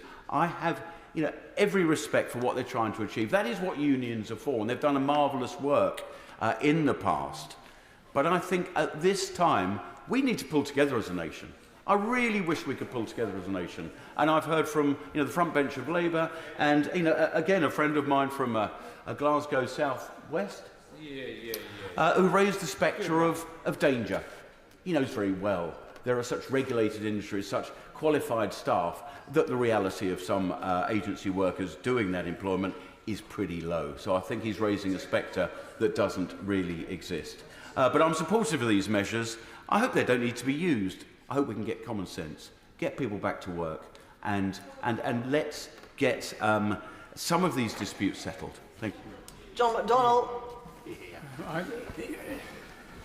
This possibly, for me, these two small pieces of legislation could be the most serious in their impact that we'll be considering in this session. BA has been mentioned, that's my constituency.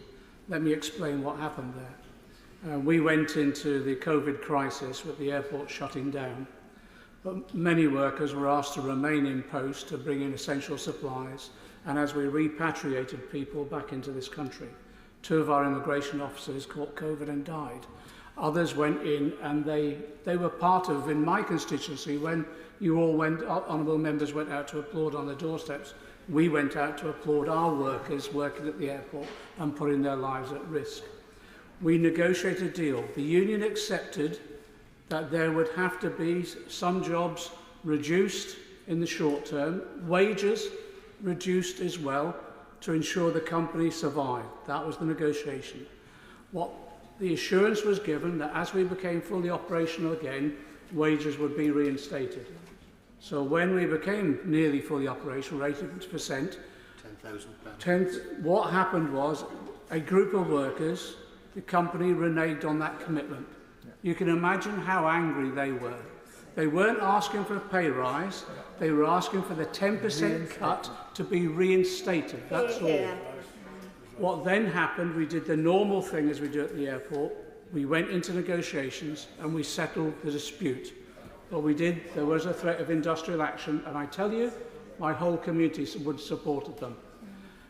If there'd been any hint at bringing in agency workers, that dispute not only would have not been settled, it would have been bitter and long-winded. Exactly. But don't think other workers in the airport, not implicated in that dispute, would have stood on their own.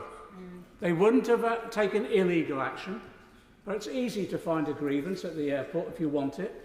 They would have gone through the legal procedures and that airport would have been shut down. And don't tell me you can provide agency staff of air traffic controllers, firefighters, baggage handlers who are security cleared, and it takes months to get that security clearance, immigration officers and others. What this serious piece of legislation that's going through tonight will exacerbate the industrial relations across the whole of the country. So I just say to honourable members on all sides, be careful what you wish for and be careful what you legislate for, because I'm fearful about what this legislation could do. And it isn't just the public sector, it is actually the private sector at the Heathrow and elsewhere. And it's interesting that on the issue with regard to the fines imposed, that not a single example could be quoted where the existing system is not working. And in addition to that, unions are meticulous in the way they go forward about these, but where they're not, the injunction route for the employer has worked effectively. At the airport, we had one problem in the cabin crew dispute, that the union was unsure who it was balloting because halfway through, some of the staff had been made redundant. So an injunction came in, the union started again, the process was legitimised and the dispute took place, and we resolved the dispute through negotiation. What this will do, this will cause animosity, it will cause division. If that's what this government is all about, I tell you, I think you've misjudged the public mood when it comes for support for trade unions in this country at the moment. Jonathan Gullis. Thank you very much, Madam Deputy Speaker. My honourable friend, the member for Glasgow South West, talked about my alleged withdrawal of Labour last week. The only withdrawal of Labour the people of Stoke-on-Trent North, Kidsgrove and Tork have seen is 70 years of failed Labour governments, failed Labour MPs and a failed Labour-run council. Because when they were not investing in their high streets, not investing in their heritage, building the new homes that we need, creating the new jobs, it shows the Labour Party once again out of touch and forgetting the people of Stoke-on-Trent North, Kidsgrove and Tork. Now, talking about the specific SI related to trade unions, which I'm fully supportive and welcome the Minister to her place and congratulate her on an excellent opening speech. I spent 8.5 years teaching in state secondary schools, both within London and within Birmingham. I also was a trade union shop steward for the NASUWT in that time. And there were many a time that we were close to potentially having to ballot for strike action, but only as a last resort, after negotiations had potentially failed, FOIs hadn't been granted, and there was a breakdown in morale within the school. It is the absolute last resort. But what we've seen from the RMT is a politicisation from the communists and Putin apologists who want to make sure that they use this opportunity to bring this country to a halt and make sure very clearly that what's going to happen is that tourism to the great city of Stoke-on-Trent will be destroyed, make sure people can't get to work and earn a salary, to make sure those uni students who travel by train into Staffordshire University can't sit their summer exams.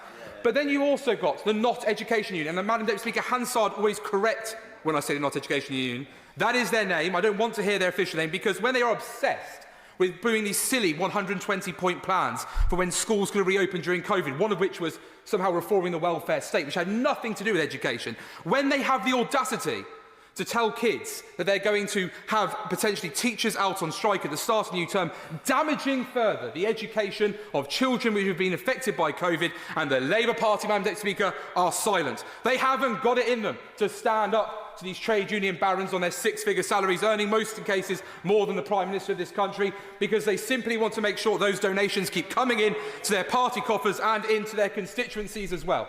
These actions that this government is trying to take is to make sure that if there is a situation where we are seeing a level of service being dropped, and if agency workers want the opportunity or wish to choose, and that's a choice, to cross the picket line, they should have that right. It's deeply conservative to allow people to choose. I know the Labour Party or the Socialist opposite are obsessed with us having some sort of one set standard for all, but actually that is not what the people of Stoke-on-Trent North Kidscombe Talk want. They want to see a party that's on their side, helping get their schools open, making sure that hospitals are running, making sure public sector workers are working. They want to make sure that they want to see the very best world-class services, and it's under this government that they've seen already with the 56 million levelling up fund, 31 million to bus back better, 500 brand new home office jobs, 29 million for the Transforming Cities fund, a 17.6 million Kidsgrove Town deal, which meant that Kidsgrove Sports Centre, which they closed, but they didn't want to save it for £1 back in 2017, is going to be refurbished and reopened. That is the record of this government. That is why this government wants to make sure that areas like Stoke-on-Trent North, Kidsgrove Talk, have people on their side. And I welcome the Minister for all the fantastic work, and I hope the Socialist opposite will realise the error of their ways. Beth Winter. Thank you, Madam Deputy Speaker. And I'm not going to waste any of my time in responding to the previous speaker's absolutely appalling and abhorrent comments, which were completely inaccurate as well and insulting. Okay, so I want to put on record my opposition to the regulations, and there are three main reasons for this. Firstly, it is a flagrant attack on employment rights and is a purposeful attempt to inflame industrial relations. The government's only pursuing these measures to continue to impose its decade-long low-pay agenda, holding down the pay of key workers below inflation. It is the government's low-pay approach that is generating industrial action, and this is a draconian attempt to force people into poverty. My honourable friend give way? Yes, I will give way. Would my honourable friend, thank you for giving me, would my honourable friend agree that the easiest and the best way to stop strike action is to pay workers a decent pay and give them good, decent terms and conditions? It's easy. I would totally agree with your honourable friend, and that is what we do in Wales, which is what I'll come on to shortly. The second reason these measures are unsafe, putting workers and the public at risk. They've been rejected by the Trade Union Congress and the Recruitment and Employment Confederation, who've said bringing in less qualified agency staff to deliver important services will endanger public safety. And finally, I oppose the first of these instruments in particular because, as my honourable friend from Arfon has already asked, it conflicts with Welsh Government legislation. The Trade Union and Wales Act 2017 passed in the Senedd. This government has made it clear that it intends to legislate to remove that act through primary legislation when parliamentary time allows. And the First Minister of Wales has made it clear that the proposal by the UK government to revoke that act is unacceptable. He has said, and I quote, "This is deeply disrespectful. Not a word in advance, not a letter to say that this is what they intended to do." It is hard to believe that any UK government with a grain of principle and care for the Union could behave in such a cavalier manner. If anyone is going to be responsible for the breakup of the Union, it is this Tory government by riding roughshod over the devolution settlement. The General Secretary of the TUC in Wales, Siaf Tav, has said, "We will fiercely oppose any attempt to attack workers' rights, and we look forward to a future where workers throughout the UK have the strongest employment rights in Europe, not the weakest as currently stands." Madam Deputy Speaker, this is the act of an out-of-touch government unaware of its own unpopularity. And we've also got to remember why this proposal has come about now. The government is in confrontation, is actually stalking confrontation with key workers who do not wish to have yet another of this government's annual real terms pay cut. And in the R&T trade union, it has found a union that is willing to challenge it, and it has my full support and all the other unions who are being forced to consider industrial action, which is always a last resort, has our full support. Now, in Wales, the Welsh Government is not in conflict with the RMT. In fact, there is no industrial action being taken by Transport for Wales trains, which are publicly owned. The UK Government could have followed suit and taken Network Rail into public ownership, as happened in Wales during the pandemic. The UK Government has got so much to learn from Welsh Government, where a different approach is being taken. Welsh Government's approach includes passing legislation to work with trade unions. In partnership, the Public Procurement and Social Partnership Bill, this is a model that we need to see. The Government is giving a role in statute to both businesses and trade unions, employers and employees, and developing and supporting an atmosphere of cooperation and partnership instead of risk, division and confrontation.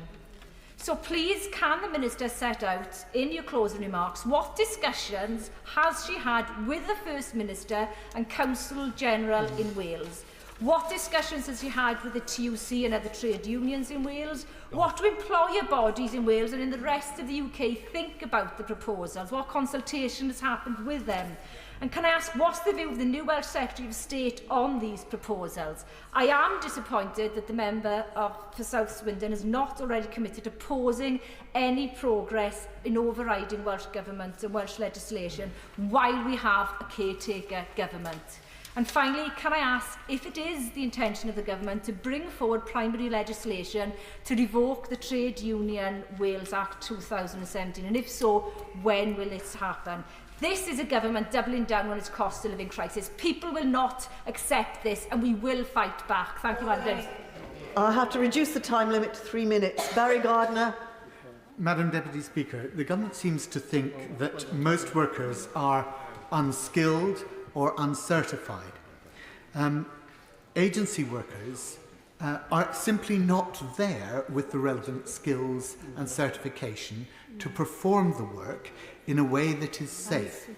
I began today at the St Monica Trust, just outside of Bristol, 2 sites actually, to speak to workers there who had withdrawn their labour because of the appalling offer that they had been given to be fired and rehired unless they accepted lower wages and terms and conditions. They were earning on average between £16,000 and £17,000 a year, about what a Secretary of State's severance pay is. And in that, they made it clear to me that their main worry and their main reason for going on strike was not actually for their own sake. They were concerned for the welfare of those residents in the residential homes and the retirement village. And I want to ask the Minister tonight, please will she report St Monica Trust to the Health and Safety Executive? Will she ensure that positive inspection is done there? Because workers who were out there on the picket line were so concerned about the safety of employing unskilled workers who don't understand those residents and who aren't able to care for them in the way that they have all the way through COVID. They were the ones there on Christmas Day, all the time when relatives couldn't visit. They treated them as their family. The agency workers cannot do that. I want to make a couple of brief other points, Madam Deputy Speaker. Agency workers are actually generally paid significantly more than permanent staff. And that reflects the intermittent nature of their work. But the employer, by paying agency rates to strike breakers in a dispute, actually makes the union's case for it. It shows that the employer actually can pay higher rates for the job. How very foolish of them. The third point I wanted to make was just to ask if the Minister might, in her summing up, explain whether the Secretary of State for Bays has actually replied to the letter that was written at the end of June by Hayes, Adecco, Randstad and Manpower in conjunction with the TUC, in which they said that we can only see these proposals inflaming strikes, not ending them. It seems to me that when you have the employers of the agencies themselves saying this is a bad thing to do, the government should listen. Ian Byrne. Thank you, Madam Deputy Speaker.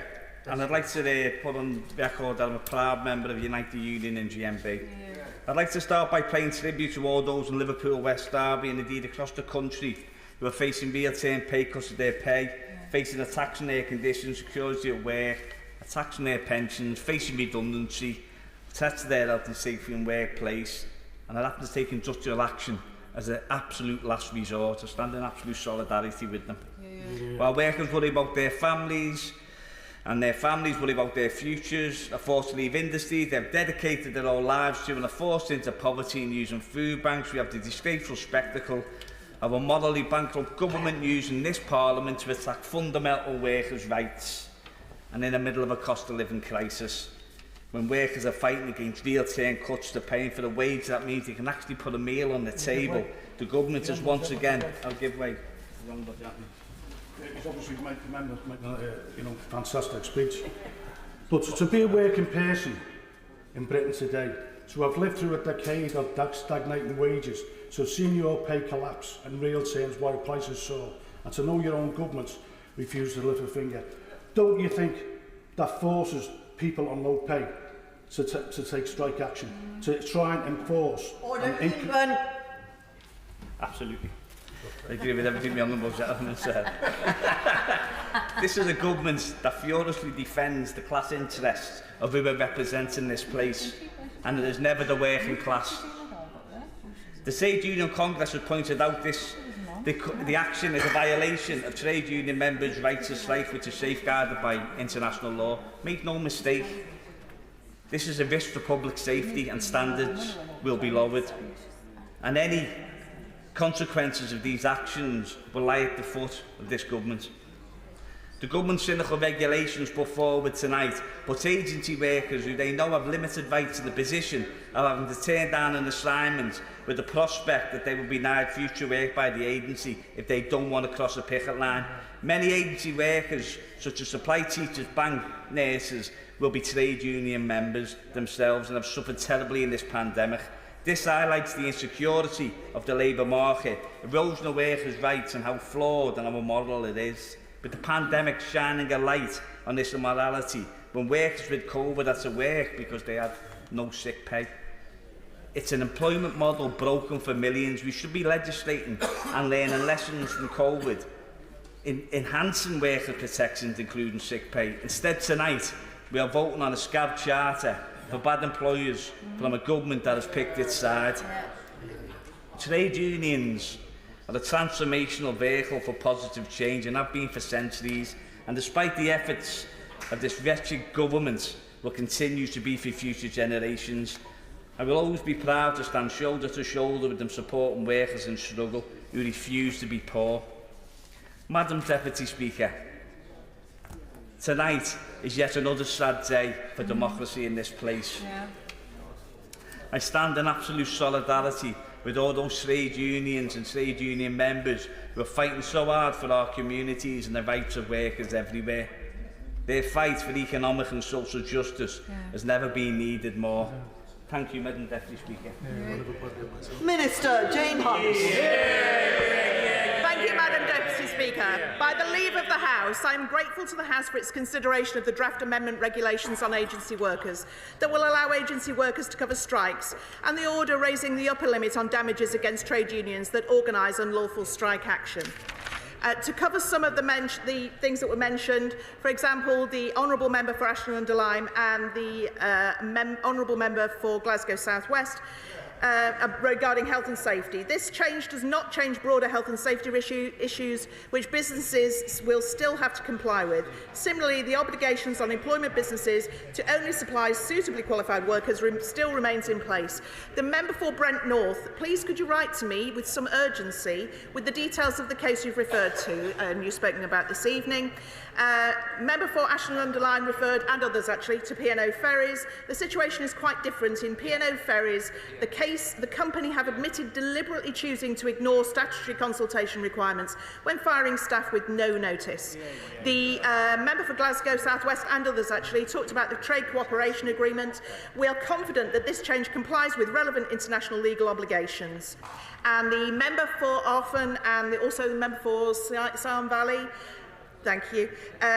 The government has been clear since 2017 that it intends to repeal the Trade Union Wales Act, and so the trade union legislation will equally apply across Great Britain. In conclusion, the aim of our trade union laws is to support an effective and collaborative approach to resolving industrial disputes that balances the interests of trade unions and their members with the interests of employers and the wider public. The changes we are making will support the balance. I therefore commend these instruments to the House. Thank you. The question is the motion in the name of Secretary Kwasi Kwarteng as on the order paper. As members of that opinion say aye. Aye. Of the contrary, no. No. Division, clear the lobby.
Order. The question is the motion in the name of Secretary Kwasi Kwarteng as on the order papers. Members of that opinion say aye. Aye. Of the contrary, no. No. Tell us for the ayes, Sir David Avenett and Craig Whitaker. Tell us for the noes, Gerald Jones and Sarah Owen.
The ayes to the right, 289.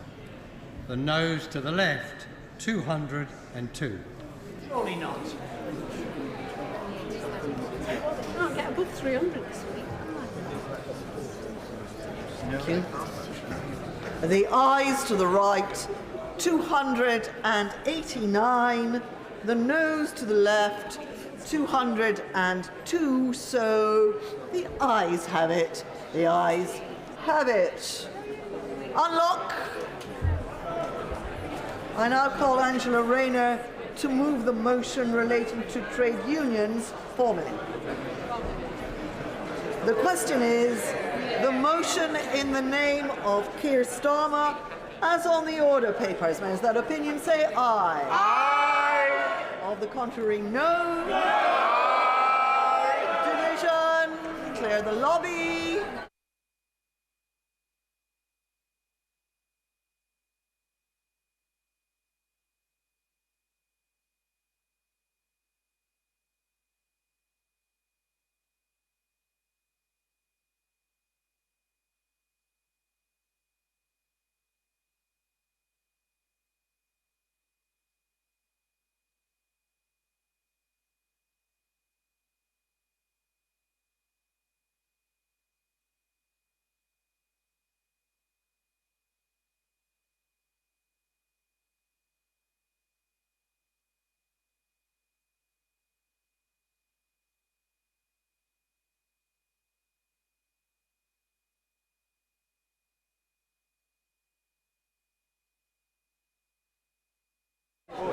Order!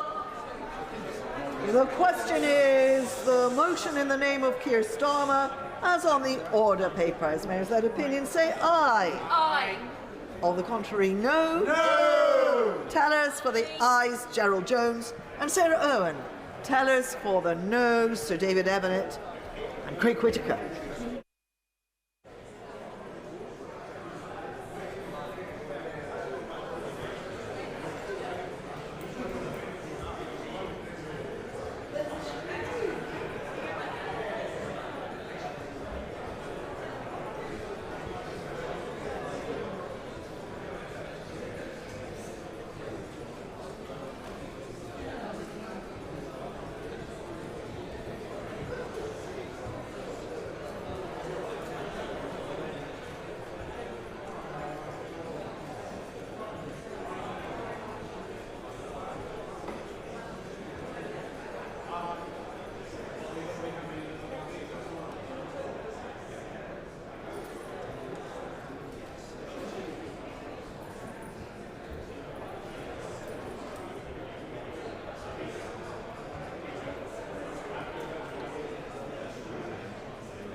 do have to sit back when I speak.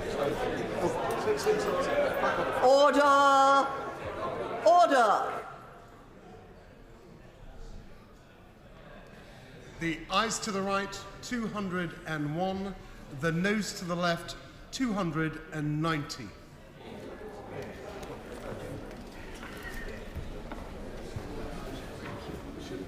The ayes to the right, 201. The noes to the left, 290. So the noes have it. The noes have it. Unlock. And so we come to motion number 5 on plant health, motion number 6 on regulatory reform, and motion number 7 on police. Minister to move. I beg to move. The question is...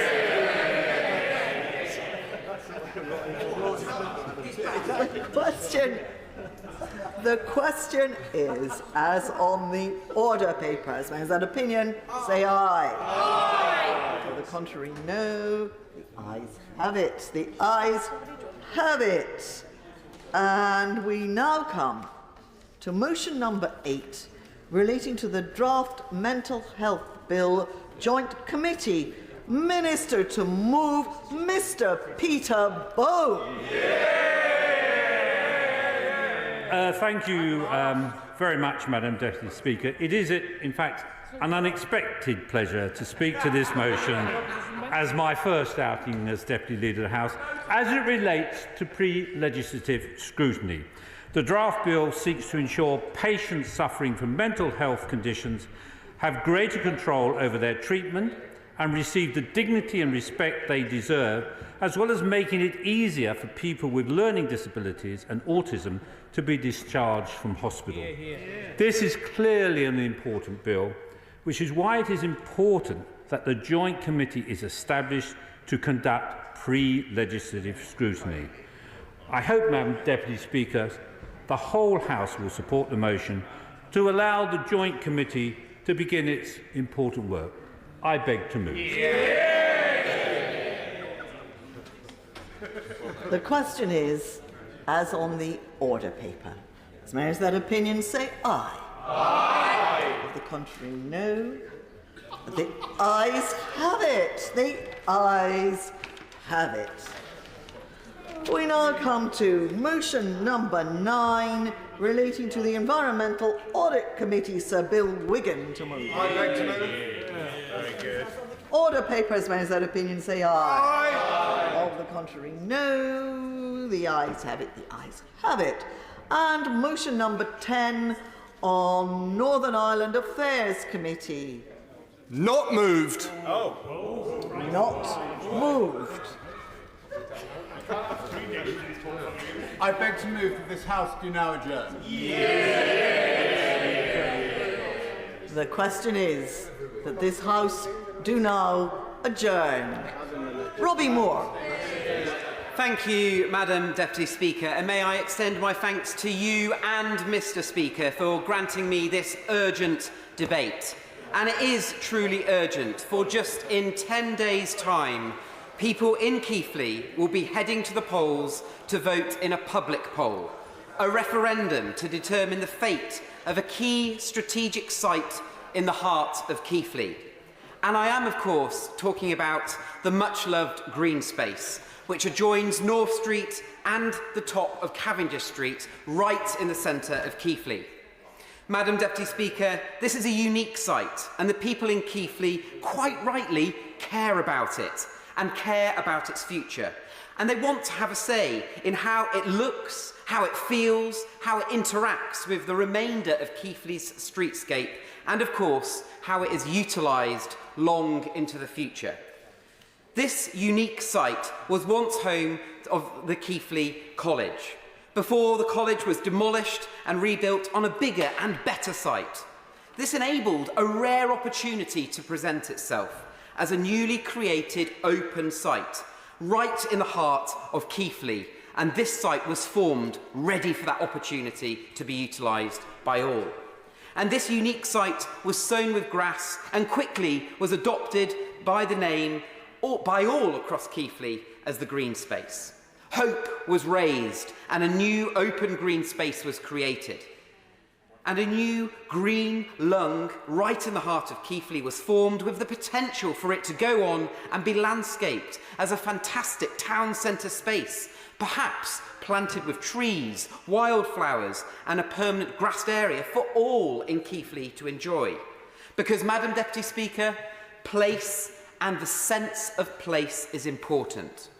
If you were to join me in Keighley, and you're very welcome to do so, Madam Deputy Speaker, including the Minister as well, you will see some of the fantastic architecture we have in Keighley. North Street has some beautiful buildings, albeit some, of course, are in a need of refurbishment. But nevertheless, North Street's buildings are stunning. Cavendish Street is the same.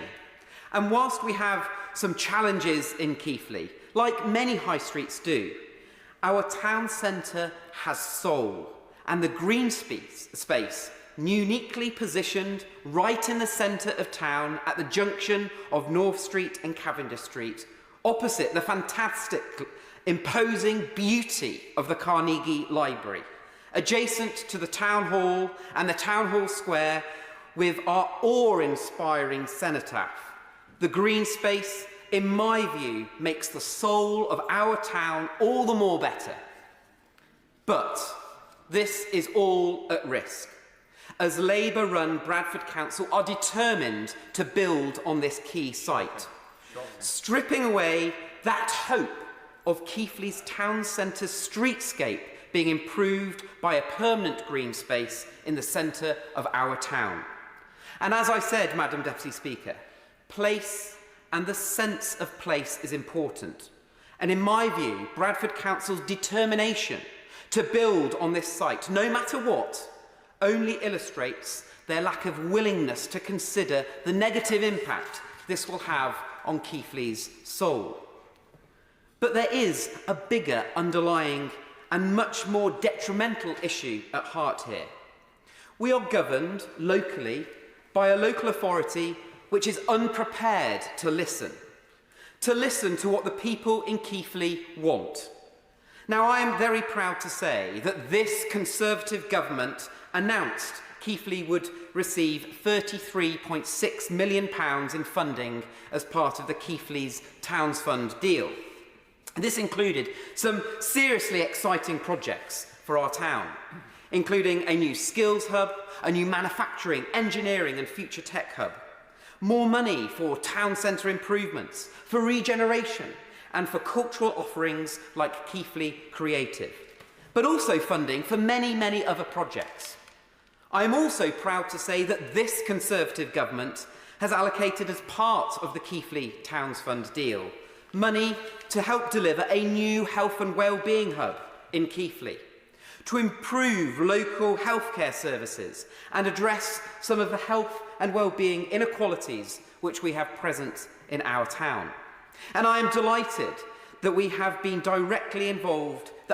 directly involved in helping secure these funds, along with a great team which forms our Keighley Towns Fund Board, an advisory body of which many are volunteers and give up their own time to positively help Keighley. We do need a new health and wellbeing hub in Keighley. You only have to speak to the many great organisations we have in Keighley which provide health and wellbeing services to realise and acknowledge that. Yet, we have found ourselves in a situation where Bradford Council, throughout the whole of the Towns Fund application process, indeed even the many years prior to my time in representing Keighley, have been fixated and determined to ensure that the green space is built on no matter what. Will my honourable friend give way? I will give way. I'm very grateful. I congratulate my honourable friend in securing this important debate. And yet again, he's demonstrating what a feisty campaigner he is for his constituents in Keighley and Ilkley. And whilst my own constituency of Berwickshire, Roxburgh Selkirk is some distance away from Keighley, I do know the green space, understand the points that he is making. But does he agree with me further that this is an example of where local authorities need to listen and devolve decision-making as close as possible to the people so that they secure the best outcome which reflects the views of local residents? Well, I thank my honourable friend for his intervention, and I absolutely agree that it is crucial that if we are wanting to placemake, if local authorities are in the position of regenerating a town, it is absolutely crucial that they listen to what a local people, the local town council want, so that we can make sure that when we are in a position of placemaking and a local authority is getting issued government funds, they are to deliver on what local people want in the location that local people want to see it. And we are unfortunate, Madam Deputy Speaker, because Bradford Council are fixated and determined to ensure that the green space is built on no matter what, adopting the position that this is the only location in the whole of the centre of Keighley in which a new health and wellbeing hub can be located. Madam Deputy Speaker, this is despite Keighley having many other brownfield site options, many other empty buildings, many other vacant premises in the centre of our town, all of which, over many years, even prior to the Keighley Town Fund even being in existence, Bradford Council have failed to openly explore, carry out site analysis of other sites. Indeed, they have failed to openly consider other site options. Now, I very much want to see a new health and wellbeing hub being built in Keighley. We need one. But we should not be railroaded into a corner and be told by Bradford Council that building on the green space is the only option. This, in my mind, is a result of their lack of preparation, lack of due diligence, and lack of other site consideration for many, many years. This should not be an either-or choice. In Keighley, we should be able to have both a new health and wellbeing hub and keep the green space on North Street green. In fact, surely it is far more beneficial for improving the health and well-being of Keighley to have both. Now, local authorities have an important role in regeneration. If functioning properly, with due thought and consideration for a town, they can have a real place in making sure that we develop a town and regenerate a town in the appropriate manner, help communities grow and thrive, and deliver on a community's priorities. But this involves listening to what a community wants. And I come back to the point that I made earlier. My issue is not with the identified need of a new health and wellbeing hub at all. It's simply about the location. Unfortunately, in this case, Bradford Council have failed properly to engage with Keighley, failed to consider just how much this green space, this unique space in the centre of Keighley, matters to the people of Keighley. And their lack of inquisitiveness, preparation, ability to engage with our community and listen to its voice is detrimental to the process of proper placemaking. And Madam Deputy Speaker, it has not been without trying. Local campaigners such as Laura Kelly, our former Keighley Town Mayor, Councillor Julie Adams, have tried on many, many occasions to tell Bradford Council that residents in Keighley would like the green space to stay green.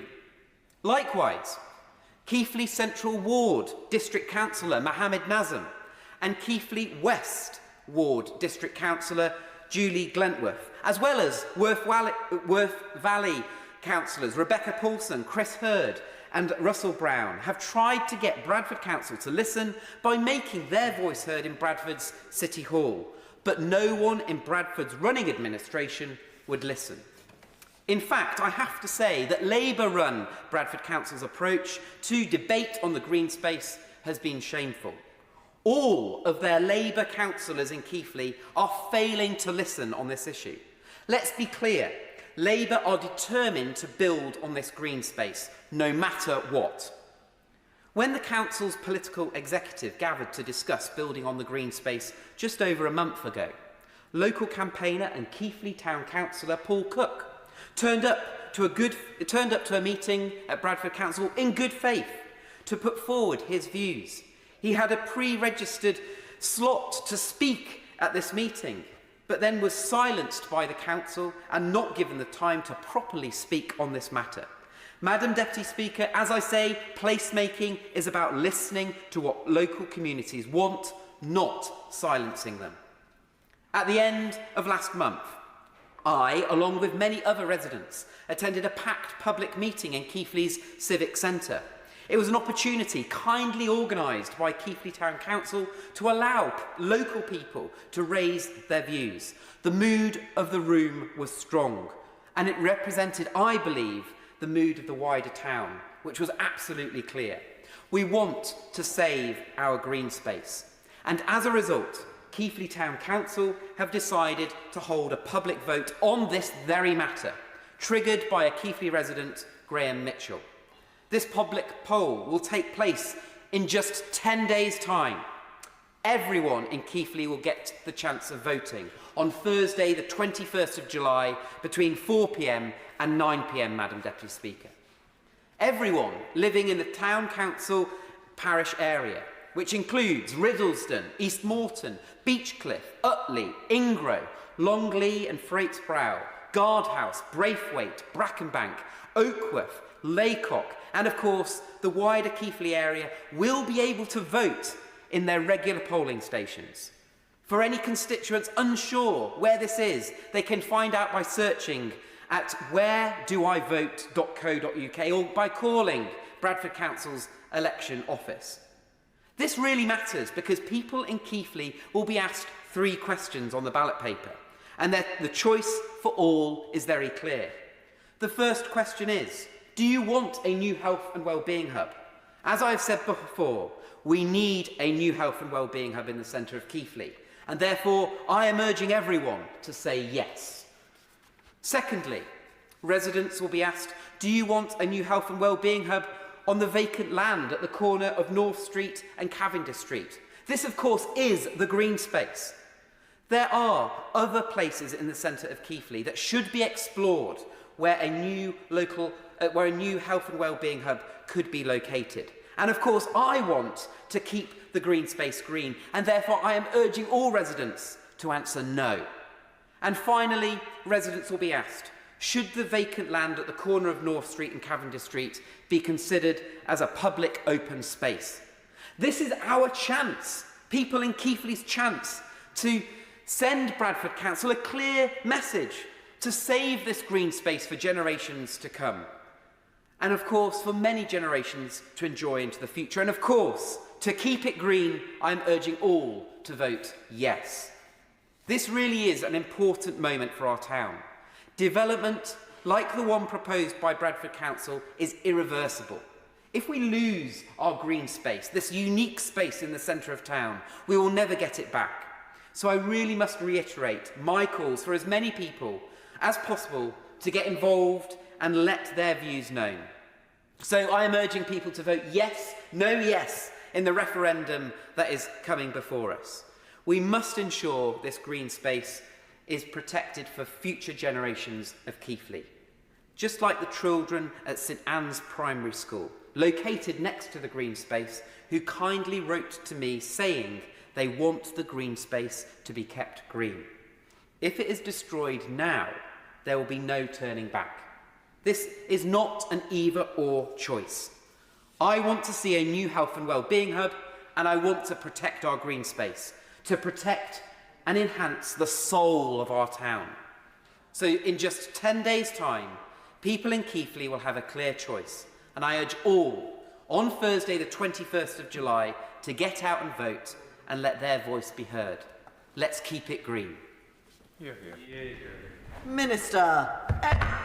Madam Deputy Speaker, I don't know where to begin. I mean, it just seems unfortunate to me that the benches opposite aren't full, or the benches behind me aren't full, to hear that tour de force of a speech from the honourable member, my friend, the member for Keighley. I mean, I thank him and congratulate him for securing this debate, but my God, what a speech that is. Nobody could doubt that he is incredibly passionate about this cause and a strong campaigner on behalf of his constituents. And I'd also like to thank, again, my honourable friend, the member for Berwickshire, Roxburgh and Selkirk, for his somewhat surprising intervention given the very specific nature of the debate. But it just shows how far the reach is of the honourable member for Keighley in terms of his preparedness to reach out in his campaign. So I'd like to start by saying that the government shares my honourable friend's concern for making sure that communities in all parts of the country have access to vibrant green spaces in which people can relax, exercise and engage with the natural environment. Everyone here will testify to how essential their local parks and open spaces... Only for a moment. I beg to move that this House is now adjourned. Question is, this House do now adjourn. Minister. Everyone here will testify to how essential their local parks and open spaces were at the height of the COVID pandemic. I know they certainly were for me. They remain essential to everyone's physical and mental well-being and our quality of life too. I'm sure my honourable friend will appreciate that I cannot comment on specific cases due to the Secretary of State's quasi-judicial role in the planning system. However, I can spend this time reassuring my honourable friend on what we as the government are doing to both discourage development on green spaces and encourage development elsewhere. Now, Madam Deputy Speaker, on open space, the National Planning Policy Framework makes it crystal clear that access to high-quality open spaces and opportunities for sport and physical activity are important for the health and well-being of communities. On top of these benefits, they obviously add ecological value too, making an important contribution to the green infrastructure of the community. Especially pertinent when we talk about the legacy of COP26 and the need for housing and planning to play their part in helping us to tackle carbon emissions, improve air quality and win the race to net zero. Planning policies should therefore be based on robust and up-to-date assessments of the needs for open space, sport and recreation facilities. Plans should also make sure that councils are ready to seize opportunities for new provision of these spaces where they can. Finally, the framework is clear that open space should not be built on unless there is clear evidence that there is no longer required or equivalent or better provision is secured in a suitable location. Development is also permitted if it's for alternative sports and recreational provision, the benefits of which clearly outweigh the loss of the current former use. Similar to open space, local green space can have a positive effect on local communities and can be designated through council, through local and neighbourhood plans, ensuring that green areas of particular importance are identified and protected. Designating land as local green space should be consistent with the local planning of sustainable development and complement investment in sufficient homes, jobs and other essential services. These spaces must also be in a reasonably close proximity to the community, but demonstrably special to a local community and hold a particular significance, for example, because of its beauty, historical significance, recreational value or richness of its wildlife. Policies for managing development within a local green space should be consistent with those for green belts, but I should add that this space may also be nominated by parishes and community organisations for listing as an asset of community value. What does this mean in practice? Well, if listed, the community will have an opportunity to bid if the owner wants to dispose of the land on the open market. Now, my honourable friend will know that the government strongly supports the reuse of suitable brownfield land, especially to meet housing needs and to regenerate our high streets and town centres. That is one of the reasons why we're committed to making the most of brownfield land in line with our policies in the National Planning Policy Framework, or NPPF. The framework sets out that planning policies and decisions should give substantial weight to the value of using brownfield land. To further support this brownfield first approach, we've introduced a number of measures, including increasing housing need by 35% in our 20 most populated urban areas. We've also widened permitted development rules, making it easier for boarded up shops and offices to be converted into new homes. We've also mandated every local authority to publish a register of local brownfield land suitable for housing in the area. Now, although it is rightly for councils and their residents to plan where new homes should go, Our plan is clear, that local authorities must give substantial weight to the reuse of brownfield and give it priority where practical and viable. In many cases, we encourage councils to also consider building upwards with higher densities in towns and cities.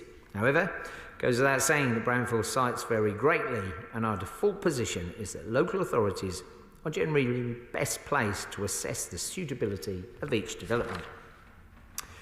Now we'll talk about green space and planning applications. As my honourable friend will know, councils are required to undertake a formal period of public consultation prior to deciding on a planning application. Where relevant considerations are raised by local residents, these must obviously be taken into account by the local authority. Planning applications are determined in accordance with the development plan for the area unless material considerations indicate otherwise. Each application is judged on its own individual merit, and of course, if a proposed development infringes on local green space, then residents will be able to object and make their views known, just as they would with any other planning application. Sure, my right honourable friend will agree with me that all of this undeserved the need of the planning process to be more democratic and engaging. And I'm pleased to say that the reforms proposed in our Levelling Up and Regeneration Bill will help us to do exactly that. The reforms we've set out will retain the right for communities to make representations on planning applications, as well as the duty on local authorities to consult with their communities on plans. But crucially, the bill includes measures to digitise the planning system and transform the way that people can see and engage with what is being built in their area, including provision for green and open spaces. Through the bill, existing powers which determine when pre-application engagement is required with communities will also be made permanent. This will ensure that the voice of the community continues to be heard loud and clear. Our changes will also increase opportunities for community involvement through street votes, neighbourhood plans and design codes, so that high quality green design and development is brought forward in a way that works best for local people. But we're not just reforming the planning system, Madam Deputy Speaker, to make sure that there is adequate green space for local communities. We're also giving councils real investment they need to be able to increase local provision of parks, woodlands and play areas too. This is evidenced in our Towns Fund, which is providing over £3.6 billion to support locally led, job-creating projects which support growth and build pride in place.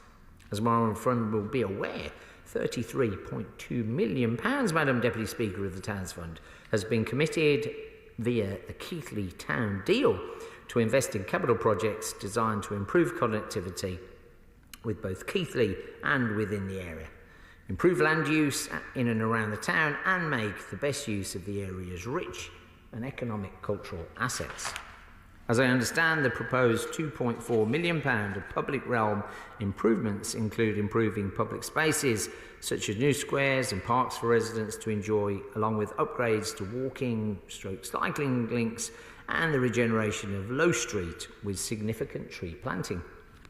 Complemented by the £4.9 million community grant scheme, I'm confident that Keighley will become an even more attractive place in which people can live, work and play.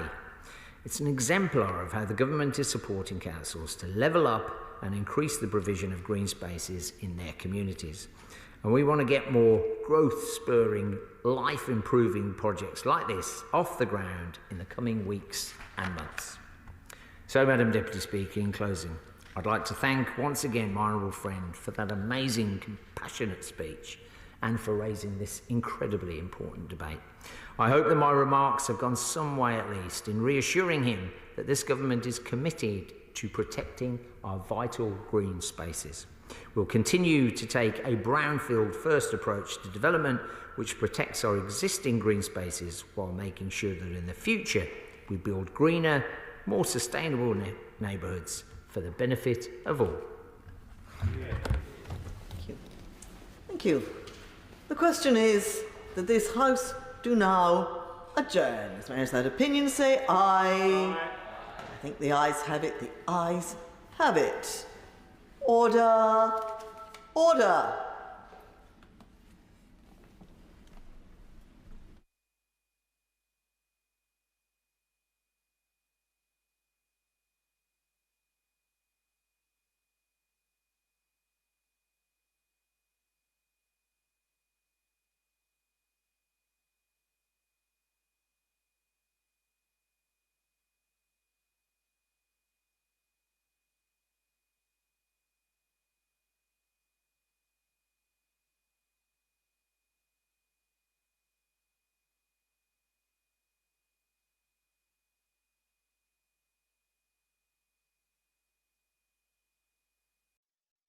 The proceeding has ended.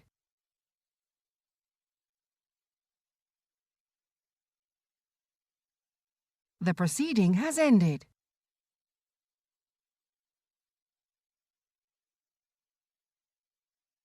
The proceeding has ended.